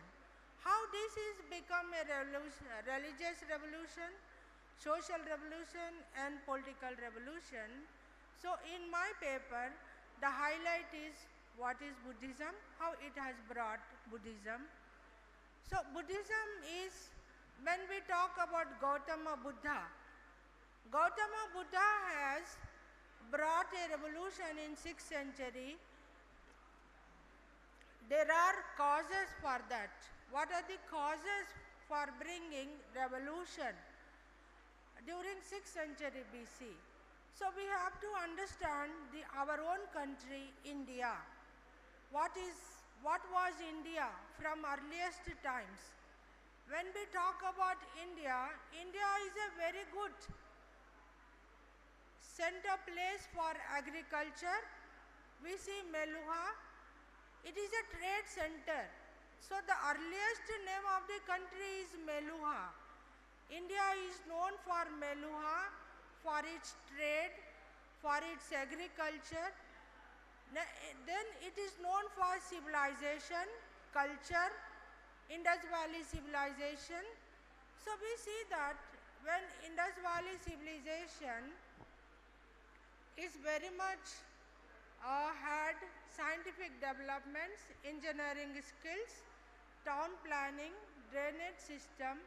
It was all people used to live a very civic sense life. There was no caste system during that time. There was no division of laborers. There was no such kind of customs and traditions. Then how India was turned into all these things, caste system, and so after 15th century BCE, we see that the first invaders who come to India, Aryans, they have introduced this system of caste system. They have introduced customs and traditions.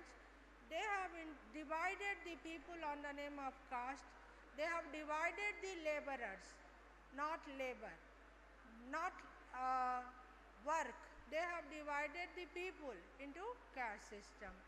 There the caste system has come, its genesis and origin. Baba Saheb has well studied the mechanism of caste system, how it has come, and Baba Saheb has tried to annihilate the caste. What Buddha has done during 6th century. So we will see that Buddha fought against three major things. One is Buddha discarded the Vedas. Buddha discarded the yagna and sacrifice. Buddha discarded the caste system. So Buddha has brought with this, Buddha has brought a revolution, and Buddha has given importance to his, and the people, common people should not suffer. So he wanted to remove the sufferings from the people's life. That is why Buddha fought against, Buddha enlightened the common society with the knowledge of Ashtanga Marga, with the enlightening on noble truths. So Buddha has brought a great revolution. Buddha has given equal priority to everybody. Buddha has given us the place in his preachings, in his teachings. Buddha has given the place of to common people to become nuns, to become priests, to become. So Buddha has given in his enlightened path equality to all. Buddha has given place in education to all. Buddha has given women equal rights. So Buddha has brought very much big revolution in 6th century BCE itself. That is why Baba Saheb's perspective on Buddhism is just not a religious movement. It is a revolution, social revolution, political revolution, and religious revolution. So I conclude here by saying that whatever Baba Saheb studied through the sources, so whatever the Buddha has taught, Buddha has brought. So today we see wherever we are excavating, whichever village we see today, now all Buddhist sites are there. We are getting, the excavations are proving that Buddhism, it has spread like a fire. It spread like a revolutionary fire, intellectual fire. So what the Buddha has taught us, enlightenment. So Buddha said that atta dibo bhava.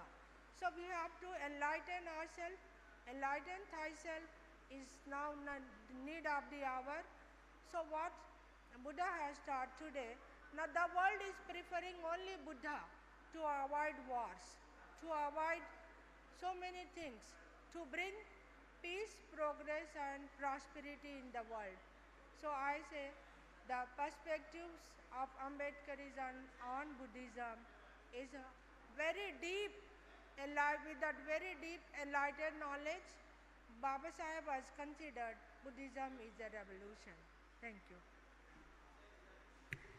Thank you madam, आपने Buddhism के विविध पहलुओं के ऊपर बहुत अच्छी बात यहाँ पर रखी है। हम तीनों हिस्ट्री कांग्रेस एसोसिएशन और डॉक्टर अंबेडकर कॉलेज की तरफ से आपका बहुत बहुत शुक्रिया। इसके बाद इस सेशन की चेअरपर्सन डॉक्टर रश्मी बन मॅडम यांना मी आमंत्रित करतो, सन्मानपूर्वक आमंत्रित करतो की त्यांनी या ठिकाणी पार्टिसिपंट्सना मार्गदर्शन करावं।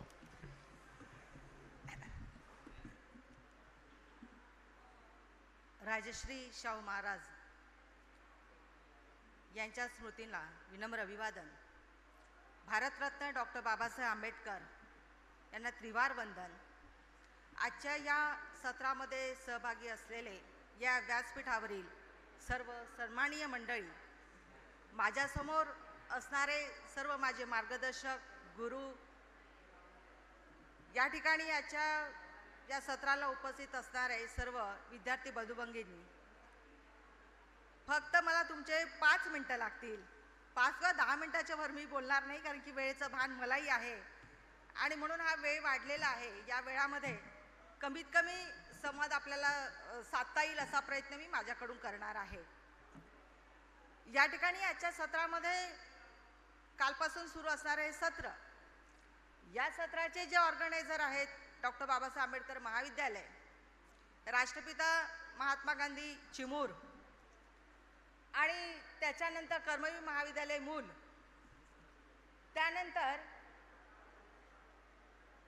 आंबेडकर राईट हिस्ट्री असोसिएशन यांच्यातर्फे आयोजित झालेल्या या कार्यक्रमाचं सर्वप्रथम मी फार कौतुक करते आणि अभिनंदनही करते. याचं कारण असं आहे की या वर्तमान काळामध्ये कुठेतरी आंबेडकर विचारांच्या प्रवाहाला गती देण्याचं काम यांनी निश्चितपणे या 2 दिवसीय आंतरराष्ट्रीय परिसंवादामध्ये केलं आहे असं मला वाटतं. आणि हे सर्व पाहत असताना बाबासाहेब आंबेडकरांच्या कार्यावर किती प्रकाश टाकावा किंवा किती मोठं कार्य, प्रगाढ कार्य आहे. फार मोठे अभ्यासक, तत्वचिंतक, तत्वज्ञ, समाजशास्त्रज्ञ, ज्याला आपण शिक्षण महर्षी म्हणतो, शिक्षण तज्ज्ञ, असे कितीतरी कार्य डॉक्टर बाबासाहेब आंबेडकरांचं आहे. आणि ज्या ज्या वेळेला आपण त्यांचं कार्य अभ्यासतो, त्यांच्या कार्यावर संशोधन पण अनेक बाजूनी सुरू आहे, सर्व पैलू अभ्यासला जात आहे. पण ज्या ज्या वेळेला आपण डॉक्टर बाबासाहेब आंबेडकर अभ्यासतो त्या वेळेला मला जाणवलं की विचाराचा प्रसार तर फार मोठा आहे, पण तेवढीच विचाराची खोलीसुद्धा डॉक्टर बाबासाहेब आंबेडकरांच्या कृतीला आहे. आणि म्हणून विचार हा माणसाला पुढे नेत असतो, ते आपलं एक पाऊल असतं. आणि असे विचाराचे पावलं सुरू झाले तर ते कार्य होतं, कार्य सुरू होतं. आणि ते कार्य एखाद्या चौकटीच्या बाहेर जाऊन करणं, त्याच्यासाठी लागणारा सामाजिक लढा, त्याच्यासाठी लागणारं बळ, त्याची क्षमता, लोकजागृती, संघटन, हे सर्व काम डॉक्टर बाबासाहेब आंबेडकरांनी केलेलं आहे. म्हणून एखाद्या पैलूवरती जेव्हा आपण प्रकाश टाकतो त्यावेळेला बाबासाहेब आंबेडकरांचे विचार आपल्यासमोर दिसून येतात. आणि म्हणून डॉक्टर बाबासाहेब आंबेडकरांनी याच्यावर छान म्हटलेलं आहे की विचार हा कसा असावा, तो माझ्यापाशी थांबू नये, समाजापाशी थांबू नये, काळापाशी थांबू नये, त्याने गती प्रवाहित असावं. विचारांचा प्रवाह ज्या वेळेला सुरू असतो त्यावेळेला वर्तमान काळ आणि भविष्यकाळाचा वेध घेतला जातो. आणि हे सर्व मुद्दे त्यांच्या संविधानामध्ये आपल्याला दिसून येतात. स्त्रियांच्या संदर्भातला एक संशोधन पेपर एका विद्यार्थ्यांनी वाचला, पण याच्यामध्ये अतिशय मोजक्या शब्दामध्ये डॉक्टर बाबासाहेब आंबेडकरांनी जे काही प्रतिपादन केलेलं आहे ते मला विशेष आवडलं. त्यांनी असं म्हटलेलं आहे की अर्धी संख्या ही स्त्रियांची आहे आणि समाजातल्या अर्ध्या संख्येला लुळं पांगळं करून जमत नाही, तर आपलं निरोगी शरीर राहण्यासाठी जसे सर्व अवयव आपल्याला सशक्त असावे लागतात, तेव्हा हा समाजाचा एक भाग हा सुद्धा आपल्याला या प्रवाहामध्ये आणणं आवश्यक आहे. कुठल्याही एका स्त्रीचा अभ्यास डॉक्टर बाबासाहेब आंबेडकरांनी केलेला नव्हता, समस्त मानवजात ही त्यांच्या समोर होती. आणि म्हणून विशिष्ट वर्ग, विशिष्ट जात किंवा विशिष्ट धर्म असं न पाहता एक समस्त मानवजातीचा विचार करणारा महापुरुष म्हणून ज्यावेळेला आपण डॉक्टर बाबासाहेब आंबेडकरांकडे पाहतो तेव्हा त्यांच्या विचाराची आणि कार्याची दिशा ही आणखी आपल्याला स्पष्ट व्हायला लागतं असं मला वाटतं. आणि त्याच्यामध्ये बाबासाहेब आंबेडकरांना जे अभिप्रेत होतं की एखादा वर्गवीस समाज त्यांना पाहिजे होता, जातवीस समाज त्यांनी अपेक्षित केलेला होता. आणि कुठल्याही गटाने, कुठल्याही व्यक्तीने किंवा कुठल्याही देशाने जे शोषण केलेलं आहे त्याच्या शोषणामध्ये त्यांची लोकशाही मूल्ये बसत नव्हती. स्वातंत्र्य, समता, बंधुता ही सांगत असताना बाबासाहेबांनी ही आधुनिक मूल्ये लोकशाहीच्या स्वरूपामध्ये मांडलेली आहे. आणि असा समाज डॉक्टर बाबासाहेब आंबेडकरांना निर्माण करायचा होता. आणि म्हणून मला असं वाटतं की या परिसमाच्या निमित्ताने आपण टाकलेले एक पाऊल आहे. आणि म्हणून बाबासाहेबांच्या विचाराचं सार घेऊन जर आपण पुढे पुढे गेलो तर निश्चितच आपल्या कर्तृत्वाला एक दिशा मिळणार आहे. आणि जे नवीन आव्हान आपल्यासमोर आज उभे आहेत ते आव्हाने आपण पेलू शकणार इतकी क्षमता आणि शक्ती बाबासाहेबांच्या विचारामध्ये आहे. या विचाराला मी नम्रपणे अभिवादन करते आणि थांबते. धन्यवाद. धन्यवाद मॅडम. अगदी सुंदर आणि शॉर्टमध्ये आपण आंबेडकर पर्स्पेक्टिव्ज या ठिकाणी आपण मांडला.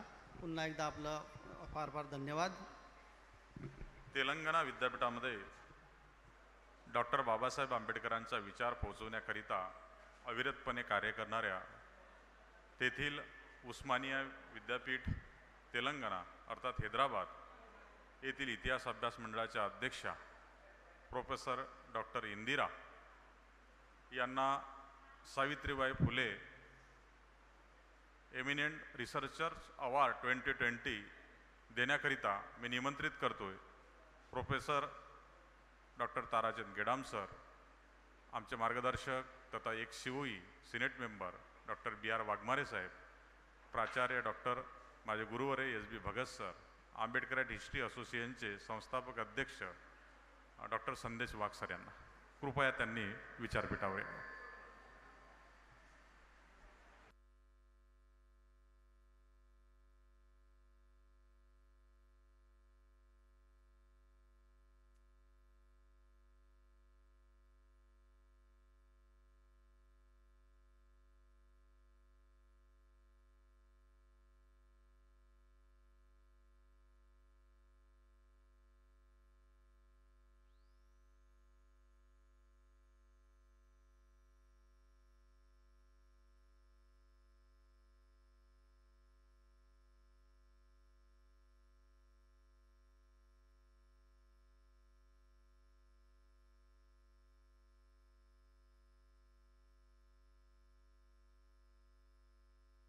Okay, thank you. Thank you sir. हा व्हॅलिडिक्टरी टेक्निकल सेशन हा या ठिकाणी संपलेला आहे आणि लगेच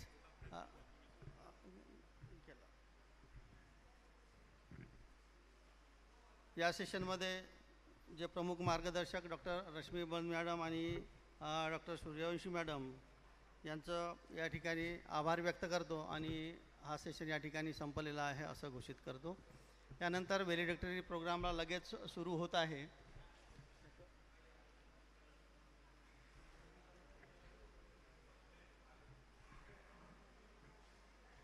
आणि समारोपीय कार्यक्रमानंतर लगेच सर्टिफिकेट वितरण आणि भोजन होणार, याची सर्व पार्टिसिपंटनी नोंद घ्यावी.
Dear participants, very soon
I request all the participants who are outside the auditorium, they should come inside and occupy their seats. Very soon we are going to start to the valedictory program of this international conference. I am very delighted to invite all the dignitaries on the dais. Honorable Dr. Advocate Rahul Gotekar sir, member, Dr. Babasaheb Ambedkar Memorial Society, Chandrapur. Honorable Dr. Suresh Revatkar sir, Dean Faculty of Science and Technology of this university. Dr. Sandesh Vaik sir, National President, Ambedkar Rights History Congress. Next, I do invite Dr. Santosh Bansod sir on a stage, National Secretary, Ambedkar Rights History Congress. Next, Dr. V.R. Wagmare sir, Senate Member, Sant Gadge Baba University, Amravati. Next, I do invite Principal Dr. S.B. Bhagat sir on a stage. I do invite Honorable Member Vaman Rao Modak sir, who is Secretary, Dr. Babasaheb Ambedkar Memorial Society, Chandrapur. I humbly request Dr. Rajesh Dehgaonkar sir to occupy a chair. Next, I invite Dr. Karthik Patil sir, officiating Principal of RTM College, Shimur. I humbly request and call upon Dr. Anita Wake ma'am, officiating Principal Karmavir College, Mool. Next, I do invite Dr. S.K. Chahal sir, Dean Faculty of Humanities, Kurukshetra University, Haryana. Also, I request Head Department of History of this college, Professor Sontake sir, to be on stage. I humbly request Dr. Miling Bhagat sir and Mr. Professor Gajanan Gumde sir, they should occupy their chairs. Dear friends, we have almost all the guests on the chair.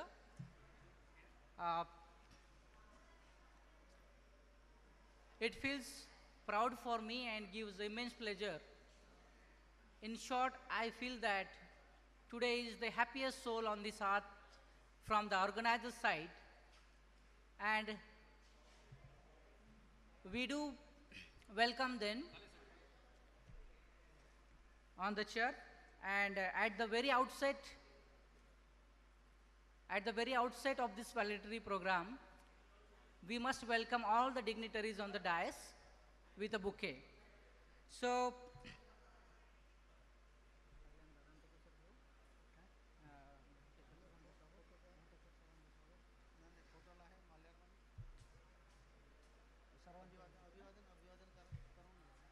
I request all the dignitaries on the dais, please pay the homage with flowers to the statue of Dr. Babasaheb Ambedkar. I request all the dignitaries on the dais, they should pay the homage with flowers to Dr. B.R. Ambedkar.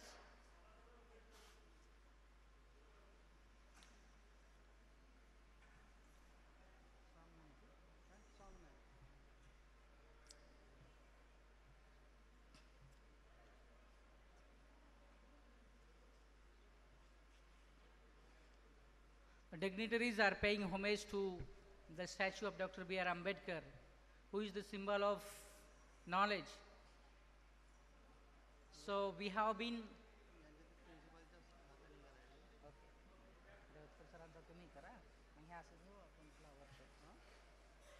बाकीच्या लोकांनी यांचं करून घेऊ बाकीचे 3 काजर आहेत त्यांच्या हाताने करून घेऊ ते जेव्हा बोलतील तेव्हा आपल्या कॉलेजच्या वतीने ह्या 5 लोकांचा आहे हां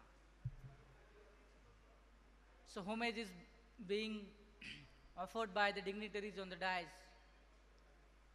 It's a very proud moment for all of us that since yesterday's morning we have been enlightening the thoughts of B.R. Ambedkar by all the resource person and the peoples who are across the country.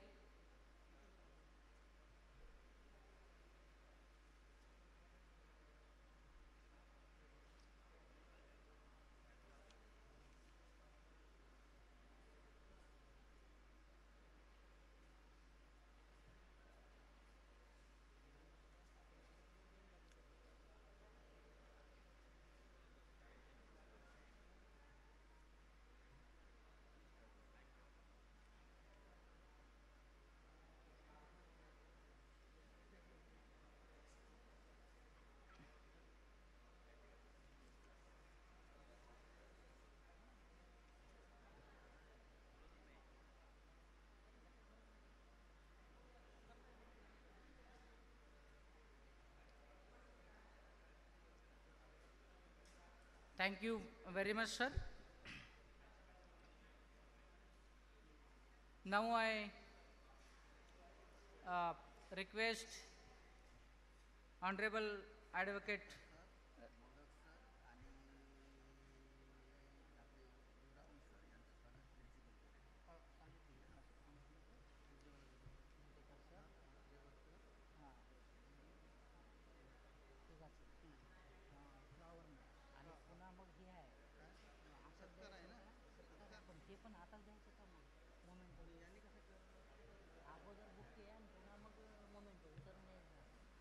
Thank you, sir. Now I request Advocate Rahul Gotekar, sir, to be in a chair of chairperson for this valedictory program. Thank you, sir. Next, I request Dr. Suresh Revatkar, sir, who is Dean Faculty of Science and Technology of this university, to occupy the chair as chief guest. Thank you, sir. Okay, thank you, sir. Now it's our culture of the society of 3 colleges we must welcome all the dignitaries on the dais.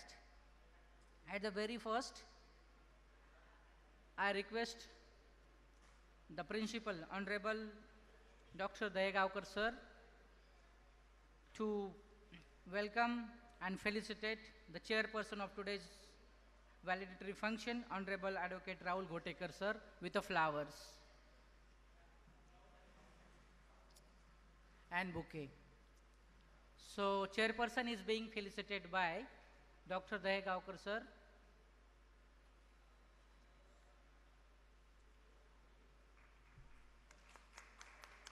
Thank you, sir. Next, same I request Dayagaonkar, sir, to felicitate the chief guest of this program, Dr. Suresh Revatkar, sir.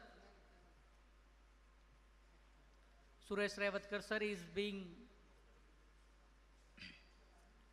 welcomed by the society and the college by the principal, Dr. Dayagaonkar, sir. Same I do request Dr. Dayagaonkar, sir, to welcome with the flowers and bouquet to Honorable Mr. Vaman Rao Modak, sir, who is Secretary of Dr. Babasaheb Ambedkar Memorial Society, Chandrapur. Thank you very much, sir. Now I request Dr. Anita Walke, ma'am, to felicitate with a bouquet to Dr. Sandesh Wag, sir, who is National President of Ambedkar of Arts History Congress.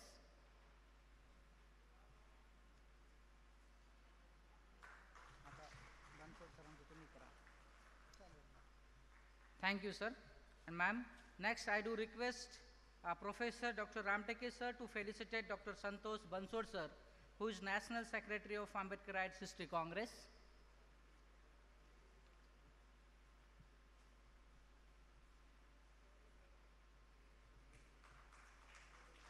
Thank you, sir.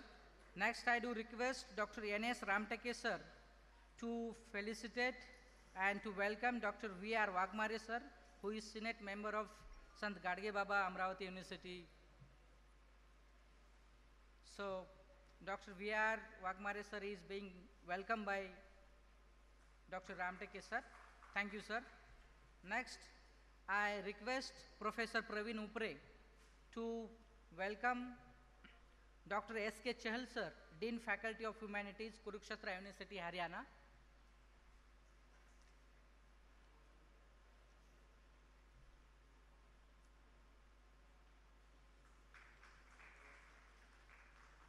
Thank you, sir. Now I request Dr. Sadafale, sir, to Sadafale ma'am, to welcome Dr. S.B. Bhagat, sir, who is from Amravati. Sadafale ma'am will welcome Dr. S.B. Bhagat, sir.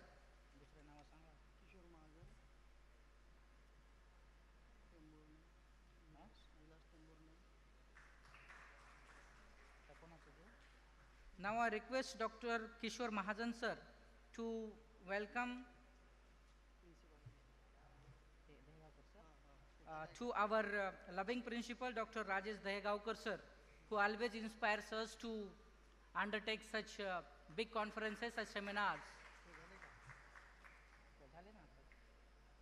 Thank you, sir. Next, I do request Vijaya Gedam ma'am to felicitate and welcome Dr. Karthik Patil, sir, who is officiating principal of RTM College, Chimur.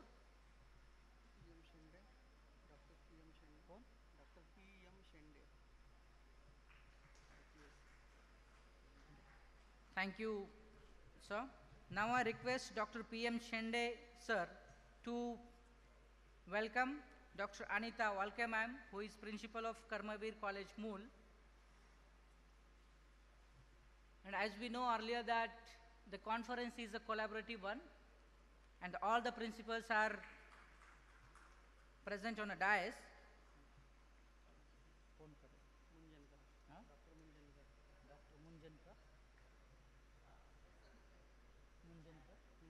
Now I request Dr. Munjankar, sir, to felicitate Professor M.T. Sontake, sir, who is head Department of History of this college.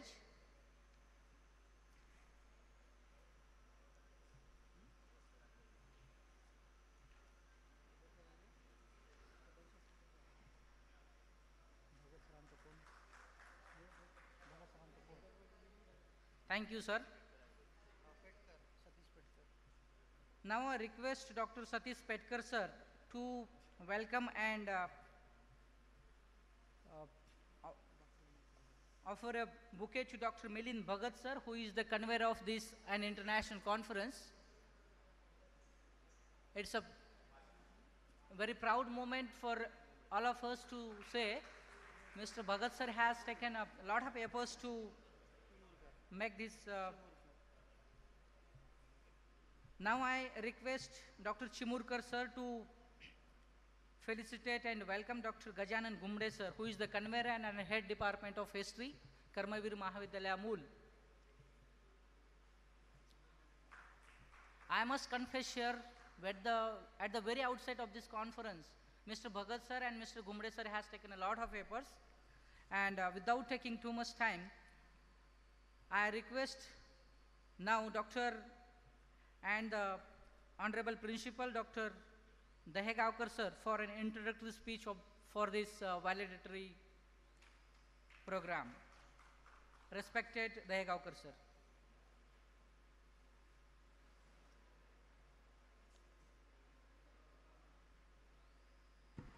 सर्वप्रथम सर्व जगाला शांतीचा समतेचा संदेश देणारे तथागत गौतम बुद्ध, या देशाला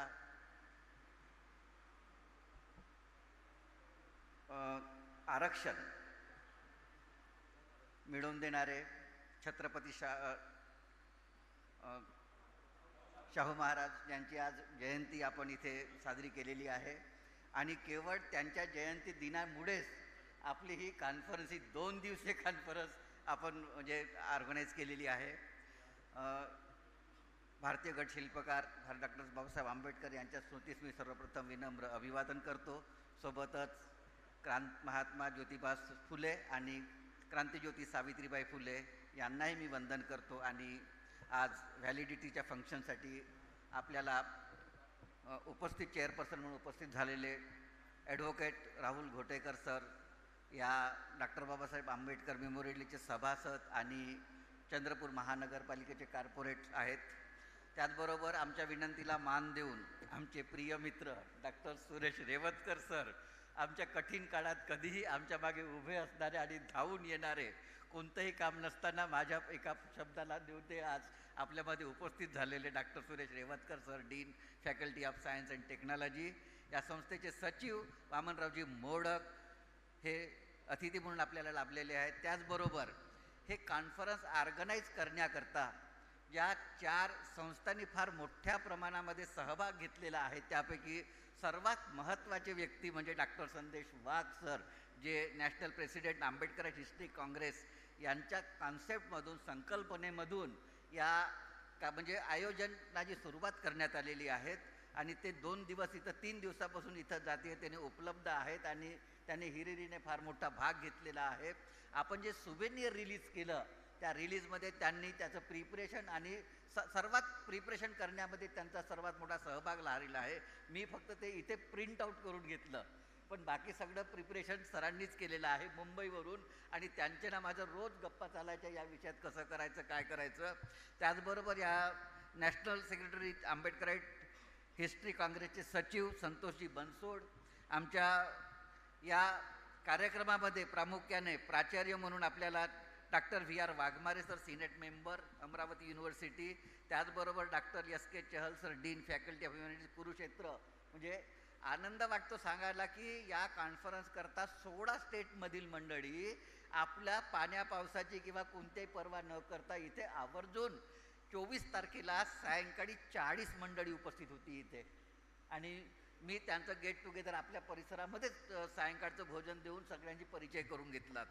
त्याचबरोबर doctor SP Bhagat sir Amravati, याचबरोबर आमच्यासोबत सहयोजक प्राचार्य डॉक्टर आपल्या अनिता वाळके, मूल कार्तिक पाटील सर, या महाविद्यालय हिस्ट्री विभाग प्रमुख सोनटक्के सर आणि डॉक्टर मिलिंद सर यांचं किती म्हणजे अभिनंदन करावं आणि किती त्यांना म्हणजे शाबाशी द्यावी की या 2 दिवसीय कार्यक्रमाकरता त्या माणसांनी दिवस रात्र मेहनत घेतलेली आहे. सोबत त्यांच्या सोबतीला गजानन घुबडे मूलचे प्राध्यापक, या दोघांनी अतोनात मेहनत करून ही कार्यक्रम यशस्वी केलेली आहे. खरोखरच त्यांचं खूप खूप अभिनंदन करतो. या ठिकाणी उपस्थित सर्व प्राध्यापक, प्राचार्य, विद्यार्थी, संशोधक या सर्वांचं या ठिकाणी मी स्वागत करतो. आणि शेवटच्या या फंक्शनला 2-3 गोष्टी सांगू इच्छितो की ही कॉन्फरन्स 4 महाविद्यालय, 3 महाविद्यालय आणि 1 आंबेडकर असोसिएशन, सोबतच ICSSR ज्यांनी 52 की 53,000 रुपीज आपल्याला स्पॉन्सर्ड केलेले आहेत, ते सुद्धा डॉक्टर वाघ सरांच्या मदतीनेच झालेले आहेत प्रपोजल करून. आणि बाकीच्याही काही संस्था आहेत ज्यांनी आपल्याला थोडीफार मदत केलेली आहे, बँक ऑफ महाराष्ट्र आहे. आणि अशा रीतीने हा कार्यक्रम या ठिकाणी पार पडलेला आहे. या 2 दिवसीय कार्यक्रमामध्ये अनेक वक्ते इथं येऊन गेलेत, VC आलेत. विशेष म्हणजे त्यांनी या महाविद्यालय येऊन आपल्याला मार्गदर्शन केलेलं आहे. त्याचबरोबर या ठिकाणी टेक्निकल सेशन, प्लेनरी सेक्शन झालेले आहेत. आपल्या ठिकाणी बाळूभाऊ धानोरकर लोकसभा जे मेंबर्स आहेत ते सुद्धा इथे आलेले आहेत, उपस्थित झालेले आहेत, त्यांनी मार्गदर्शन केलेलं आहे. आणि या 2 दिवसीय चर्चासत्रामध्ये इतिहास विभागाला अनेक विषयामध्ये चर्चा झालेली आहे आणि अनेक ज्वलंत विषयावर चर्चा होऊन काही मार्ग निघालेला आहे. एवढं खरं आहे की जो इतिहास विसरतो तो इतिहास बनवू शकत नाही, तो इतिहास निर्माण करू शकत नाही. बाबासाहेबांनी हे म्हटलेलं वाक्य आहे. आणि आज आपल्याला इतिहास जागृत ठेवण्याची ही फार गरज आहे. आज आपल्या देशात मूळ इतिहासाला विसरवून एक जुना कोणता तरी नवीन इतिहास देण्याचा, नवा मार्ग देण्याचा, नवीन शिक्षणाच्या माध्यमातून काहीतरी चुकीचं शिकवण्याचा नवीन पिढीला हा जो प्रयत्न चालू आहे, त्यासाठी अशा कॉन्फरन्स होणे आणि याचं प्रोसिडिंग तयार करून हे शासनाला, देशाला, राष्ट्रपतीला पोहोचवणे, याच्या डेलिगेशन करणे आणि प्रिझर्व करणे, इतिहास मूळ जो आहे तो आपण प्रिझर्व केला पाहिजे, त्याचं संरक्षण केलं पाहिजे असं मी आपल्या सर्वांना आवाहन करतो. आणि या ठिकाणी सर्वांचं मी अभिनंदन करतो आणि मी माझे प्रास्ताविक सर्वांचे आभार मानतो आणि मी माझे प्रास्ताविक सर्व इथेच थांबतो. सर्वांना सस्नेह जय भीम, जय भारत. धन्यवाद. Thank you very much, sir, for your introductory talk. Now, I request Dr. Anita Walke ma'am to express your view regarding this conference in a very nutshell. Sir,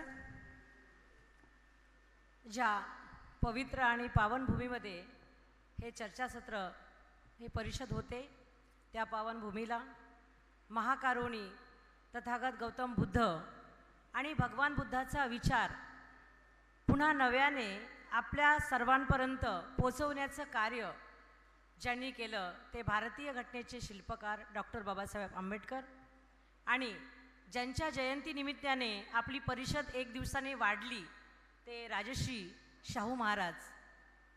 या सर्वांना माझं विनम्र अभिवादन. या विचारपीठावर गेल्या कालपासनं जी भारतरत्न डॉक्टर बाबासाहेब आंबेडकर यांच्या 31व्या जयंती पर्वानिमित्ताने आंतरराष्ट्रीय आंतरविद्याशाखीय परिषदेचे आयोजन करण्यात आले आणि त्याचा हा समारोपीय सोहळा. या समारोपीय सोहळ्याप्रसंगी या विचारपीठावर विराजमान असलेले सन्माननीय राहुलजी घोटेकर, अध्यक्ष या समारोपीय कार्यक्रमाचे, या विचारपीठावर विराजमान असलेले सन्माननीय सर्व पाहुणे मंडळी, आता मी सर्वांचं नाव घेत नाही, उशीर झालेला आहे, आदरणीय डॉक्टर रेवतकर सर, माननीय मोडक साहेब, डॉक्टर संदेश वाघ सर आणि सर्वच उपस्थित सगळे मंडळी. आपल्या सगळ्यांना माहिती आहे की बराच उशीर झालेला आहे, तरी पण समारोपीय कार्यक्रम आपण अल्प वेळेत का असेना ते घेतलं पाहिजे आणि सगळ्यांनी थोडं थोडं बोललं पाहिजे, आणि म्हणून सरांनी मला संधी दिली. डॉक्टर बाबासाहेब आंबेडकर यांच्या विविध दृष्टिकोनावर कालपासून बऱ्याच मान्यवरांनी आपापली मतं मांडलीत. सोबतच जे संशोधक विद्यार्थी होते त्यांनी आपापली मतं मांडली. श्रोत्यांनो, डॉक्टर बाबासाहेब आंबेडकर किंवा बाकी समाजसुधारक यांच्या विचाराचं चिंतन आणि मंथन होण्याची यासाठी गरज आहे कारण ही आमची मागची पिढी आहे आणि आता पुढच्या पिढीला हे विचार पुढे न्यायचे आहे. आणि जर हे विचार पुढच्या पिढीला जर न्यायचे असेल तर अशा प्रकारचे संमेलने, परिषदा होणं अत्यंत गरजेचं आहे. हा विचार जेव्हा पुढच्या पिढीला जाईल, तो पुढच्या पिढीला नेत जाईल, तेव्हा कुठेतरी हा डॉक्टर बाबासाहेब आंबेडकरांचा दृष्टिकोन, शाहू महाराजांचे विचार, त्यांनी खालच्या समाजाला दिलेली संधी, हे सगळं आपल्या डोक्यात राहील. तेव्हा आपल्या हातून कुठेतरी आपण प्राध्यापक झालो, आपण प्रोफेसर झालो, आपण प्राचार्य झालो, आपण मोठमोठ्या पदावर पोचलो, पण आपण आपलं कार्य काय आहे पुढे ते कुठेतरी आपल्या मनामध्ये सातत्याने आपण आठवत राहू जेव्हा असे कार्यक्रम होतील तेव्हा. नाहीतर आपल्याला माहितीच आहे की आपल्या घर आणि आपलं काम याच्यामध्ये आपण इतके व्यस्त असतो, मग आपल्याला डॉक्टर बाबासाहेब आंबेडकरांचं कार्य, शाहू महाराजांचं कार्य, सावित्रीबाईंचं कार्य, मग सगळा विसर पडून जातो. आणि म्हणून त्या दृष्टिकोनातून ही परिषद जी आहे, हे संमेलन जे आहे, खरोखर एक अतिशय महत्त्वाचं असं संमेलन होतं. संशोधक विद्यार्थ्यांसाठी तर पर्वणी होती एक प्रकारची, कारण जर का त्यांचे शोध निबंध प्रसिद्ध झाले नाही किंवा त्यांनी प्रेझेंट केले नाही तर आता त्यांना PhD मिळणारच नाही. आणि म्हणून बऱ्याचशा विद्यार्थ्यांनी या ठिकाणी आता झालेल्या सत्रामध्ये आपले जे पेपर्स जे आहेत ते वाचन केलं, तर ते अतिशय त्यांच्या दृष्टिकोनातून चांगलं महत्त्वाचं होतं. आणि म्हणून ही परिषद जी आहे एक प्रकारे महत्त्वाची अशी परिषद या ठिकाणी आयोजित झाली. खरं तर आम्ही 3 कॉलेज मिळून आणि आंबेडकरवादी इतिहास परिषद मिळून हे सगळं कार्यक्रमाचं आयोजन केलं. सुरुवातीपासूनच वाघ सरांनी यासाठी खूप मेहनत घेतली आणि मग आम्हाला सहभागी करून घेतलं. त्याबद्दल मी वाघ सरांचे तर ऋणातच राहू इच्छिते. यापुढेही सरांनी आम्हाला संधी द्यावी. दहेगावकर सरांचं तर मन मोठंच आहे, ते तर आम्हाला नेहमीच सामावून घेतील याचं काही म्हणजे शंकाच नाही मला. पण मात्र पुढची होणारी परिषद जी आहे, आमचा भाग जरी थोडा खेड्याचा असला, पूर्णपणे सुविधा जरी नसल्या, तरी मात्र पुढची परिषद सर माझ्या कॉलेजमध्ये आपण घ्याल अशी मी आपल्याला विनंती करते आणि वाघ सरांनाही विनंती करते. तेव्हा नवीन पिढीने हे डॉक्टर आंबेडकरांचे विचार, शाहू फुले आंबेडकरांचे विचार पुढे नेण्यासाठी सदैव तयार असलं पाहिजे. ते आपलं सगळ्यांचं कर्तव्य आहे आणि नक्कीच या परिषदेमधून आपण हा वसा तर घेतलाच पाहिजे. आपण सगळे मिळून घेऊया. परत एकदा मी विशेष करून सोनटक्के सर, गुंबडे सर आणि भगत सर यांचं तर खूप अभिनंदन केलं पाहिजे आणि आभारही मानलं पाहिजे, कारण गेल्या 1 महिन्यापासून सातत्याने या लोकांनी परिश्रम घेतलेले आहे. वाघ सरांनी परिश्रम घेतलेले आहे. आपण केवळ फक्त पाहुणे म्हणूनच आलोय, 2 दिवसापुरती इथे होतो, बाकी सगळी मेहनत यांची आहे. आंबेडकरवादी परिषदेचे सगळे सदस्य त्यांचंही अभिनंदन करते आणि आभार व्यक्त करते. आपण सगळे वेगवेगळ्या महाविद्यालयातून, वेगवेगळ्या राज्यातून या परिषदेला आले. आपलंही अभिनंदन आणि आपलंही आभार व्यक्त करते आणि माझे 2 शब्द इथेच थांबते. जय हिंद, जय भारत.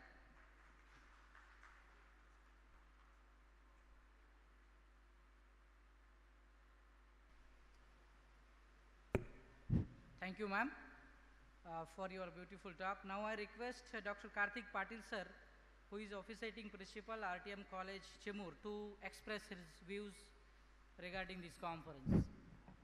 हॅलो. ज्यांनी जगाला शांतीचा संदेश दिला आणि आपले भारतातले विचार जवळपास 150 ते 200 देशामध्ये पोहोचले, एवढा मोठा विचार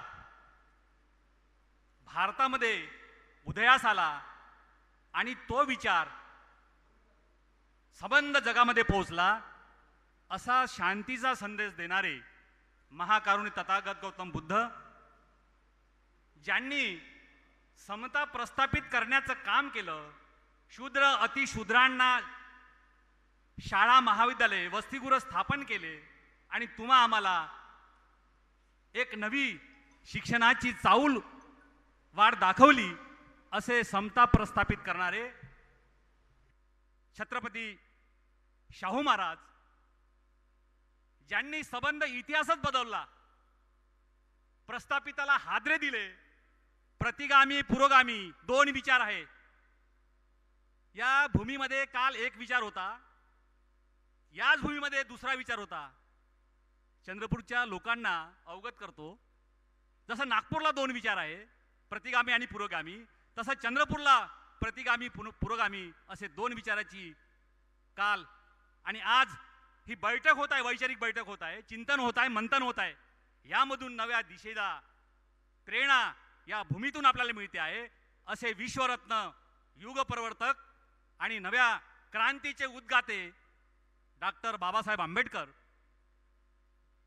महात्मा ज्योतिराव फुले, अमरावती विद्यापीठाचे सर्व प्राध्यापक आणि उपस्थित सर्व या गाडगे बाबा यांना, वैराग्यमूर्ती यांना मी तिवार वंदन करतो. आणि नागपूर विद्यापीठाचे, ज्यांना राष्ट्रसंत तुकडोजी नागपूर विद्यापीठ म्हणून ओळखतात आणि आमच्या महाविद्यालयाला राष्ट्रसंत तुकडोजी महाराज म्हणून ओळखतात, असे आमचे राष्ट्रसंत तुकडोजी महाराज, या सर्वांना तिवार वंदन करतो. आणि आजचा हा समारोपीय कार्यक्रम, या समारोपीय कार्यक्रमाला उपस्थित कार्यक्रमाला या डॉक्टर बाबासाहेब आंबेडकर मेमोरियलचे सदस्य काल कृणाल घोटेकर साहेब होते, आज राहुल घोटेकर साहेब आहेत. नव्या पिढीला नेतृत्व देणारे, नव्या विचारांना पुढे नेणारे, आंबेडकरांच्या भाष्यकाराने पुढे जाण्यासाठी या प्रेरणेतून, या भूमीतून आपल्याला असे आजचे तरुण युवा नेते आजच्या या समारोपीय कार्यक्रमाला अध्यक्ष म्हणून लाभले, त्यामुळे विशेष त्यांचा आभार. आणि गोंडवाना गडचिरोली विद्यापीठाचे अधिष्ठाता, विज्ञान शाखेचे आमचे स्नेही आणि आमचे मार्गदर्शक डॉक्टर रेवतकर सर, या संस्थेचे सचिव आदरणीय मोडक सर, अमरावती विद्यापीठाचे माजी परीक्षा नियंत्रक आणि ज्यांनी अमरावती विद्यापीठ गाजवलं परीक्षेच्या क्षेत्रात, विविध क्षेत्रात, असे आमचे मार्गदर्शक आदरणीय Bhimraoji Waghmare sir, doctor Bhimraoji Waghmare sir, माजी प्राचार्य डॉक्टर भगत सर, आणि ज्यांच्या नेतृत्वाखाली माझा त्यांचा संबंध वाघ सरांचा, म्हणजे वाघ सरांचे काका सुगावा प्रकाशन, कधी तुम्ही ऐकलं असेल नाव, त्यांनी अख्खं चळवळीला वाहून घेतलं. उषा वाघ आणि विलास वाघ त्यांचे पुतणे मुंबई विद्यापीठाचे इतिहास विभाग प्रमुख आणि जोमानं आंतरराष्ट्रीय पातळीवर बाबासाहेबांचे विचार, बुद्धांचे विचार पोहोचणारे आजच्या युगाचे मार्गदर्शक आमचे डॉक्टर संदेश वाघ सर, आणि जे सचिव आहेत आणि आंबेडकर अध्यासनाचं केंद्र ज्या संत गाडगेबाबा विद्यापीठामध्ये सुरू आहेत त्या अध्यासनाचे विभाग प्रमुख आणि या परिषदेचे, आंबेडकर राईट परिषदेचे सचिव आदरणीय संतोष बनसोड सर, काले आंबेडकर विचारधारेचे अध्यासनाचे विभाग प्रमुख होते डॉक्टर शैलेंद्र लेंडे, असे हे विचार करणारे, विचार पेरणारे असे नेतृत्व, आणि ज्यांनी हे सगळं घडवून आणलं.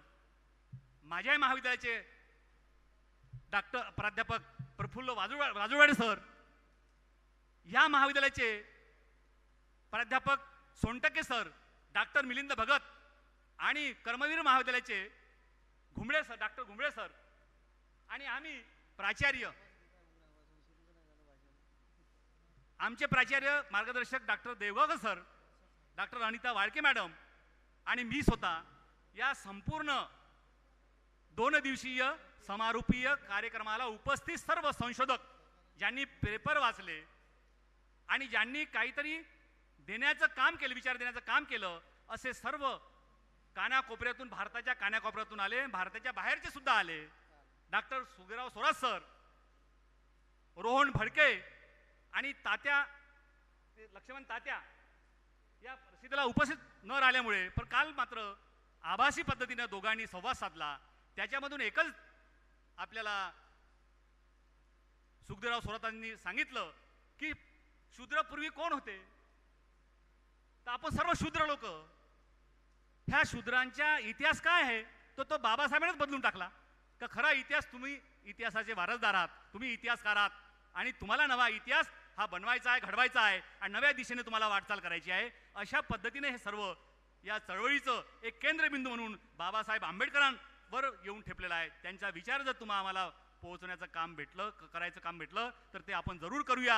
आणि नव्या पिढीला हे संक्रमण काळ आहे, या काळामध्ये तुम्हाला बदलत्या परिस्थितीमध्ये तुम्हाला पुढे जावं लागेल आणि बाबासाहेबांचे विचार तंतोतंत विज्ञानवादी दृष्टिकोनातून मांडावं लागेल, तरच बाबासाहेब तुम्हाला या डॉक्टर बाबासाहेब आंबेडकर दृष्टिकोन हा डोळ्यासमोर ठेवून आपल्याला विचार पुढे न्यावा लागेल. आणि सर्व समावेशक विचार असला पाहिजे, समतेचा विचार असला पाहिजे, त्या दृष्टिकोनातून आपल्याला काम करावं लागेल, नव्या पिढीला काम करावं लागेल. मी जास्त बोलण्याच्या ओघामध्ये काही माझ्याकडून चुका झाल्या असतील तर मी लहान असून थोडंसं माफी मागतो, आणि बाबासाहेबांचे विचार थोडं आपण हळूहळू का होईना सर्वांना मिळून आपण काम करूया. कारण नागपूरला जर वारंवार कार्यक्रम होते, पण मी म्हटलं सरांना, संदेश वाघ सरांना आमच्या दोघांचं बोलणं झालं की चिमूरला घेण्यापेक्षा नागपूरला घ्या, चंद्रपूरला घ्या परिषद, कारण का तिथं दीक्षाभूमी आहे, त्या दीक्षाभूमीतून हा सगळा संदेश पोहोचला पाहिजे जगा कानाकोपऱ्यामध्ये, हे सरांना मी सांगितलं. आणि सर म्हटलं चिमूरला घेण्यापेक्षा डॉक्टर आंबेडकर कॉलेज आहे, दीक्षाभूमी आहे, तिथून हा विचार सुरू करा, आणि खरंच आपला विचार खरा पोहोचेल, कानाकोपऱ्यात पोहोचेल, चांदा ते बांधा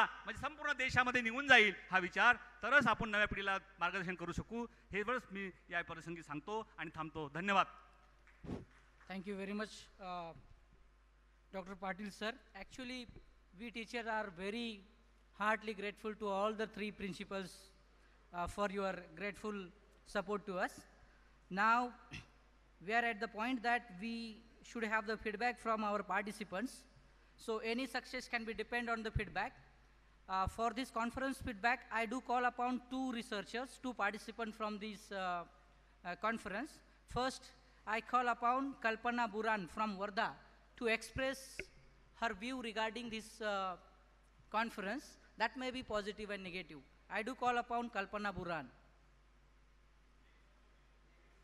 So she is not present. Now I call upon Sini PM, who is Assistant Professor in History at Achutta Menon Government College, Thrissur, Kerala.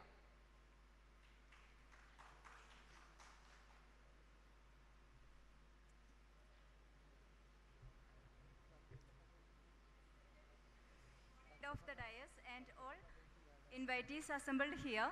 Good afternoon, everybody. The theme of this conference, that is Perspectives on Ambedkarism, is very relevant in contemporary scenario.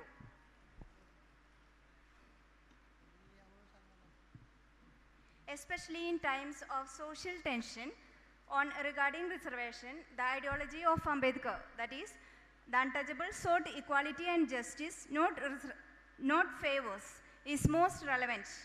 Likewise, the exhortation to get educated and his saying, as you are, so shall be your children, is very inspiring for the future generation to throw away all sorts of hurdles in their way. As I am from outside this state, I couldn't follow some talks, especially those in Marathi.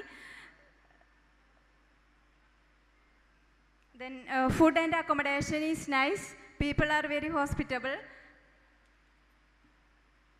And above all, I take this opportunity to express my gratitude to the organizers of this today International Multidisciplinary Conference, and especially to those of my friends. If you don't mind, let me say the name. From Maharashtra, we were friends at Ranchi in a refresher course. And I take this opportunity to express my gratitude to them also.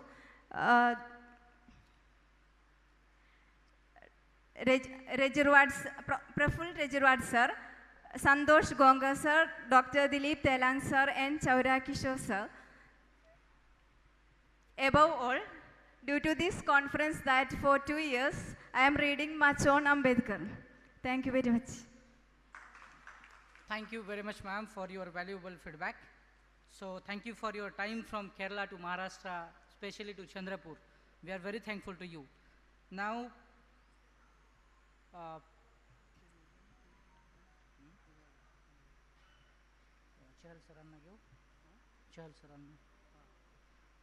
now I do call upon respected Dr. S.B. Bhagat sir from Amravati to express his views.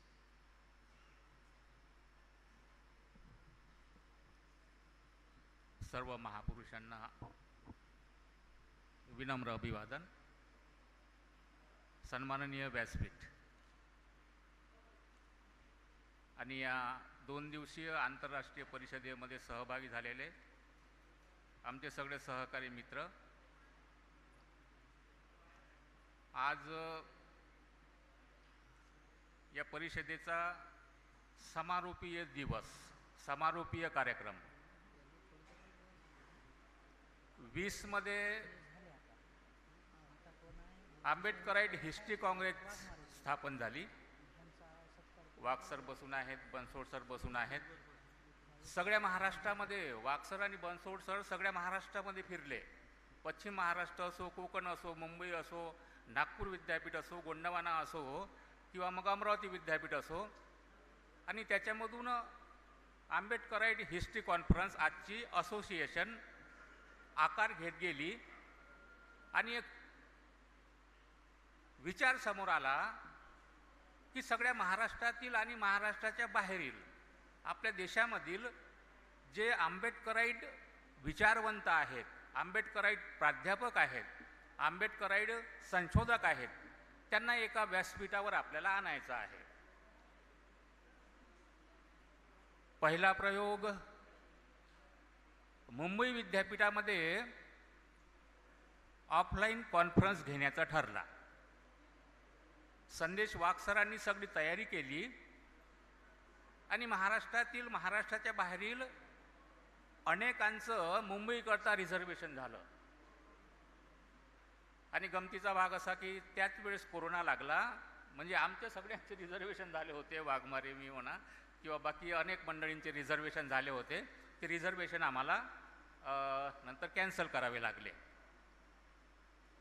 आणि बघ मधल्या 2 वर्षामध्ये सगळ्यांना माहीत आहे की online conferences, online seminars Ambedkarite history कॉन्फरन्सनं आयोजित केलेले आहेत. या दोघांची अर्थात डॉक्टर संदेश वाघ, डॉक्टर संतोष बनसोड या दोघांनी प्रचंड अशा प्रकारची मेहनत घेतलेली आहे. आणि मग यावर्षी ठरलं की आता कॉन्फरन्स घ्यायची आपल्याला. मला वाटतं सर आपल्याकडे पहिला प्रस्ताव कोकणातून आलेला होता. म्हणजे आंबेडकराईड हिस्ट्री कॉन्फरन्सची आंतरराष्ट्रीय परिषद घेण्याचा पहिला प्रस्ताव हा कोकणातून आलेला होता. पण आता अध्यक्ष जरी मुंबईचे असले तरी सेक्रेटरी विदर्भातले आहेत. म्हणजे संतोष बनसोड सर विदर्भातले आहेत. आणि त्याच्यावरून मग आम्ही थोडासा आग्रह केला की विदर्भातच पहिली कॉन्फरन्स आपली झाली पाहिजे. आणि मग त्याच्याकरता अमरावतीकर मंडळी आम्ही तयार होतो. पण जेव्हा या तिन्ही महाविद्यालयाचा प्रस्ताव आला की आम्ही घ्यायला तयार आहोत, तेव्हा अत्यंत आनंदानं या ठिकाणी कॉन्फरन्स ही झालेली आहे. म्हणजे या कॉन्फरन्सला मूर्त स्वरूप देण्याचं काम जे आहे या 3 महाविद्यालयांनी केलेलं आहे. आंबेडकराईड हिस्ट्री कॉन्फरन्सच्या इतिहासामध्ये याची नोंद होईल की आंबेडकराईड हिस्ट्री असोसिएशनचं पहिलं आंतरराष्ट्रीय अधिवेशन जर कुठे झालं असेल तर या पवित्र अशा प्रकारच्या दीक्षाभूमीवर झालेला आहे. इतिहासामध्ये म्हणजे आपल्या असोसिएशनच्या इतिहासामध्ये याची नोंद होईल पहा. आणि सगळ्या देशामधून कमी जास्त प्रमाणात का होईना प्रतिनिधी आलेले आहेत. मग बंगालपासून का असेना तिकडे आसामपर्यंतचे आहेत, ओरिसातले काही प्रतिनिधी आहेत, कर्नाटकातले काही प्रतिनिधी आहेत. व्याप आपण वाढवत जाऊ, व्याप आपण याचा वाढवत जाऊ. म्हणजे आमच्या मनात अजूनही काही विचार आहेत की परिषद आपल्याला इतर बाकीच्या स्टेटमध्ये नेता येईल का. म्हणजे पंजाबमध्ये परिषद नेता येईल का, कारण पंजाबची आपली कार्यकारिणी स्थापन झालेली आहे. दिल्लीमध्ये कॉन्फरन्स नेता येईल का, तिथली आपली आंबेडकराईड हिस्ट्री काँग्रेसची कार्यकारिणी स्थापन झालेली आहे. किंवा मग हरियाणामध्ये नेता येईल का, कर्नाटकामध्ये नेता येईल का, याच्यावरही विचारमंथन सुरू आहे. पण हा पहिला प्रयोग अत्यंत यशस्वी अशा प्रकारचा झालेला आहे आणि अशाच प्रकारचं यश या परिषदेला मिळत जाईल. आपल्या सर्वांच्या शुभेच्छा आमच्यासोबत आहेत. आपण हा पहिला प्रयोग आम्हाला करू देण्याची परवानगी दिलेली आहे. मेहनत सगळी तुमचीच आहे, मेहनत सगळी तुमचीच आहे. म्हणजे आयोजनामध्ये आमच्या जरी काही सूचना असल्या, काही सुझाव असले, काही गेस्ट देण्याचे प्रश्न असले, ते करतो आम्ही सगळं. पण पहिला मान तुम्ही घेतलेला आहे, दिलेला आहे आणि अत्यंत चोख अशा प्रकारची व्यवस्था केलेली आहे. त्याबद्दल तिन्ही महाविद्यालयांना, तिन्ही महाविद्यालयाच्या कार्यकारिणीला आणि तिन्ही महाविद्यालयाचे प्राचार्य आणि संयोजक जे आहेत त्या संयोजकांना धन्यवाद देतो, मनापासून त्यांचा आभार मानतो आणि थांबतो. जय भीम, जय Bharat. Thank you very much, Dr. Bhagat sir, for your valuable talk, time and guidance for us. Now it is time I may call upon Dr. Sandesh Wagh sir, who is National President of Ambedkarite History Congress. Before that, I do request the chairperson of this program, Honorable Dr. Rahul Gotekar sir, to felicitate Dr. Wagh sir with a memento and bouquet.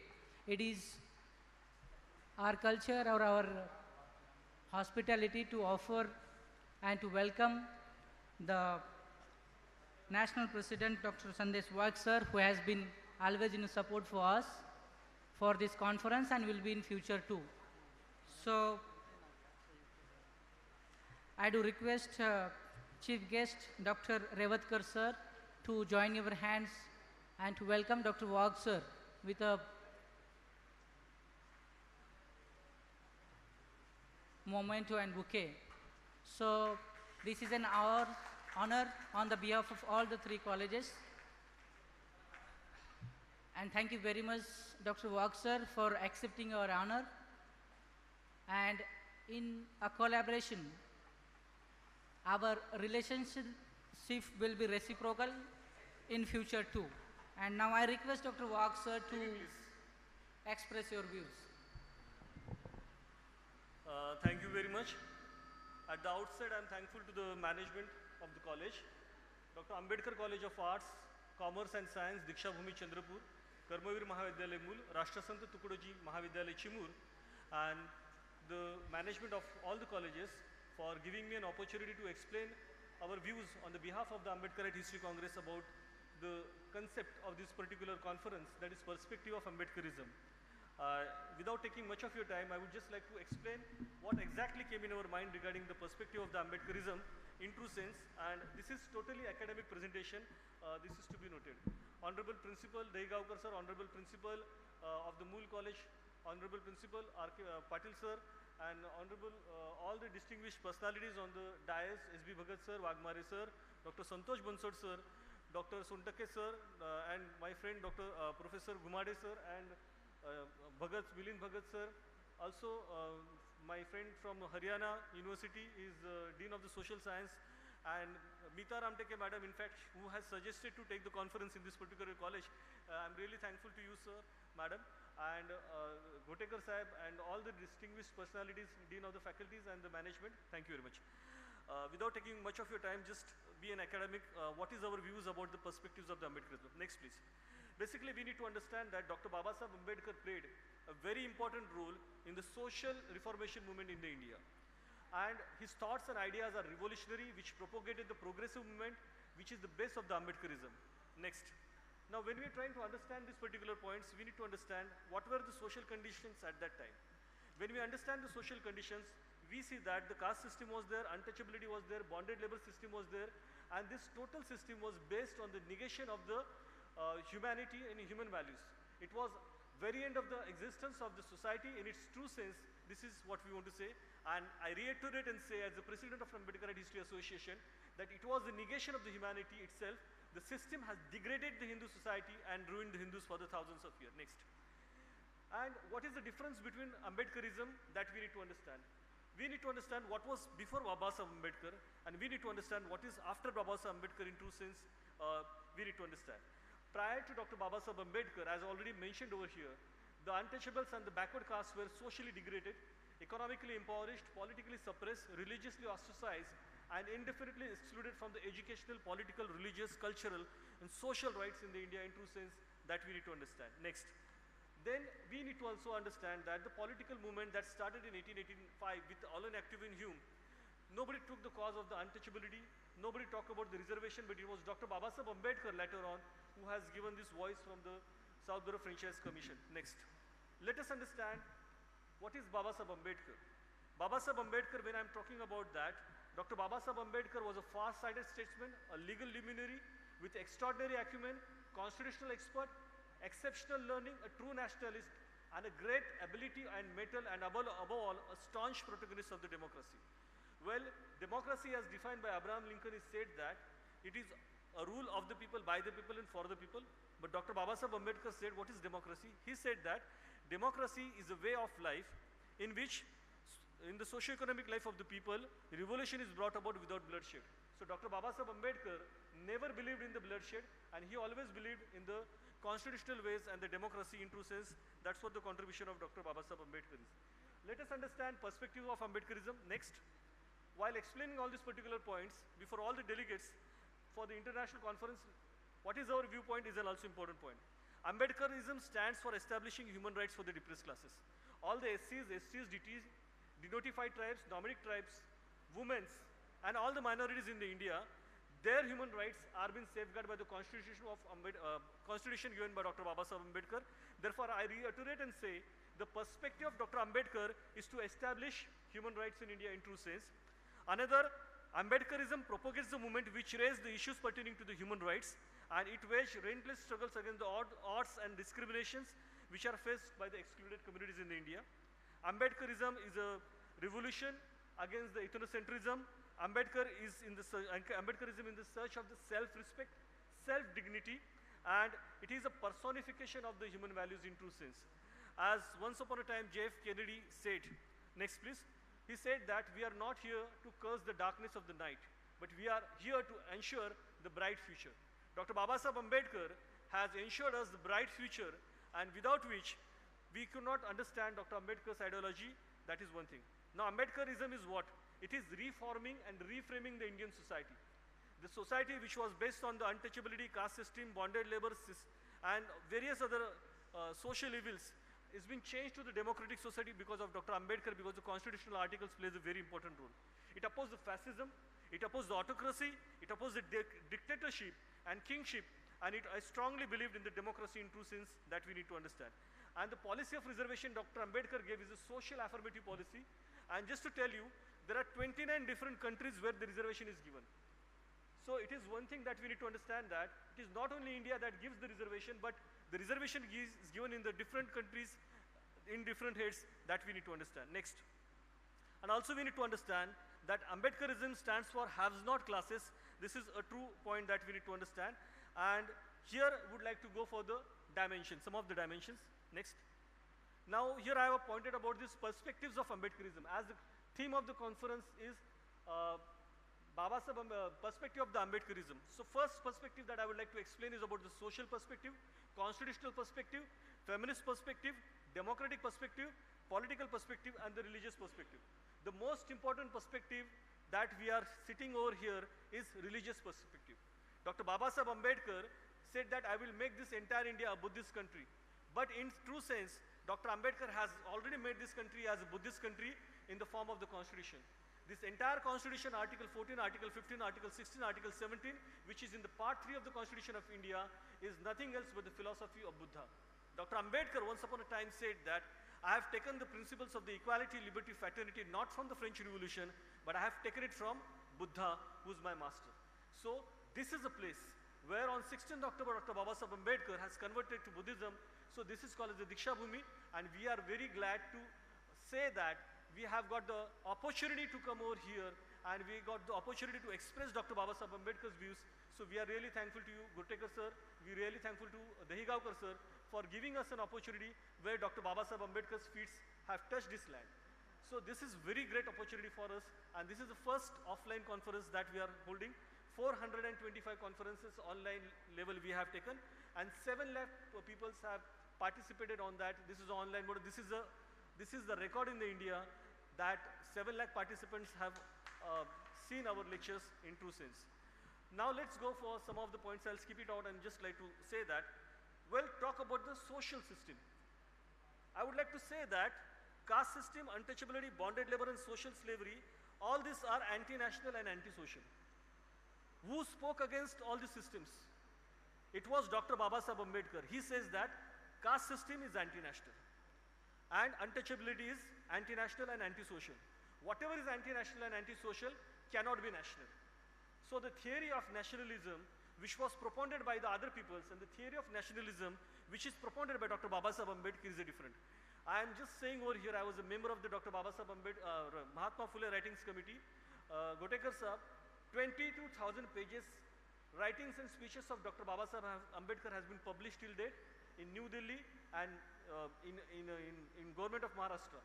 Also, whatever record is not available is published is that Dr. Babasaheb Ambedkar's correspondence and in the 29 different sub-minorities committees that was in the round table conference that was in London, that we need to bring it back, and I am going to talk to Chief Minister for the same. That is another point. So let us understand this Chaturvarna system, caste system, bonded labor system. Next please. I'll just skip it out so that next. So here we need to understand that these are the different points. Let us understand who is Shudra. Dahigaonkar sir, लोकांचा फार गैरसमज होतो. शूद्र म्हणजे महारमांग, तसं नाही. शूद्र म्हणजे इतर मागासवर्गीय, आणि ह्या इतर मागासवर्गीयांकरता धर्मशास्त्रामध्ये काय लिहिलेलं आहे? आपस्तंभ धर्मसूत्रामध्ये, गौतम धर्मसूत्रामध्ये, विष्णू स्मृतीमध्ये, नारद स्मृतीमध्ये, वेदांमध्ये काय लिहिलेलं आहे याचा अभ्यास बाबासाहेब आंबेडकरांनी केलेला आहे, आणि त्याचे लेखन बाबासाहेब आंबेडकरांनी वुवेर शूद्राजमध्ये प्रकाशित केले, हे मी या ठिकाणी मांडतो. आणि या अनुषंगाने हे जे काही त्रैवर्णिक आहेत त्या त्रैवर्णिकांची सेवा करण्याचं काम हे शूद्रांचं आहे, इतर मागासवर्गीयांचं हे त्यांना सांगितलं होतं. त्यामुळे शूद्र जरी अतिशूद्रांना कमी लेखत असले तरी त्यांच्या ठाई ते शूद्र आहेत हे आपल्याला समजून घेणं गरजेचं आहे. आणि ह्या दृष्टिकोनातून आपल्याला लक्षात घेणं गरजेचं पाहिजे की बाबासाहेब आंबेडकर हा असा एक मानव होता की त्याने अनुसूचित जाती आणि अनुसूचित जातीला आरक्षण देण्याच्या पूर्वी इतर मागासवर्गीयांना आरक्षण दिले 340व्या कलमाप्रमाणे. आणि या देशामध्ये डॉक्टर बाबासाहेब आंबेडकरांनी त्यांच्या कायदेमंत्रीपदाचा राजीनामा दिला जेव्हा की या देशाच्या संसदेमध्ये ओबीसीचे लोक होते, परंतु त्यांनी त्यांचा राजीनामा दिला नाही. बाबासाहेब आंबेडकरांनी महिलांचे हिंदू कोड बिलसाठी आणि ओबीसीसाठी दिलेले. त्यामुळे पर्स्पेक्टिव्ह ऑफ आंबेडकरिझम म्हणजे बाबासाहेबांचा दृष्टिकोन समजून घेताना बाबासाहेब आंबेडकर केवळ अतिशूद्रांचे महारामांगांचे नाहीत, तर बाबासाहेब आंबेडकर हे इतर मागासवर्गीयांचे आहेत हेही आपल्याला समजलं पाहिजे. या दृष्टिकोनातून ही मांडणी या ठिकाणी. नेक्स्ट प्लीज, 2-3 पानं पुढे चला. So it's a pictographic presentation, so it becomes easy for others to understand what is exactly. Next point please. And the untouchability. So we need to understand that Dr. Babasaheb Ambedkar, next point. I'll just skip it out within 5 minutes right now. So untouchability, when we try to understand that Bharat असा एक देश आहे की या देशामध्ये अस्पृश्यता आहे. माझी 47 पुस्तकं प्रकाशित झाली आजवरती. 15 देशामध्ये मी जाऊन आलेलो आहे आणि 10 देशांमध्ये माझी पुस्तकं प्रकाशित झाली, इन्क्लुडिंग जर्मनी म्हणा किंवा पॅरिस म्हणा, अनेक ठिकाणी झालेली आहेत. आणि त्या ठिकाणी मी सप्रमाण दिलेत आणि अभ्यासक्रमालाही पुस्तकं लागले, त्यामुळे तो प्रश्न नाही. मला या ठिकाणी सांगायचं आहे की जगाच्या इतिहासाचं पुस्तक देखील मी लिहिलं, मुंबई विद्यापीठाला अभ्यासक्रमाला लिहिलं. जगामध्ये असा कोणताही देश नाही की तो सांगतो की माणसाची सावली पुसत पुसत चालायला पाहिजे. जगामध्ये असा कोणताही देश नाही की तो म्हणतो की माणसाला घाम आला तर त्यांनी त्या मडक्यामध्ये सुंकलं पाहिजे आणि त्याच्यामध्ये घाम टाकला पाहिजे आणि युरिनेशन पण त्याच्यामध्येच केलं पाहिजे. जगामध्ये असा कुठलाही देश नाही की तो सांगतो की माणसाची सावली दुसऱ्या माणसाच्या अंगावर पडली तर तो माणूस अपवित्र होतो. जगामध्ये असा कुठलाही देश नाही की तो सांगतो की माणसाचा शब्द दुसऱ्या माणसाने ऐकला म्हणजे तो अपवित्र होतो. जगामध्ये असा कुठलाही देश नाही की तो सांगतो एका माणसाचा दुसऱ्या माणसाला स्पर्श झाला म्हणून तो अपवित्र होतो. हे बाबासाहेब आंबेडकरांनी सांगितलं की माणसांची सावली, माणसांचा शब्द, माणसांचा स्पर्श जर माणसांना अपवित्र करत असेल तर तो मला धर्म नकोकडून बाबासाहेब आंबेडकरांनी धम्मदीक्षा दिली. आणि या ठिकाणी 16 ऑक्टोबरला बाबासाहेबांनी धम्मदीक्षा देण्याचं जे काही कारण होतं ते त्यांच्या मुक्तिकोन पथे या भाषणामध्ये आलेलं आहे, हे मला या ठिकाणी सांगूसं वाटतं. 3-4 पानं पुढे चला. आणि यानंतर महत्त्वाचा मुद्दा मला या ठिकाणी घ्यावासा वाटतो तो म्हणजे भारताचं संविधान. आणि त्याही मुद्द्यांना स्किप आउट करून पुढे पुढे पुढे पुढे ह्या सगळ्या मुद्द्यांच्या अनुषंगाने नेक्स्ट पॉईंट मला या ठिकाणी सांगायचं आहे की मी अनुसूचित जाती जमाती आयोगाला लास्ट साईड मी काही थोडासा डाटा सांगतो. अनुसूचित जाती जमाती आयोगाचं मी सदस्य सचिव म्हणून काम केलेलं आहे. भारतामध्ये दर 5 मिनिटाला एका महिलेवरती बलात्कार होतो. हे वास्तव आहे, हे आपल्याला लक्षात घेणं गरजेचं आहे. आणि अनुसूचित जाती जमातीच्या महिलांवरती मोठ्या प्रमाणावरती बलात्कार होतात. त्याच्या केसेस आहेत. 3000 पानांचा प्रकल्प मी केंद्र सरकारला सादर केलेला आहे. आणि या प्रकल्पामध्ये मी सप्रमाण दाखवलेलं आहे की अनुसूचित जाती जमातीच्या लोकांना अजूनही माणूस म्हणून मानायला लोक तयार नाहीत. हे मोठं विदारक वास्तव आहे. त्यामुळे बाबासाहेबांच्या विचारांची आज नितांत आवश्यकता म्हणून हा फंडामेंटल राईट्सचा भाग आहे. मूळ मुद्दा असा आहे की फंडामेंटल राईट्स म्हणजे मूलभूत अधिकार. हे मूलभूत अधिकार भारताच्या संविधानामध्ये भाग 3 मध्ये येतात. आणि मी या ठिकाणी सगळ्यांना एकच गोष्ट सांगतो, सगळ्यात महत्त्वाचं आर्टिकल म्हणजे 12 आणि 13. बाबासाहेब काय म्हणाले त्याच्यामध्ये इथे दिलेलं आहे सगळं. बाबासाहेब असं म्हणाले की या देशामध्ये यापूर्वी असलेले कायदे कानून सामाजिक नियमन हे रद्द झालेले आहेत आणि आजपासून भारताच्या संविधानाच्या अनुषंगाने हे जे काय असणार आहे ते असणारे म्हणजे फंडामेंटल राईट्स बाबासाहेब आंबेडकरांनी मॅन्डेटरी केले. आणि या देशातल्या अनुसूचित जातीच्या अन्याचार जे होतात म्हणजे महिलांचा, आता या ठिकाणी रश्मी बंड मॅडम आहेत, त्यांचा बऱ्याच वेळा उल्लेख त्यांनी केलेला आहे की सतीप्रथा असो, हुंडा पद्धती असो किंवा विधवा विवाहाच्या संदर्भातले काही बंधन असो, या सर्व पद्धतींना नरबळी असो हे बाबासाहेबांनी बंद केलेलं आहे. मराठ्यांच्या पेशव्यांच्या कालखंडामध्ये दहीबावकर सर मी तुम्हाला सांगतो, ज्या वेळेला किल्ला बांधायचा असेल तर महार समाजाचं जोडपं असायचं, तरुण जोडपं, त्याला त्या किल्ल्याच्या पायदळी टाकायचे आणि त्याला बुजून टाकायची ही परंपरा होती, ही निर्बळीची पद्धती होती. या सगळ्या पद्धतींना संपुष्टात आणण्याचं काम बाबासाहेब आंबेडकरांनी फंडामेंटल राईट्स केलं. Next please. आर्टिकल 14 जे आहे या आर्टिकल 14 नेक्स्ट आर्टिकल 14 जे सांगितलेलं आहे ते फार महत्त्वाचं आहे. आणि 13 मध्ये बाबासाहेब आंबेडकर म्हणतात की law which were in the enforcement prior to this constitution are void. म्हणजे या देशामध्ये संविधान येण्यापूर्वीचे जे कायदे होते ते संपुष्टात आले हे सांगणारा एकच माणूस आहे, तो म्हणजे बाबासाहेब आंबेडकर. हे सांगणारा एकच माणूस आहे तो म्हणजे डॉक्टर बाबासाहेब आंबेडकर. आणि दुसरा माणूस असा होऊच शकत नाही, कारण बाबासाहेब आंबेडकर हे या देशातल्या शोषितांचे मुक्तिदाते आहेत, ह्या देशातल्या महिलांचे मार्गदाते आहेत, हे लक्षात घेणं गरजेचं आहे. कायद्यापुढे समानता दिली म्हणजे अनुसूचित जातीला दिली अशातला भाग नाही. The state shall not deny any person equality before law or the equal protection of the laws within the territory of India. हे बाबासाहेब म्हणतात. म्हणजे या देशामध्ये जे काही चाललं होतं त्याला संपुष्टात आणण्याचं काम बाबासाहेबांनी केलं. नेक्स्ट 15. पुढचा महत्त्वाचा बाबासाहेबांनी मुद्दा घेतलेला आहे की महिलांवरती religion, race, caste, place of बर्थच्या माध्यमातून महिलांवरती अत्याचार होणार नाही. बऱ्याच महिलांचे गैरसमज आहेत. घोटेकर साहेब, मी रिफ्रेशरला 50 लेक्चर दिलेले आहेत. एकदा मी असंच लेक्चर देत होतो बाबासाहेबांच्या सभेला सबलेक्टरीवर. त्यामुळे बाबासाहेबांनी आमच्यासाठी काय केलं म्हटलं, बाळंतपणाची भरपगारी रजा घेतली आहे ना, ही बाबासाहेबांमुळे घेतली आहे.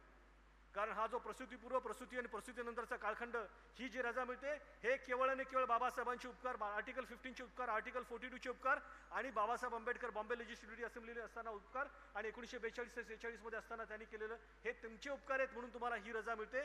हे बाबासाहेबांमुळे मिळतं म्हणून तुमच्या खिशामध्ये देवादेवतांचा फोटो नसावा आणि बाबासाहेबांचा फोटो असावा. कधीतरी दीक्षाभूमीला या, कधीतरी चैत्यभूमीला या, हे तुम्हाला समजलं पाहिजे. कारण बाबासाहेब आंबेडकर समजून घेण्यासाठी हा पर्स्पेक्टिव्ह समजणं फार महत्त्वाचं आहे. त्या दृष्टिकोनातून तयारी. नेक्स्ट एकच आर्टिकल घेतो आणि नंतर पुढे चलतो. हे जे एम्प्लॉयमेंट मिळाले साहेब, हे एम्प्लॉयमेंट आता नॉमेटिक ट्राईबच्या लोकांमध्ये पण प्रॉब्लेम होते की बाबासाहेबांनी आमच्यासाठी काय केलं. आज जो काही 2004चा आरक्षण कायदा आलेला आहे त्याच्यामध्ये नॉमेटिक ट्राईबचे लोक देखील इन्क्लूड झालेले आहेत. त्यांना आरक्षण मिळतं. कुणामुळे मिळतं? हे आर्टिकल 16(4) मध्ये मिळतं. आणि त्यासाठी आता जी रिझर्वेशन इन प्रमोशनची केस आहे त्याच्यामध्ये मी भारताच्या संघटनेचा सचिव म्हणून मी सुप्रीम कोर्टामध्ये केस दाखल केलेली. रिझर्वेशन प्रमोशन आपल्या लोकांना नाकारलेल्या अनुसूचित जातीच्या लोकांना, तर त्यासाठी आपल्याला लक्षात घेणं हे का नाकारलं. कारण एनटीच्या लोकांना रिझर्वेशन दिलं म्हणून घोगरेने त्याच्याविरुद्ध ऑब्जेक्शन घेतलं म्हणून आपल्या लोकांना प्रॉब्लेम झाला. आम्ही तुमच्याबरोबर आहोत तर तुम्ही आमच्याबरोबर या म्हणजे बाबासाहेब आंबेडकर काय ते तुम्हाला समजेल. हा महत्त्वाचा मुद्दा. नेक्स्ट बरेच आर्टिकल्स आहेत. आर्टिकल 17 सांगतो आणि थांबतो, याच्यानंतर पुढच्या मुद्द्याकडे वळतो. अनटचेबिलिटी बाबासाहेब आंबेडकरांनी सांगितलं की संपुष्टात आलेली आहे. हे बाबासाहेब आंबेडकरांनी सांगितलं म्हणून या देशामध्ये लोकांच्या गळ्यामधले गाडगं गेलं, मडकं गेलं, कमरेची केरसुनी गेली आणि सावली पुसत पुसत जाणारी माणसं आज मोठ्या अभिमानाने देशाचे राष्ट्रपती व्हायला लागलेले आहेत आणि भावी राष्ट्रपती म्हणून या देशामध्ये त्यांना घेतलं जात आहे.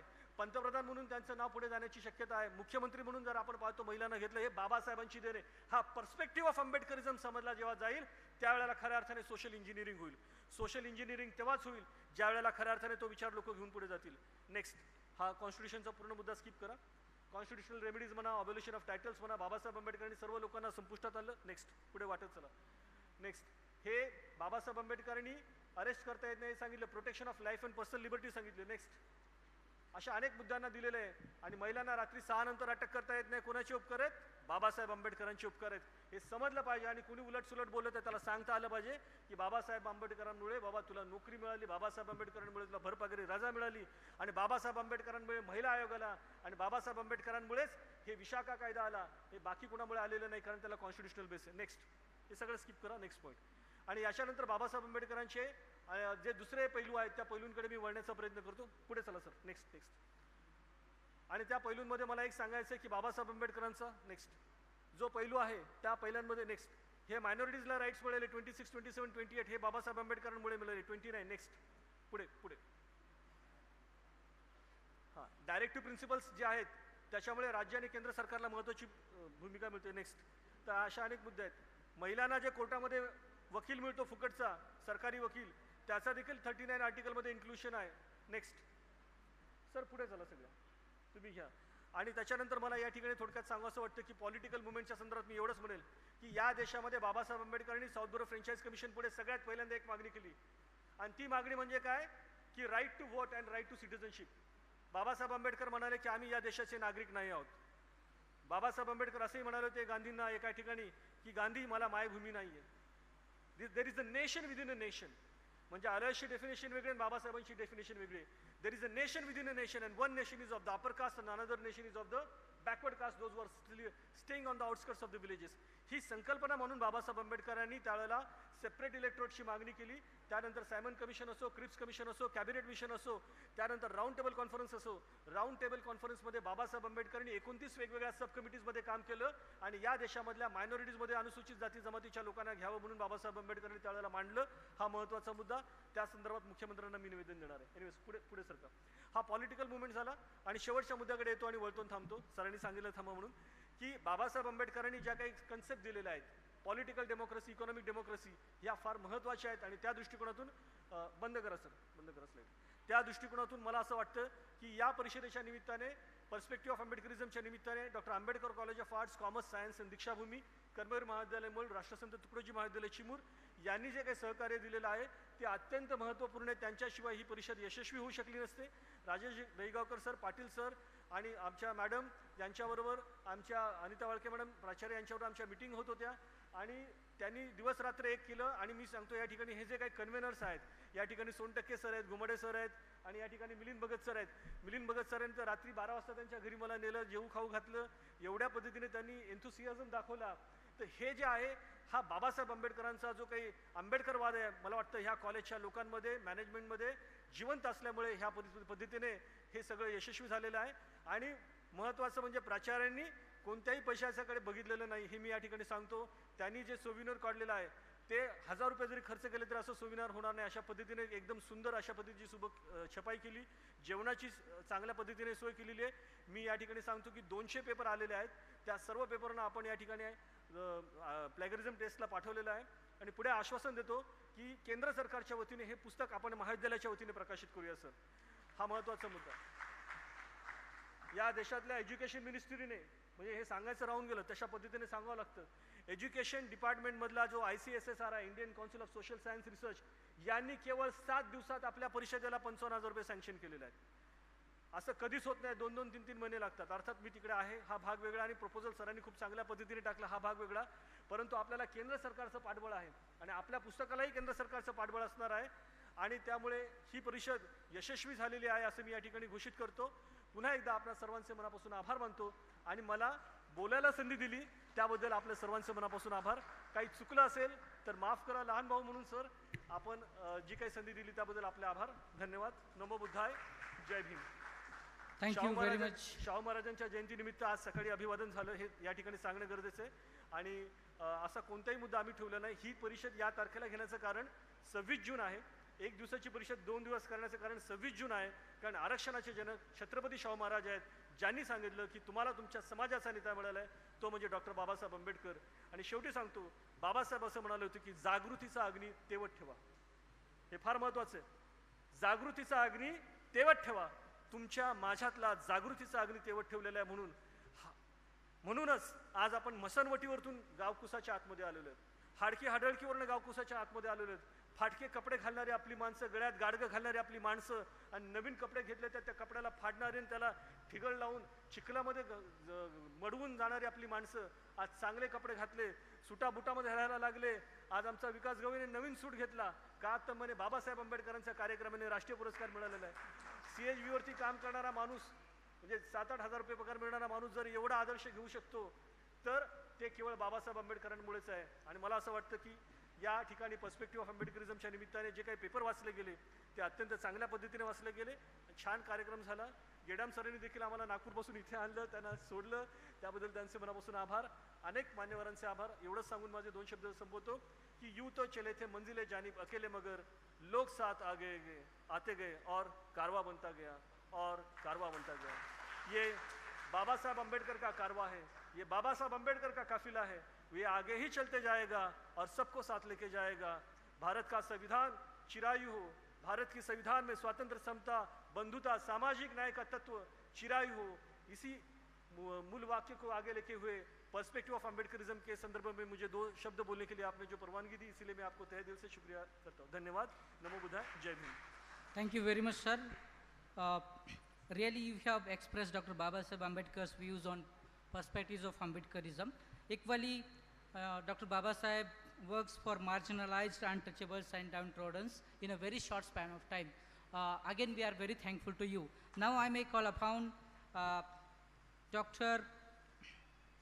Chahal sir. I'm very sorry to say to Chahal sir, please wind off your talk within a few minutes. Because we are already running late. Thank you. Actually, I have been asked to deliver valedictory address. So how could it possible?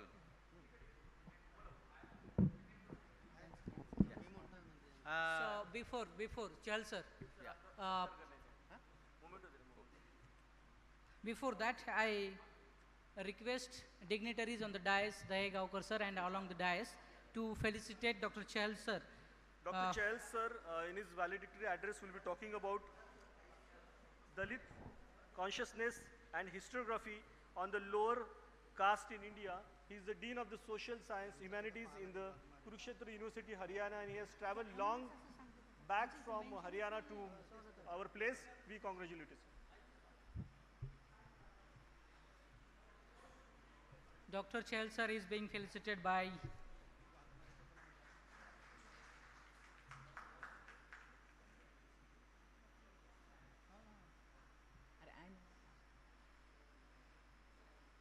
Thank you very much, sir, accepting your honor.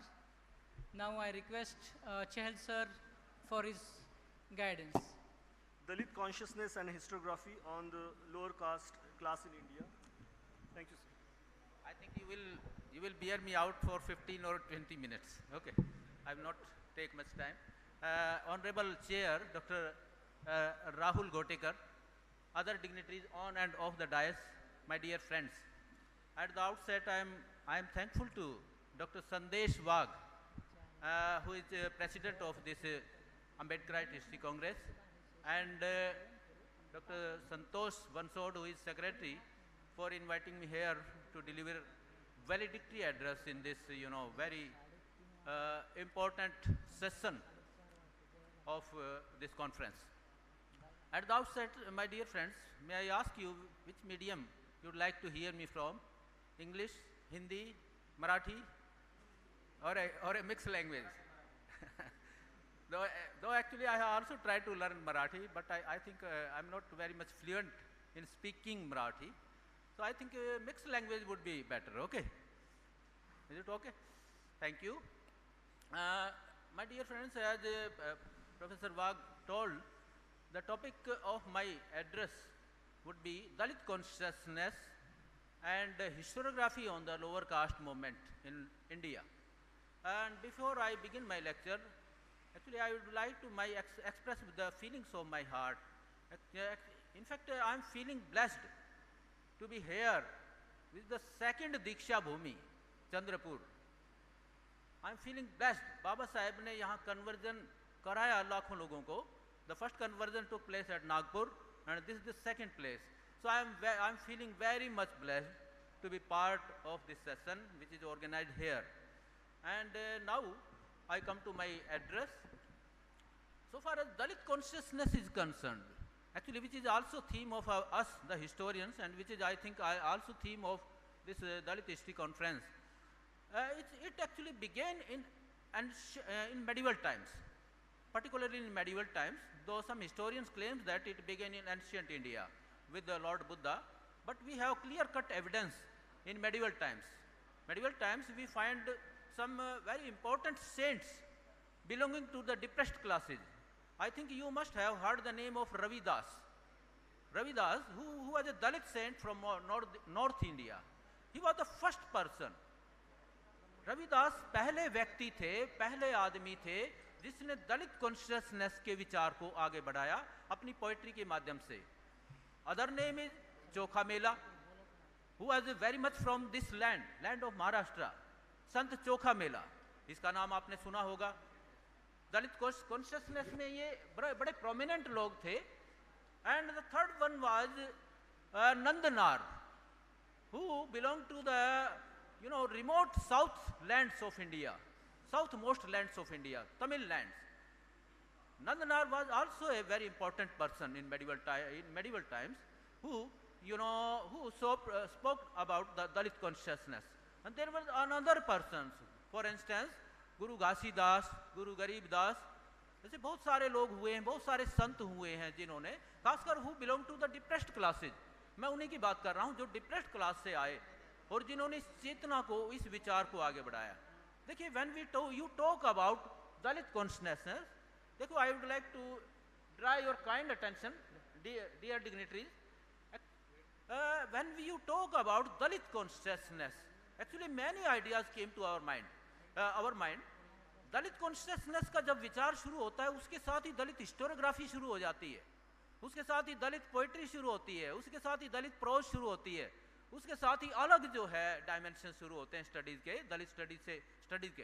तो मैं खासकर historiography की बात करता हूँ, जो इतिहास की समझ है और हमारा जो यूटोपिया है, हमारा जो विजन है, विजन ऑफ लिबरेशन, ये भी यहीं से शुरू होता है. खासकर रविदास की एक लाइन बड़ी फेमस है, क्योंकि मैं नॉर्थ इंडिया से आया हूँ. रविदास को आप शायद कम जानते होंगे, लेकिन गेल ओम्बेथ लिखती है सीकिंग बेगमपुरा में, उसकी किताब है गेल ओम्बेथ की. I think you must have read about that. He was the first person who came out with the first utopia of India. पहला utopia of Begampura. In this utopia of Begampura और in this concept Ravidas से, ऐसा चाहूं राज में जहां मिले सबन को अन्न, छोट बड़ सम बसें, रैदास रह प्रसन्न।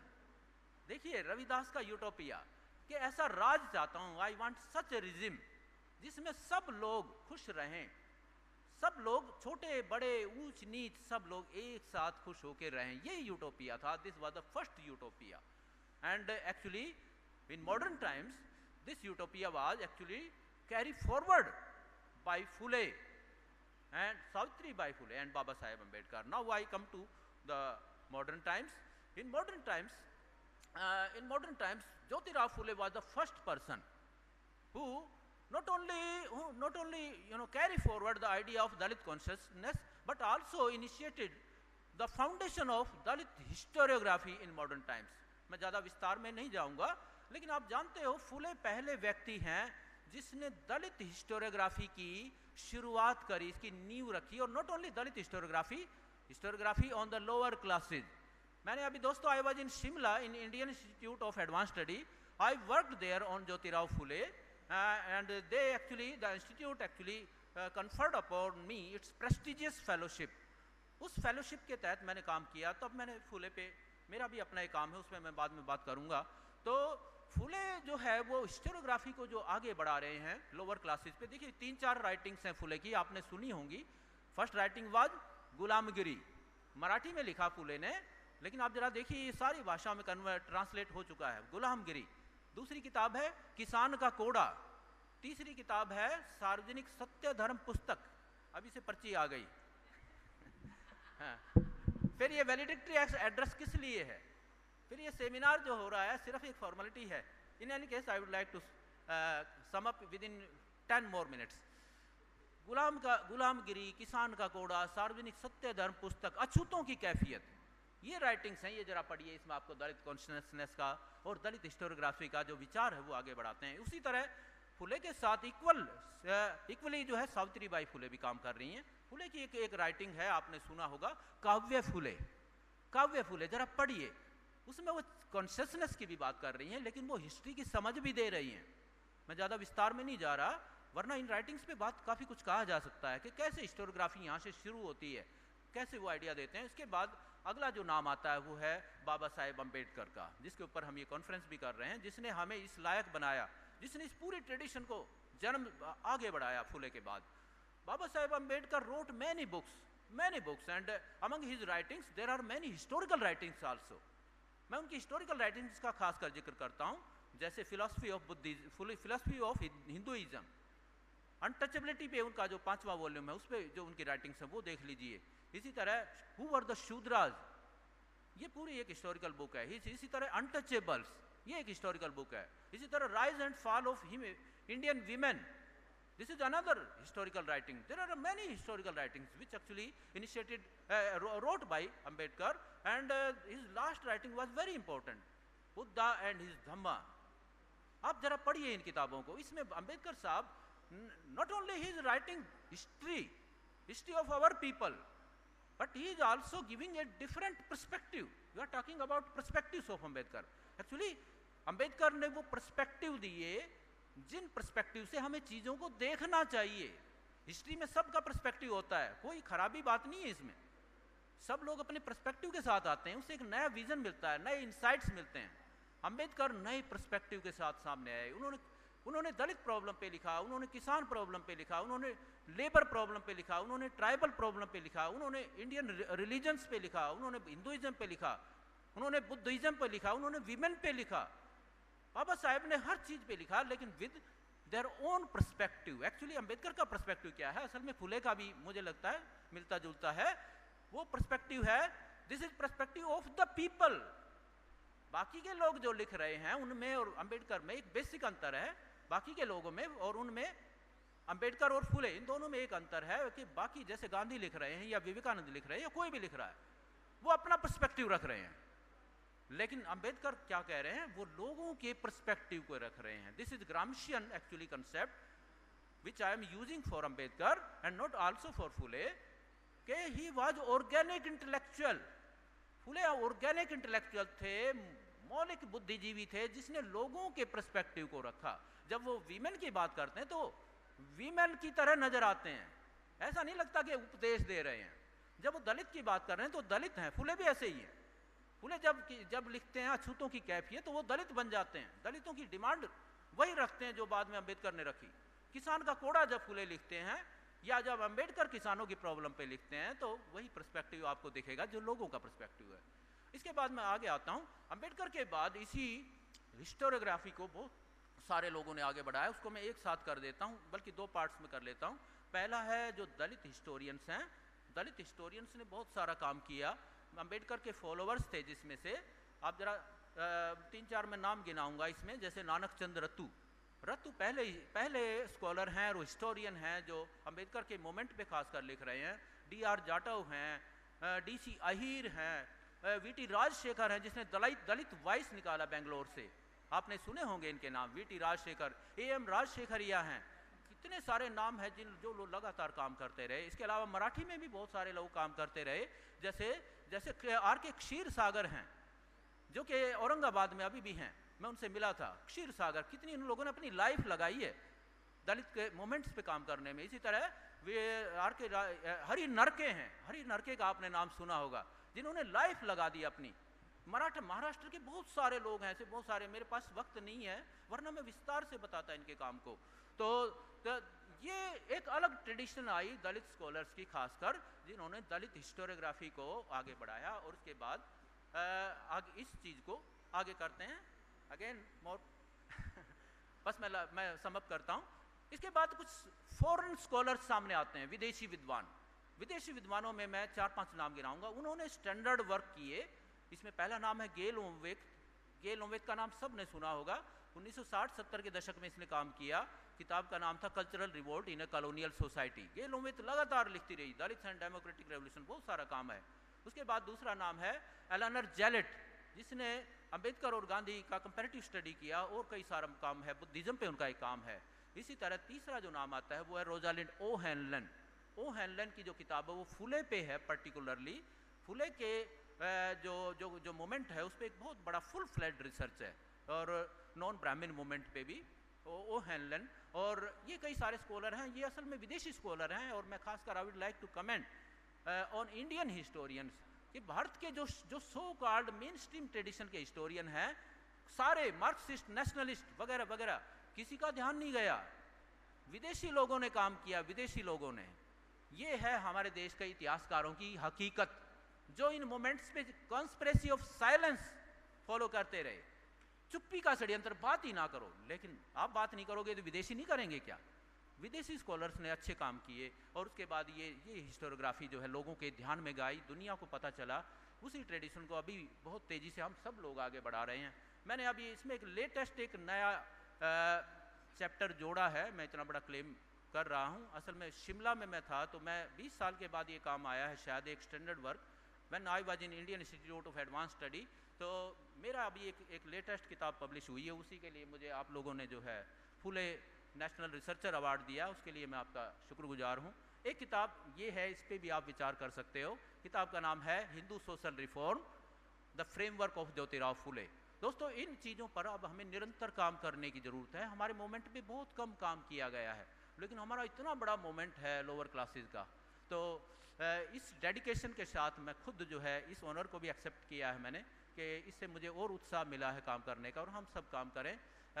With these words, I am grateful to all of you for bearing me out. Thank you. So nice. Thank you, Dr. Chhal sir. Now, for concluding your talk in a time, now I request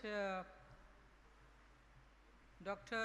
V.R. Wagmare sir, Senate member of Sant Gadge Baba University, Amravati, to conclude your talk, sir, within 2 minutes only. Sorry to say. विश्वरत्न doctor Babasaheb Ambedkar, Rajarshi Shahu Maharaj यांना सर्वप्रथम अभिवादन करतो। विचारपीठावरील सर्व मान्यवर आणि या सभागृहात उपस्थित असलेले माझे स्नेही प्राध्यापक, रिसर्चर स्टुडंट आणि महाविद्यालयाचा सर्वप्रथम मी या तिन्ही महाविद्यालयाचे प्राचार्य, इतिहास विभाग प्रमुख, त्यांचा शिक्षक वर्ग, शिक्षकेतर कर्मचारी वर्ग आणि त्यांचं मॅनेजमेंट आणि आंबेडकराईट हिस्ट्री काँग्रेसचे सर्व पदाधिकारी यांचं मी अभिनंदन केलं पाहिजे। पहिलंच हे हिस्ट्री कॉन्फरन्सचं गठन झाल्यानंतर पहिलं हे अधिवेशन आहे, ते अत्यंत सक्सेस झालेलं आहे. मला माहीत आहे तुम्ही उपाशीपोटी आहात, पण बाबासाहेब आंबेडकरांनी जे क्रांती केली ते या लोकांना सोबत घेऊन केली, जे शोषित होते, जे उपाशी होते. म्हणजे बाबासाहेब आंबेडकरांनी यांना घेऊन पुढे क्रांती केली आहे. बाबासाहेब आंबेडकरांचा समाज जेव्हा गरीब होता, उपाशी होता, तेव्हा आंबेडकरी चळवळ खूप श्रीमंत होती. आता आंबेडकरी समाज हा श्रीमंत झाला आणि चळवळ गरीब झाली. हा सुद्धा रिसर्चचा टॉपिक आहे, हा सुद्धा संशोधनाचा विषय आहे रिसर्चरसाठी. 2 मिनिटात मी फक्त एक रिसर्च स्टुडंट असल्यामुळं अन्वयार्थ कसे काढायचे तेवढं मी सांगणार आहे. आपल्याला माहीत असेल भूमिनांचा संघर्ष बाबासाहेब आंबेडकरांनी मराठवाड्यातून सुरू केला, तो पुढे सुरू झाला बाबासाहेबापासून, पण 64मध्ये दादासाहेब गायकवाडांच्या नेतृत्वाखाली तो भूमिनांचा लढा संघर्ष आपण तो पाहिला आहे. तो त्याचे डिटेल मी सांगत नाही, पण त्याचाच किस्सा गिरून 1970मध्ये सामाजिक न्यायाची प्रतिष्ठापना ज्या छत्रपती शाहू महाराजांनी केली, त्या शाहू महाराजांच्या जिल्ह्यामध्ये कोल्हापूरमध्ये भूमिबळकाव आंदोलन झालं. 1971मध्ये भूमिबळकाव आंदोलन झालं. त्या भूमिबळकाव आंदोलनामध्ये प्रतिबंध होता जसा 144 असता, पण ज्या एका तालुक्यामध्ये जे आंदोलन झालं त्या आंदोलनामध्ये जे गुन्हे नोंदवले आणि दंडाधिकाऱ्यासमोर ते केस गेली, सामाजिक न्यायाची सांगतो, एका तालुक्यातल्या दंडाधिकाऱ्यासमोर न्यायाधीशासमोर जेव्हा प्रश्न गेला, ती केस गेली, ते प्रकरण झालं न्यायालयीन प्रकरणात, तर एका तालुक्याच्या त्या दंडाधिकाऱ्यांनी कोर्ट उठेपर्यंत शिक्षा दिली. गुन्हा एकच. दुसऱ्या तालुक्याचे जे लोक होते, दुसऱ्या तालुक्यात गुन्हा तोच, आंदोलन तेच, भूमिबळकाव आंदोलन तेच होतं, तर दुसऱ्या कोर्टामध्ये ते केस लढल्या गेली, त्यानं 3 महिने शिक्षा दिली. दिस इज द रिसर्च. म्हणजे कायदा एकच आहे, गुन्हा एकच आहे, पण एखाद्या न्यायाधीशानं कोर्ट उठेपर्यंत शिक्षा दिली आणि उठला पण, म्हणजे उठून गेला, कोर्ट उठेपर्यंत शिक्षा आणि उठला म्हणजे ती शिक्षा संपली. एका न्यायाधीशानं त्याच गुन्ह्यासाठी 3 महिन्याची शिक्षा दिली आणि ते जेलमध्ये गेले. मग रिसर्च काय आहे याच्यामध्ये? जेव्हा याचा शोध घेतला, याचा असे प्रश्न असतात शोधाचे, शोध घेतला तेव्हा कळलं की ज्यानं कोर्ट उठेपर्यंत शिक्षा दिली त्याचा बाप भूमिनाच्या आंदोलनात होता, तो स्कॉलरशिपच्या भरोशावर शिकला होता, त्याला सामाजिक न्याय माहीत होता. ज्यानं 3 महिन्याची शिक्षा दिली तो जमीनदाराचा मुलगा होता, त्याची जमीन गेली होती. रिसर्चचे असे स्टुडंट असे अन्वयार्थ होतात. बाबासाहेब आंबेडकरांचं प्रचंड जे लिटरेचर आहे, जे आता समोर येत आहे, त्या लिटरेचरमधून बाबासाहेब आंबेडकरांच्या व्याख्यानाचं पारंपरिक अर्थानं नाही, पारंपरिक अर्थार्थ नाही तर बाबासाहेबाचं ते भाषण होतं, इतिहासातले काही हिडन ट्रूथ असतात, लपलेले काही सत्य असतात इतिहासामध्ये, ते आपल्याला अन्वयार्थ त्यांच्या शब्दावरून, भाषेवरून आणि भाषणेवरून काढत असतात. इतिहास हा विषय हा काही अंतिम नसतो, सत्य हे अंतिम नसते इतिहासामध्ये. विज्ञानामध्ये मॅथमॅटिक्समध्ये 2x2 म्हणजे 4 होते, तसं इतिहासात होत नाही. आज जो इतिहास आहे तो काही आपल्याला पुरावे सापडले तर तो इतिहास बदलत असतो. महापुरुषाचं पण तसंच आहे. महापुरुषानं बाबासाहेब आंबेडकरांनी 1929ला जेव्हा जळगाव जामोदच्या महाराजांनी आम्ही आता मुसलमान होणार म्हटलं तेव्हा करा म्हणाले, पण 37 म्हणाले की जे याच्यात नाही ते त्यांच्यामध्ये आहे. असे ते वैचारिक बदल असतात. त्याचे सर्व अन्वयार्थ रिसर्चरनी काढायचे असतात, संशोधकांनी ते काढायचे असतात. तुम्हाला असं वाघहस्त एवढे बोलले, आता वाघमारे किती बोलतील तसं मी बोलणार नाही. सर्वांचं अभिनंदन करतो. जय भीम, जय Bharat. Thank you very much, sir. Concluding your talk in a time. Now I request Dias to honor Dr. Santosh Bansod, sir, National Secretary of Ambedkarite History Congress. Sir has been with us for continuous support for this conference. And before that, I request Dr. Dayagaonkar sir, Gotekar sir, and all the Dias, Revatkar sir, to accept our honor on the behalf of all 3 colleges. Dr. Santosh Bansod sir is being honored by, on the behalf of all the 3 colleges. His support and guidance and collaboration with us is a remarkable one and will be in future too. Thank you very much, Dr. Bansod sir, accepting our honor. Thank you, sir. Now I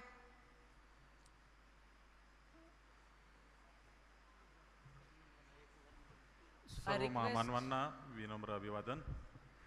समारोपीय सत्राचे सन्माननीय अध्यक्ष, संस्थेचे पदाधिकारी, advocate तथा चंद्रपूर महानगरपालिकेचे नगरसेवक गोटेकर साहेब, आमचे मार्गदर्शक या ठिकाणी असलेले doctor B R Waghmare saheb, माझे गुरुवर्य प्राचार्य भगत सर, तिन्ही महाविद्यालयाचे सन्माननीय प्राचार्य कार्तिक पाटील सर, वाळके मॅडम तथा दहीगावकर सर, तिन्ही विभागाचे विभाग प्रमुख प्राध्यापक Praful Rajurwade sir, doctor Milind Bhagat sir, त्याचबरोबर मनोज सोनटक्के सर आणि गजानन गुंबळे सर, त्याचप्रमाणे विचारपीठावर उपस्थित असलेले संस्थेचे सचिव मोडक साहेब आणि दिल्ली या ठिकाणाहून हरियाणा कुरुक्षेत्र युनिव्हर्सिटीमध्ये डीन म्हणून कार्यरत असलेले प्राध्यापक डॉक्टर चहल सर आणि इतर आंबेडकर डिस्ट्रिक्ट काँग्रेसचं प्रेरणास्त्रोत, ज्यांच्या विचारातून आणि कृतीतून अविरतपणे जे डॉक्टर बाबासाहेब आंबेडकरांचा विचार समाजापर्यंत तळागाळापर्यंत पोहोचवण्याकरिता आणि डॉक्टर बाबासाहेब आंबेडकरांच्या विचारातून समाज घडवण्याकरिता जे अविरत झटत आहेत असे आंबेडकर डिस्ट्रिक्ट काँग्रेसचे संस्थापक अध्यक्ष संदेश वाघ सर, उपस्थित सर्व मान्यवर, आज या ठिकाणी ही 2 दिवसीय परिषद शेवटच्या टप्प्यामध्ये आहे. या आंतरराष्ट्रीय परिषदेमध्ये आपण बघितलं की संदेश वाघ सरांनी आपल्या विचारातून जे त्यांची कन्सेप्ट नोट होती ती उद्घाटनीय सत्रामध्ये होती, परंतु सन्माननीय थोरात साहेबांना जी वेळ दिलेली होती त्या वेळेनुसार त्यांनी 12 वाजता आपलं की नोट सुरू केलं आणि त्यामुळे त्यांची कन्सेप्ट नोट या ठिकाणी राहून गेली. खऱ्या अर्थाने परिषदेच्या प्रारंभी जी आवश्यक होती, मात्र आंबेडकराईट हिस्ट्री असोसिएशनचे ध्येय, उद्दिष्ट आणि त्याची कार्यपद्धती ही सभागृहामध्ये ठेवणं अतिशय गरजेचं होतं. त्या अनुषंगाने त्याची उत्तमपणे त्यांनी मांडणी केली, म्हणून अनेक पैलू त्यांनी यामध्ये समाविष्ट केलेला आहे, म्हणून त्यावर मी भाष्य करणार नाही. मात्र ही परिषद या ठिकाणी आपण बघितलं का 26 एप्रिल 2020ला आम्ही आंबेडकर डिस्ट्रिक्ट काँग्रेसचे ऑनलाईन व्याख्यानं सुरू केले. 450पेक्षा जास्त व्याख्यानं घेतले. काल अनिल सिंगारे सरांनी त्याचं उद्घाटन केलं आणि समारोप विचारपीठावर उपस्थित असलेले आमचे मार्गदर्शक डॉक्टर बी आर वाघमार साहेबांनी त्यांचा समारोप केला. त्यानंतर अनेक सेमिनार, वर्कशॉप, कार्यशाळा सतत घेतल्या. ऑफलाईन पद्धतीने आंतरराष्ट्रीय राष्ट्रीय परिषद व्हावी या अनुषंगाने अमरावतीला त्याचं आयोजन होतं, मात्र काही अपरिहार्य कारणास्तव त्या जगदंबा महाविद्यालयात जे आयोजन होतं त्यांचं राहून गेलं आणि त्यानंतर 8 आणि 9 मार्च 2022ला अमरावती संत गाडगेबाबा अमरावती विद्यापीठामध्ये मी राष्ट्र उभारणीत डॉक्टर बाबासाहेब आंबेडकरांचे योगदान या विषयावर राष्ट्रीय परिषदेचं आयोजन केलेलं होतं. या परिषदेमध्ये प्राध्यापक प्रफुल्ल राजूरवाडे सर उपस्थित होते आणि जेव्हा आम्ही आयोजनाच्या संदर्भामध्ये बोललो तर त्यांनी संदेश वाघ सरांसमोर आणि माझ्यासमोर आमचे मार्गदर्शक डॉक्टर ओमराज गजबे सर आणि चंद्रकांत सरदार सरांसोबत त्या कॉन्फरन्समध्ये त्यांनी विचार ठेवला की माझ्या कॉलेजमध्ये हे कॉन्फरन्स ठेवा. आणि आम्ही सुद्धा भारावून गेलो की भारताच्या स्वातंत्र्य चळवळीमध्ये ज्या ठिकाणी आपण बघितलंय का चिमूर एक नावाजलेलं ठिकाण आहे, प्रसिद्ध ठिकाण आहे, आणि म्हणून कार्तिक पाटील सरांना तिथेच फोनवर संवाद झाला. ठिकाण निश्चित झालं आणि तारीख निश्चित व्हायची होती. जवळपास मेमध्ये आम्ही घेणार होतो. मात्र जेव्हा आमचे मार्गदर्शक वाघमारे साहेब आहेत, भगत सर आहेत आणि स्वतः कार्तिक पाटील सर आणि प्रफुल्ल राजूरवाडे सरांनी सांगितलं की डॉक्टर बाबासाहेब आंबेडकरांना स्वातंत्र्याच्या पूर्वी या ठिकाणी सामाजिक क्रांती हवी होती आणि म्हणून सामाजिक क्रांतीचं प्रेरणास्त्रोत आणि पावनभूमी ज्या ठिकाणी 16 ऑक्टोबर 1956ला या ठिकाणी दीक्षा दिल्या गेली, त्या भूमीवर जर आपण जर अधिवेशन जर घेतलं तर संपूर्ण आपल्या या आंबेडकराईट हिस्ट्री असोसिएशनचा प्रारंभ, जो शुभारंभ ज्याला म्हणतो आपण, तो अतिशय उत्तमपणे होईल. त्या पावनभूमीवर जर परिषद घेतली तर खूप चांगलं होईल आणि म्हणून हे ठिकाण या ठिकाणी निवडलं. महाविद्यालयाचं ठिकाण बघण्यासाठी मी सचिव या नात्याने आलो. दहीगावकर सरांची भेट घेतली, मनोज सोनटक्के सर आणि मिलिंद भगत सरांची भेट झाली. भगत सरांची ती माझी पहिलीच भेट होती. सोनटक्के सरांची कॉन्फरन्समध्ये भेट झाली होती, मात्र या महाविद्यालयामध्ये हे ज्ञात नव्हतं आणि म्हणून इथं पहिलीच भेट. आणि महाविद्यालयाचा परिसर आणि हे सुसज्ज असं सभागृह आणि या ठिकाणची ही पावनभूमी, इथलं दीक्षाभूमी, इथलं विहार, हे सर्व बघून भारावून गेलो आणि हे निश्चित ठिकाण निश्चित झालं.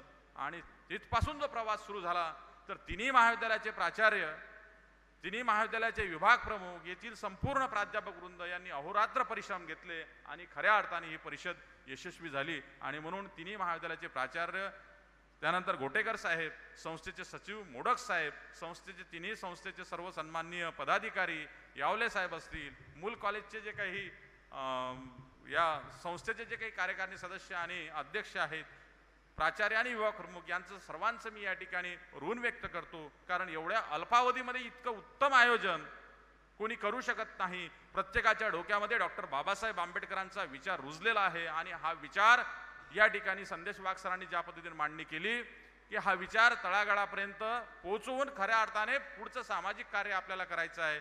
वाघमारे दादांनी या पद्धतीनं जो आपल्यासमोर अपेक्षा व्यक्त केली ती अपेक्षा आपल्याला पूर्ण करायची आहे. त्या अनुषंगाने त्यांचं मी परत या ठिकाणी आभार मानतो, ऋण व्यक्त करतो. आणि मी संदेश वाघ सरांना विनंती करतो की तिन्ही महाविद्यालयाचा या ठिकाणी आंबेडकराईट हिस्ट्री असोसिएशनच्या वतीने एक सन्मान चिन्ह देऊन आपण त्यांचं आभार व्यक्त करावं, त्यांचं अभिनंदन करावं अशी आपणास विनंती करतो.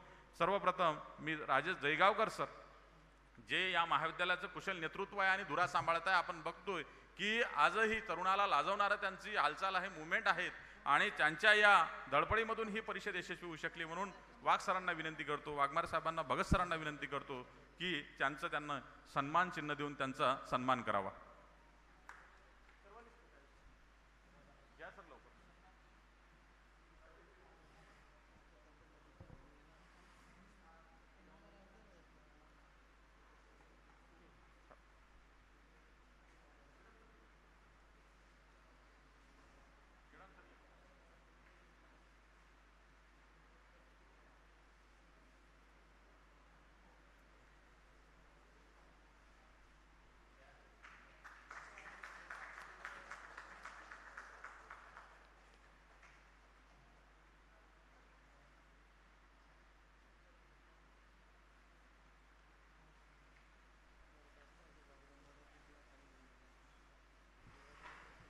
या परिषदेकरिता संत गाडगेबाबा अमरावती विद्यापीठामधून ज्यांच्या कुशल नेतृत्वामध्ये तब्बल 53 प्राध्यापक आणि संशोधकांची हजेरी या ठिकाणी होती. 53 लोक कालपासून या ठिकाणी मुक्कामाला होते. ते दोन्ही कुशल नेतृत्व या ठिकाणी प्राध्यापक चंद्रकांत सरदार सर आहेत, डॉक्टर ओमराज गजबे सर आहे. मी यांना विनंती करतो आणि संदेश वाघ सरांना विनंती करतो की त्यांनी सन्माननीय वाळके मॅडम यांचं मोमेंट देऊन त्यांचा सन्मान करावा.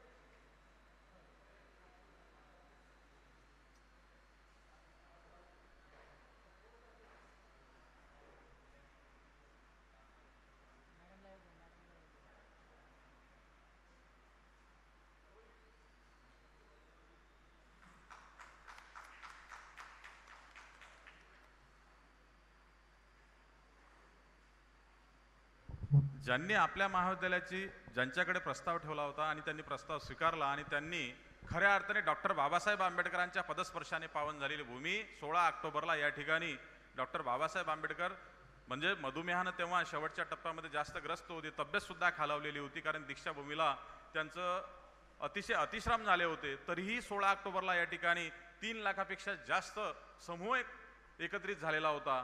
अशा ठिकाणी ही परिषद व्हावी हा उदात्त हेतू ज्यांचा होता ते कार्तिक पाटील सर यांचा सुद्धा सन्मान होणे इथे अतिशय योग्य आहे, गरज आहे. आणि म्हणून त्यांचं संदेश वाघ सरांना विनंती करतो की त्यांचा सुद्धा त्यांनी आणि वाघमार साहेबांना त्याच पद्धतीनं घोटेकर साहेबांना सुद्धा विनंती करतो की त्यांचा आमच्या संस्थेच्या वतीने चहल सर त्यांचा सन्मान करावा.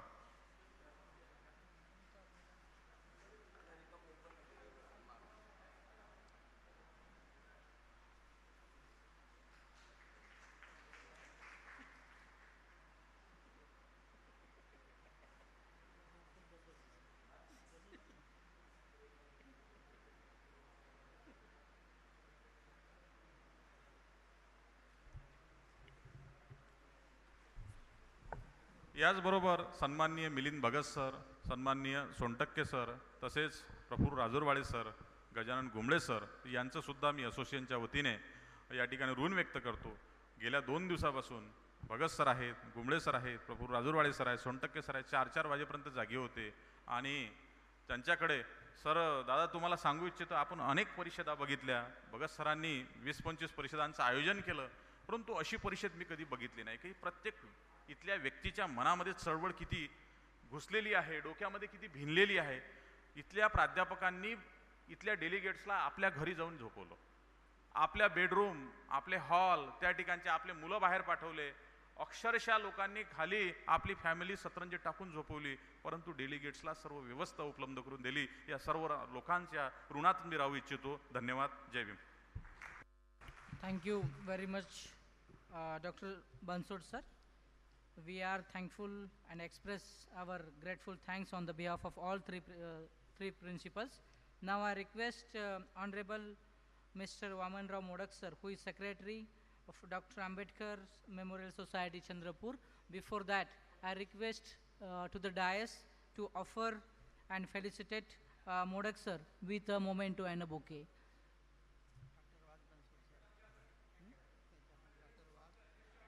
I request Dr. Wag sir and Bansod sir to felicitate our Modak sir with a memento and a bouquet.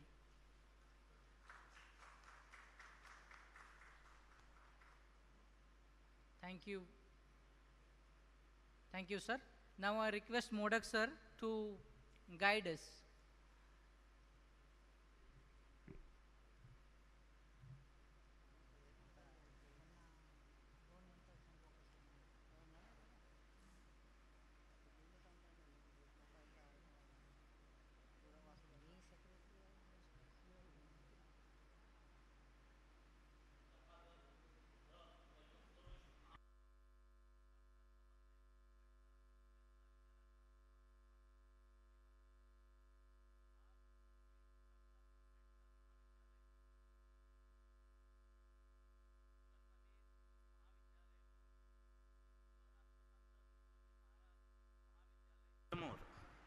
चालू नाही व तसेच आंबेडकरवादी इतिहास परिषद यांच्या संयुक्त विद्यमाने आणि ICSSR द्वारे प्रायोजित भारतरत्न डॉक्टर साहेब आंबेडकर यांचा 131वा जयंती पर्वावर डॉक्टर आंबेडकरांच्या दृष्टिकोनावर आधारित 2 दिवसीय विद्याशाखीय आंतरराष्ट्रीय परिषदेचे आयोजन करण्यात आले होते. आज त्या परिषदेची सांगता होत आहे. या परिषदेच्या समारोपीय कार्यक्रमाचे माननीय अध्यक्ष व आमच्या संस्थेचे सदस्य ॲडव्होकेट राहुल घोटेकर साहेब, मान्यवर उपस्थित प्रमुख पाहुणे, गुणवाना विद्यापीठ गडचिरोलीचे सन्मान्य विज्ञान विभागाचे अधिष्ठाता डॉक्टर सुरेश रेवतकर, कुरुक्षेत्र विद्यापीठ हरियाणा समाज विज्ञान विभागाचे अधिष्ठाता डॉक्टर SK चहल, मान्य संजय वासाळे, मान्य विनायकराव कापसे, महाविद्यालयाचे प्राचार्य राजेश दहेगावकर, राष्ट्र तुकडोजी महाराज विद्यालय चिमूर, कार्यकारी प्राचार्य डॉक्टर कीर्तिक पाटील, कर्मवीर महाविद्यालय मूलचे कार्यकारी प्राचार्य डॉक्टर अनिता वाडके, उपप्राचार्य डॉक्टर संजय बेले, तसेच महाविद्यालय इतिहास परिषदेचे अध्यक्ष मान्य डॉक्टर संदेश वाघ व सचिव डॉक्टर संतोष बनसोड व इतर मान्यवर, तसेच या परिषदेला विविध राज्यातून आलेल्या सर्व प्राध्यापक, संशोधक व विद्यार्थी यांचे मी सर्वप्रथम संस्थेतर्फे डॉक्टर बाबासाहेब आंबेडकर यांच्या पदस्पर्शाने पुनीत झालेल्या चंद्रपूरचा या ऐतिहासिक पवित्र दीक्षाभूमीवर आपले मनपूर्वक स्वागत करतो.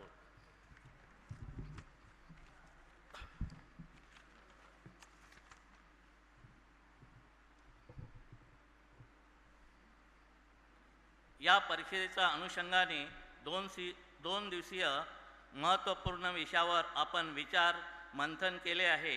इतिहासातले जे वेगवेगळे विचार प्रवाह आहे ते त्यात आपण प्रामुख्याने आंबेडकरवादी दृष्टिकोनावर आधारित विचाराने सुद्धा नवीन मांडणी करू शकतो. हे या परिषदेचा उद्देश होता.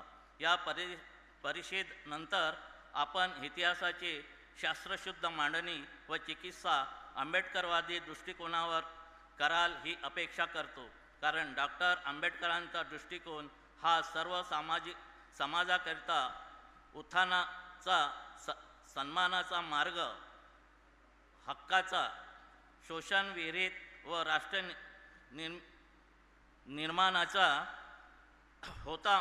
म्हणून याकरिता खरा वैभवशाली इतिहास नव्याने मांडण्याची गरज निर्माण झाली आणि त्यात डॉक्टर आंबेडकरांच्या दृष्टिकोनातून जर आपण त्यांची मांडणी करू शकलो तर मला विश्वास वाटतो की व्यक्ती, समाज, राष्ट्र यांचा पुढील समस्या निवारण्यात मोठे योगदान ठरेल.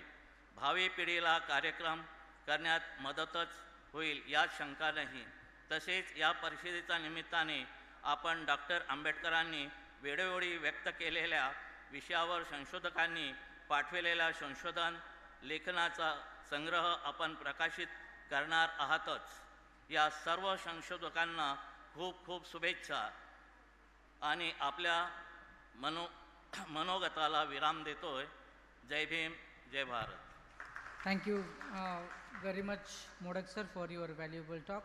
Now I request chief guest of this program, Dr. Suresh Revatkar sir, who is Dean Faculty of Science and Technology. Before that, I request DICE, especially to Gotekar sir, to felicitate Dr. Revatkar sir with a memento and a bouquet.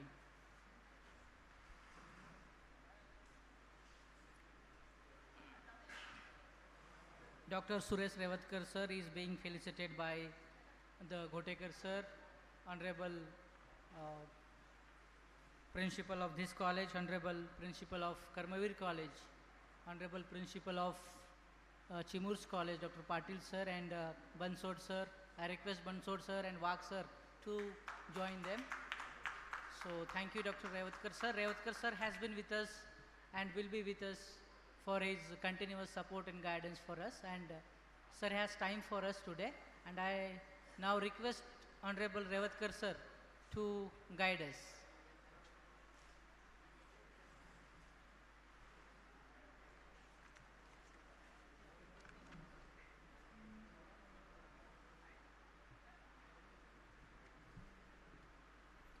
समस्त जगाला शांतीचा संदेश देणारे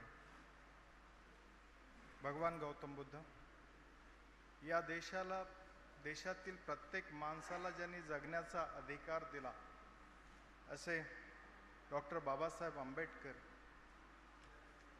सगळे व्यक्ती, सगळे माणसं देशातले एकाच लाईनमध्ये धावायला पाहिजे.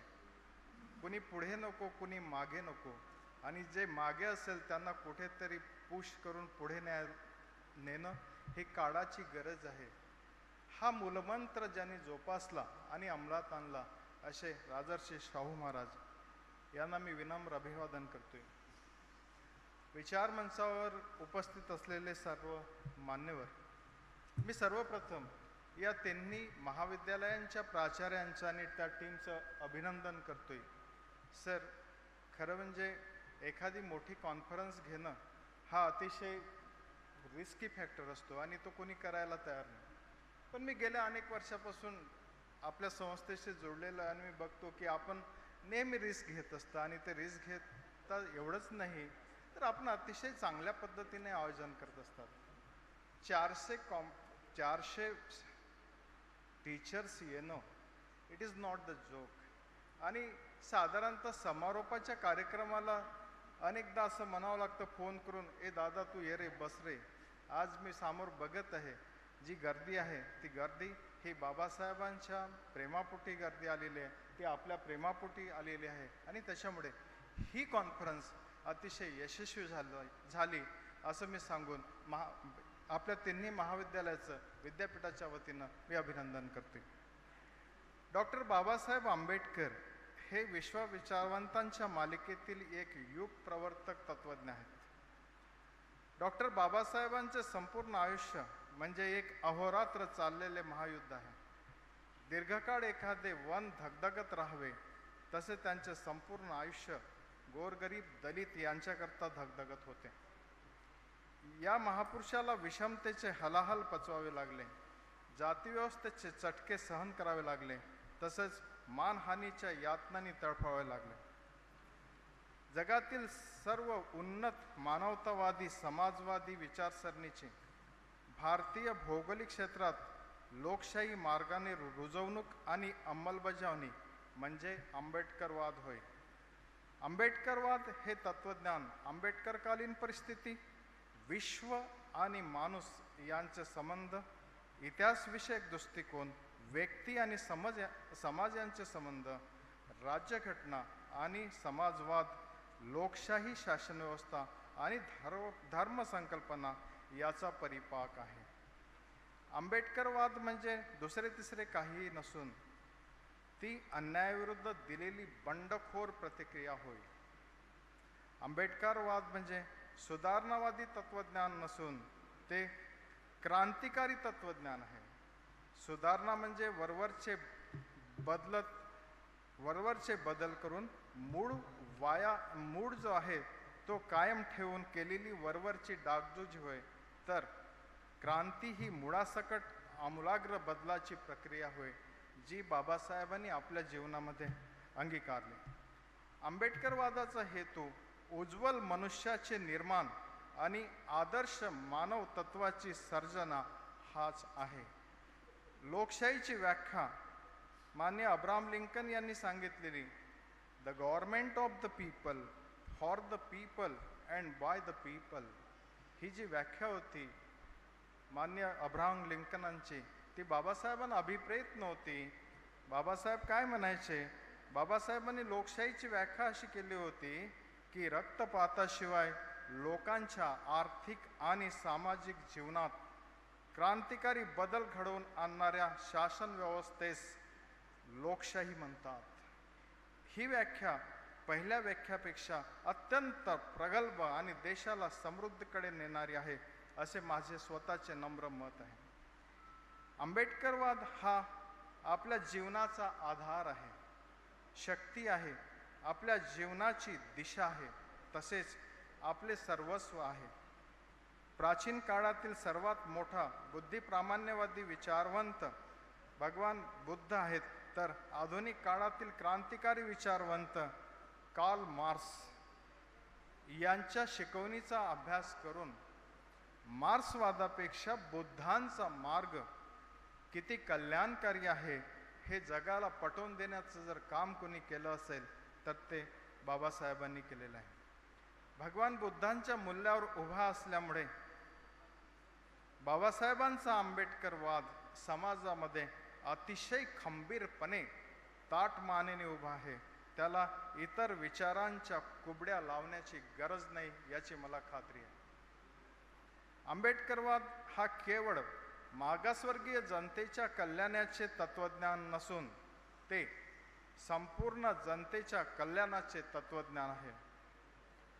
सब्बे सत्ता सुखी होऊन तू हे या तत्वज्ञानाचा मर्म आहे.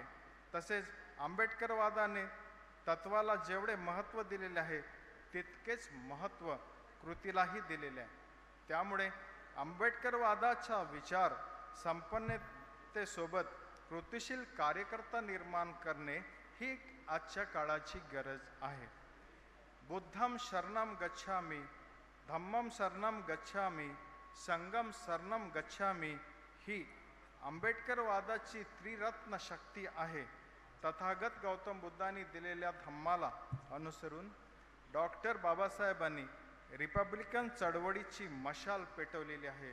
त्या मशालीची ज्योत तेजवत ठेवण्याची जबाबदारी एक जबाबदार भारतीय नागरिक म्हणून आपण स्वीकारू आणि डॉक्टर बाबासाहेबांना अभिप्रेत असलेला एक सामाजिकदृष्ट्या आर्थिकदृष्ट्या सशक्त भारत उभारण्याकरिता आपण सज्ज राहू अशी आशा व्यक्त करतोय. आणि मला आपण इथे जो मान दिला त्याबद्दल आपल्या सगळ्यांचा मी आभारी आहे. धन्यवाद. Thank you, Dr. Revatkar sir, for your thought-provoking guidance and your views on perspectives of Ambedkarism. Once again, we are thank you on the behalf of all the three colleges. Thank you very much, sir. Now, it's time for the chairperson's address. Now I request Advocate Rahul Gotekar sir, who is chairperson of this valedictory program, for a chairperson address. Advocate Gotekar sir. Before that, I request Dias to felicitate Advocate Gotekar sir with a memento and a bouquet.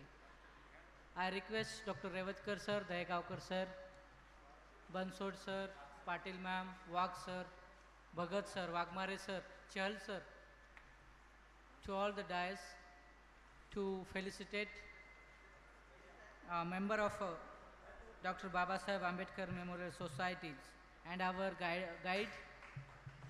Sir has been with us. I do remember, sir, we had collaborated one methodological workshop. That time also sir has guided a lot, and he has been guiding us continuously, and he's been with us. So thank you, Rahul sir, accepting honor on the behalf of colleges.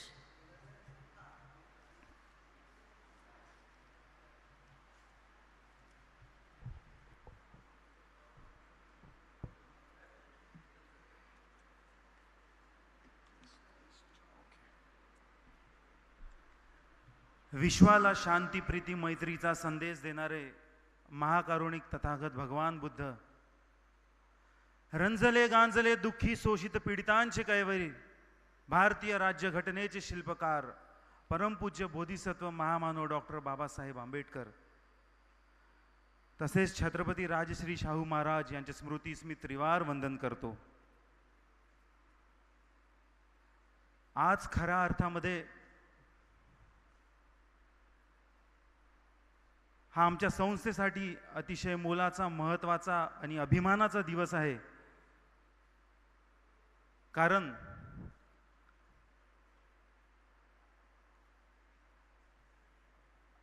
Doctor Ambedkar college of arts, commerce and science, त्याचप्रमाणे कर्मवीर महाविद्यालय मूल, राष्ट्रसंत तुकडोजी महाराज महाविद्यालय चिमूर आणि Ambedkarite history association Congress यांच्या संयुक्त विद्यमाने हा जो 2 day international multidisciplinary conference Deekshabhoomi Chandrapur येथे आयोजित करण्यात आलेला आहे.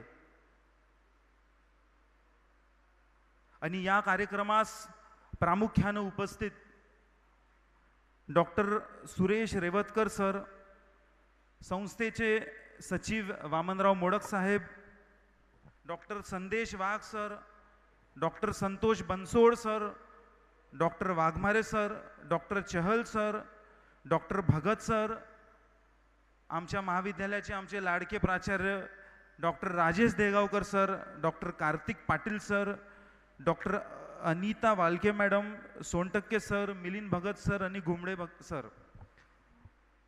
या 2-4 दिवसामध्ये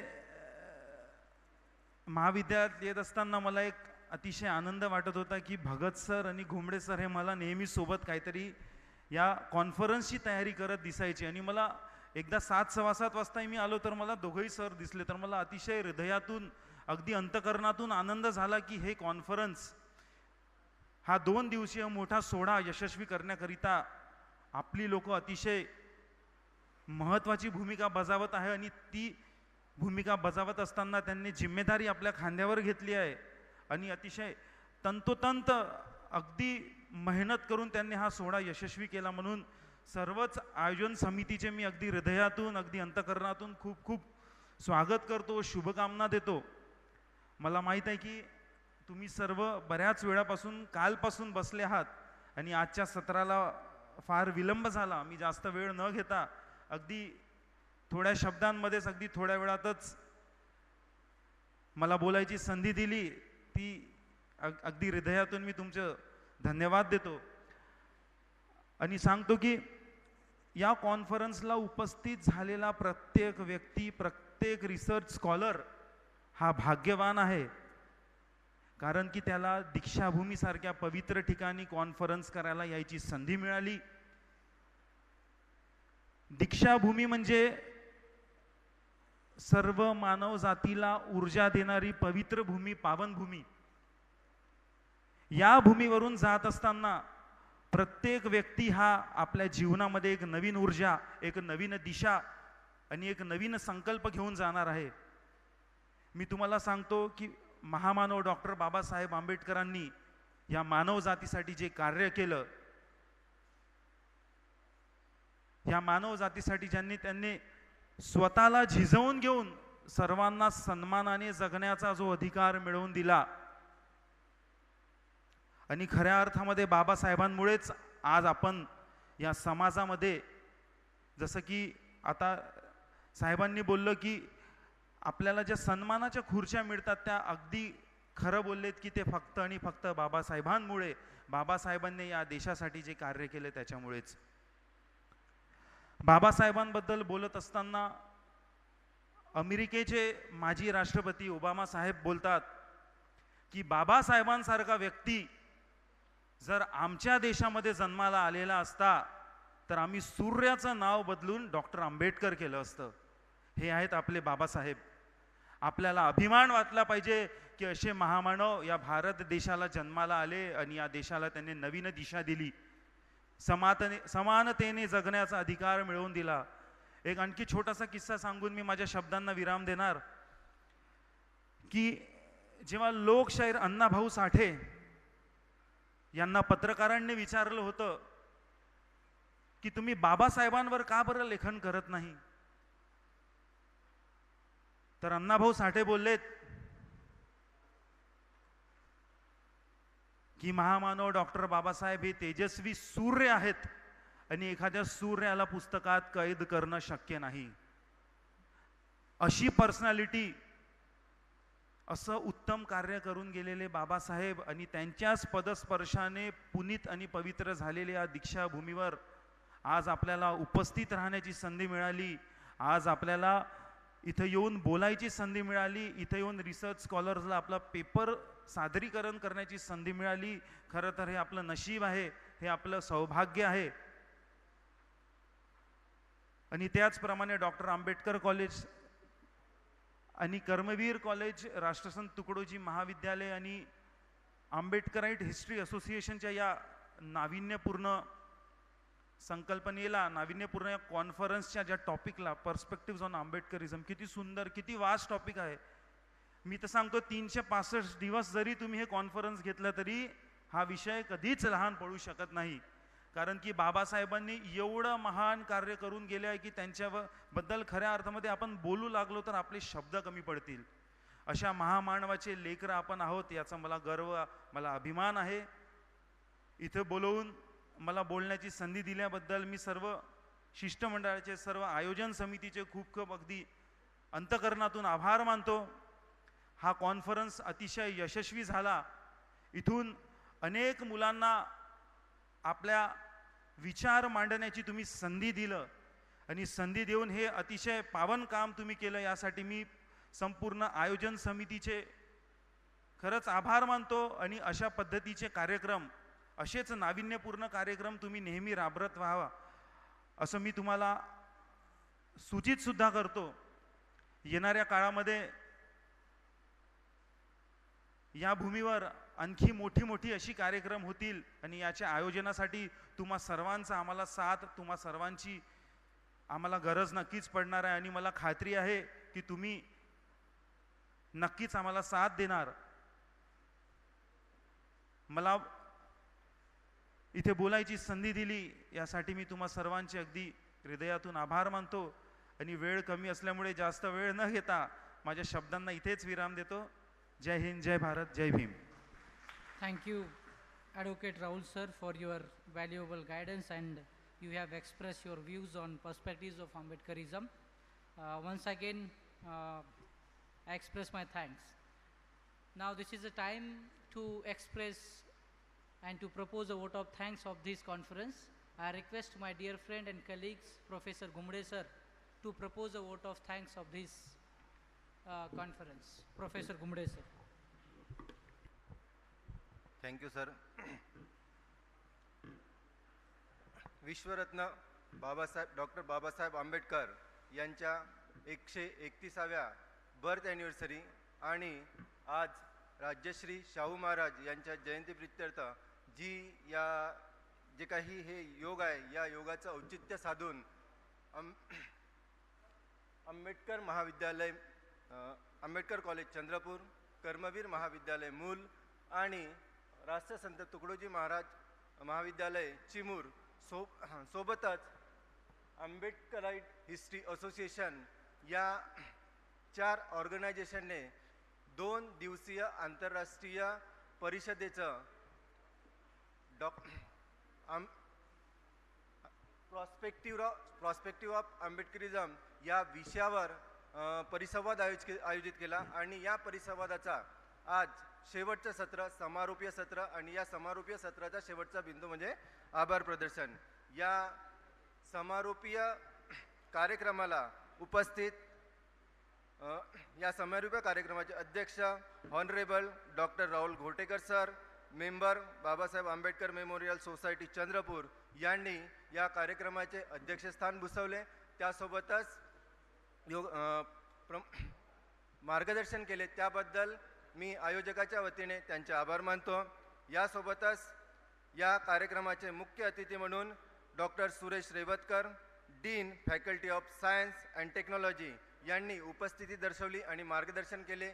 त्याबद्दल मी आयोजकांच्या वतीनं सरांचे आभार मानतो. या कार्यक्रमाला उपस्थित डॉक्टर संदेश वाघ, national president Ambedkarite history Congress यांनी या कार्यक्रमाला उपस्थिती दर्शवली आणि मार्गदर्शन केलं. याबद्दल मी आयोजकाच्या वतीनं त्यांचेही आभार मानतो.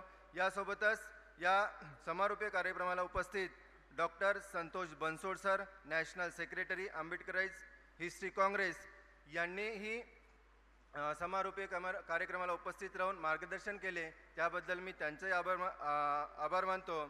सोबतच या समारोपीय कार्यक्रमाला उपस्थित doctor S.K. Chahal, dean faculty of humanities, Kurukshetra university Haryana यांनीही उपस्थिती दर्शवून मार्गदर्शन केलं. त्याबद्दल आयोजकाच्या वतीनं मी त्यांचेही आभार मानतो. यासोबतच या परिषदेला उपस्थित doctor S.B. Bhagat sir, Amravati यांनीही उपस्थित राहून मार्गदर्शन केलं. त्याबद्दल मी त्यांचाही आभार मानतो. या समारोपीय कार्यक्रमाला उपस्थित आंबेडकर महाविद्यालयाचे प्राचार्य सन्माननीय डॉक्टर दहेगावकर सर यांनी उपस्थिती दर्शवली आणि या परिषदेला यशस्वी करण्यासाठी आम्हाला वेळोवेळी योग्य मार्गदर्शन केलं, योग्य रस्ता दाखवला. त्याबद्दल मी त्यांचेही आभार मानतो. त्यानंतर सन्माननीय डॉक्टर कार्तिक पाटील सर, कार्यकारी प्राचार्य RTM university, RTM college Chimur यांचेही कार्यक्रमाला उपस्थिती दर्शवली आणि मार्गदर्शन केलं. सोबतच हे जे काही परिषद आहे, या परिषदेसाठी त्यांनीही मुलाचं मार्गदर्शन आम्हाला केलं, त्यांचेही आभार मानतो. त्यानंतर सन्माननीय डॉक्टर अनिता वाडके मॅडम, कार्यकारी प्राचार्य कर्मवीर महाविद्यालय मूल म्हणजे आमच्या कॉलेजच्या प्राचार्य यांनी जे आंतरराष्ट्रीय परिषद आहे त्या परिषदेच्या आयोजनासाठी जे आम्हाला स्वातंत्र्य दिलं की तुम्हाला जे वाटते त्या पद्धतीनं जेवढं मार्गदर्शन त्यांनी केलं आणि त्याच्यासोबतच आम्हाला एक स्वातंत्र्य होतं की करा, चांगलं कराल तुम्ही. त्याबद्दल मी त्यांचंही आभार मानतो. त्यासोबतच या परिषदेला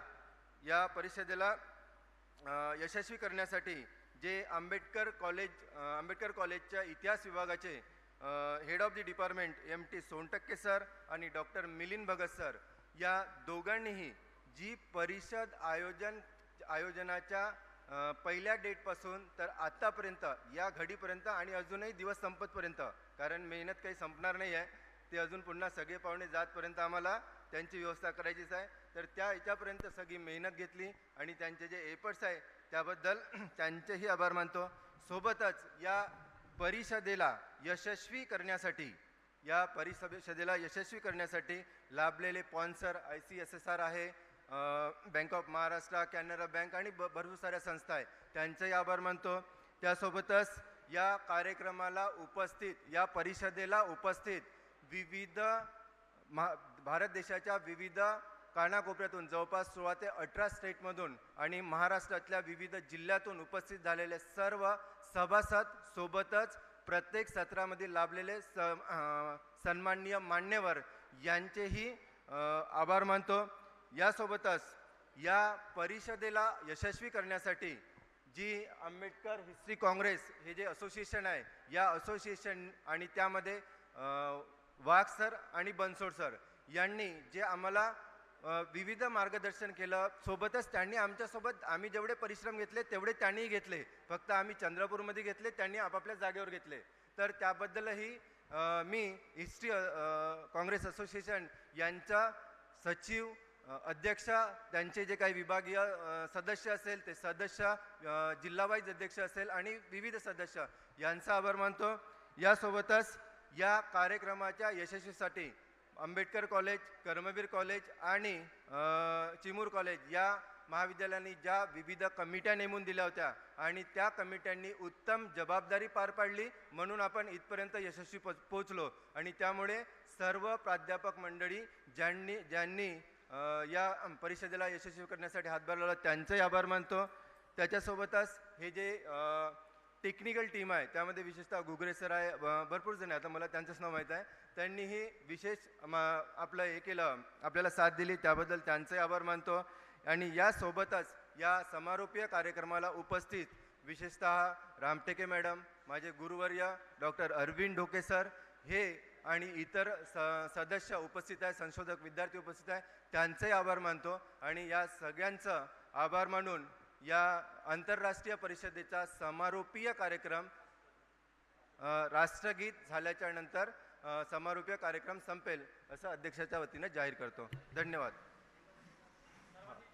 आणि राष्ट्रगीत झाल्याच्या नंतर सर्व सन्मान्य मान्यवर आणि सर्व उपस्थित मान्यवर यांनी जेवण केल्याशिवाय जाऊ नये. जेवणाची व्यवस्था काल जिथे होती तिथेच आहे.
Ayushman means someone with a long life. Hello.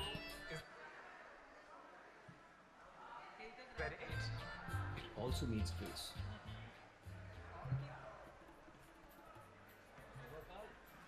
Actually, Ayushman means whatever Ayushman wants to mean.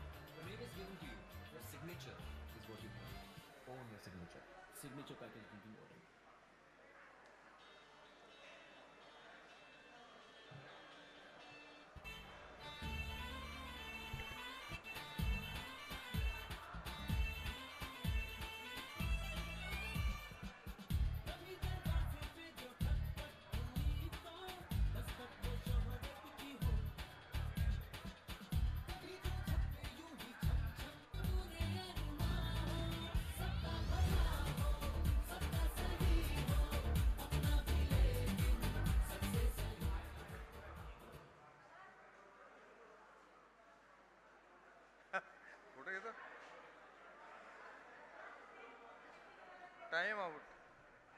Time out आले मोठं आहे तिथं.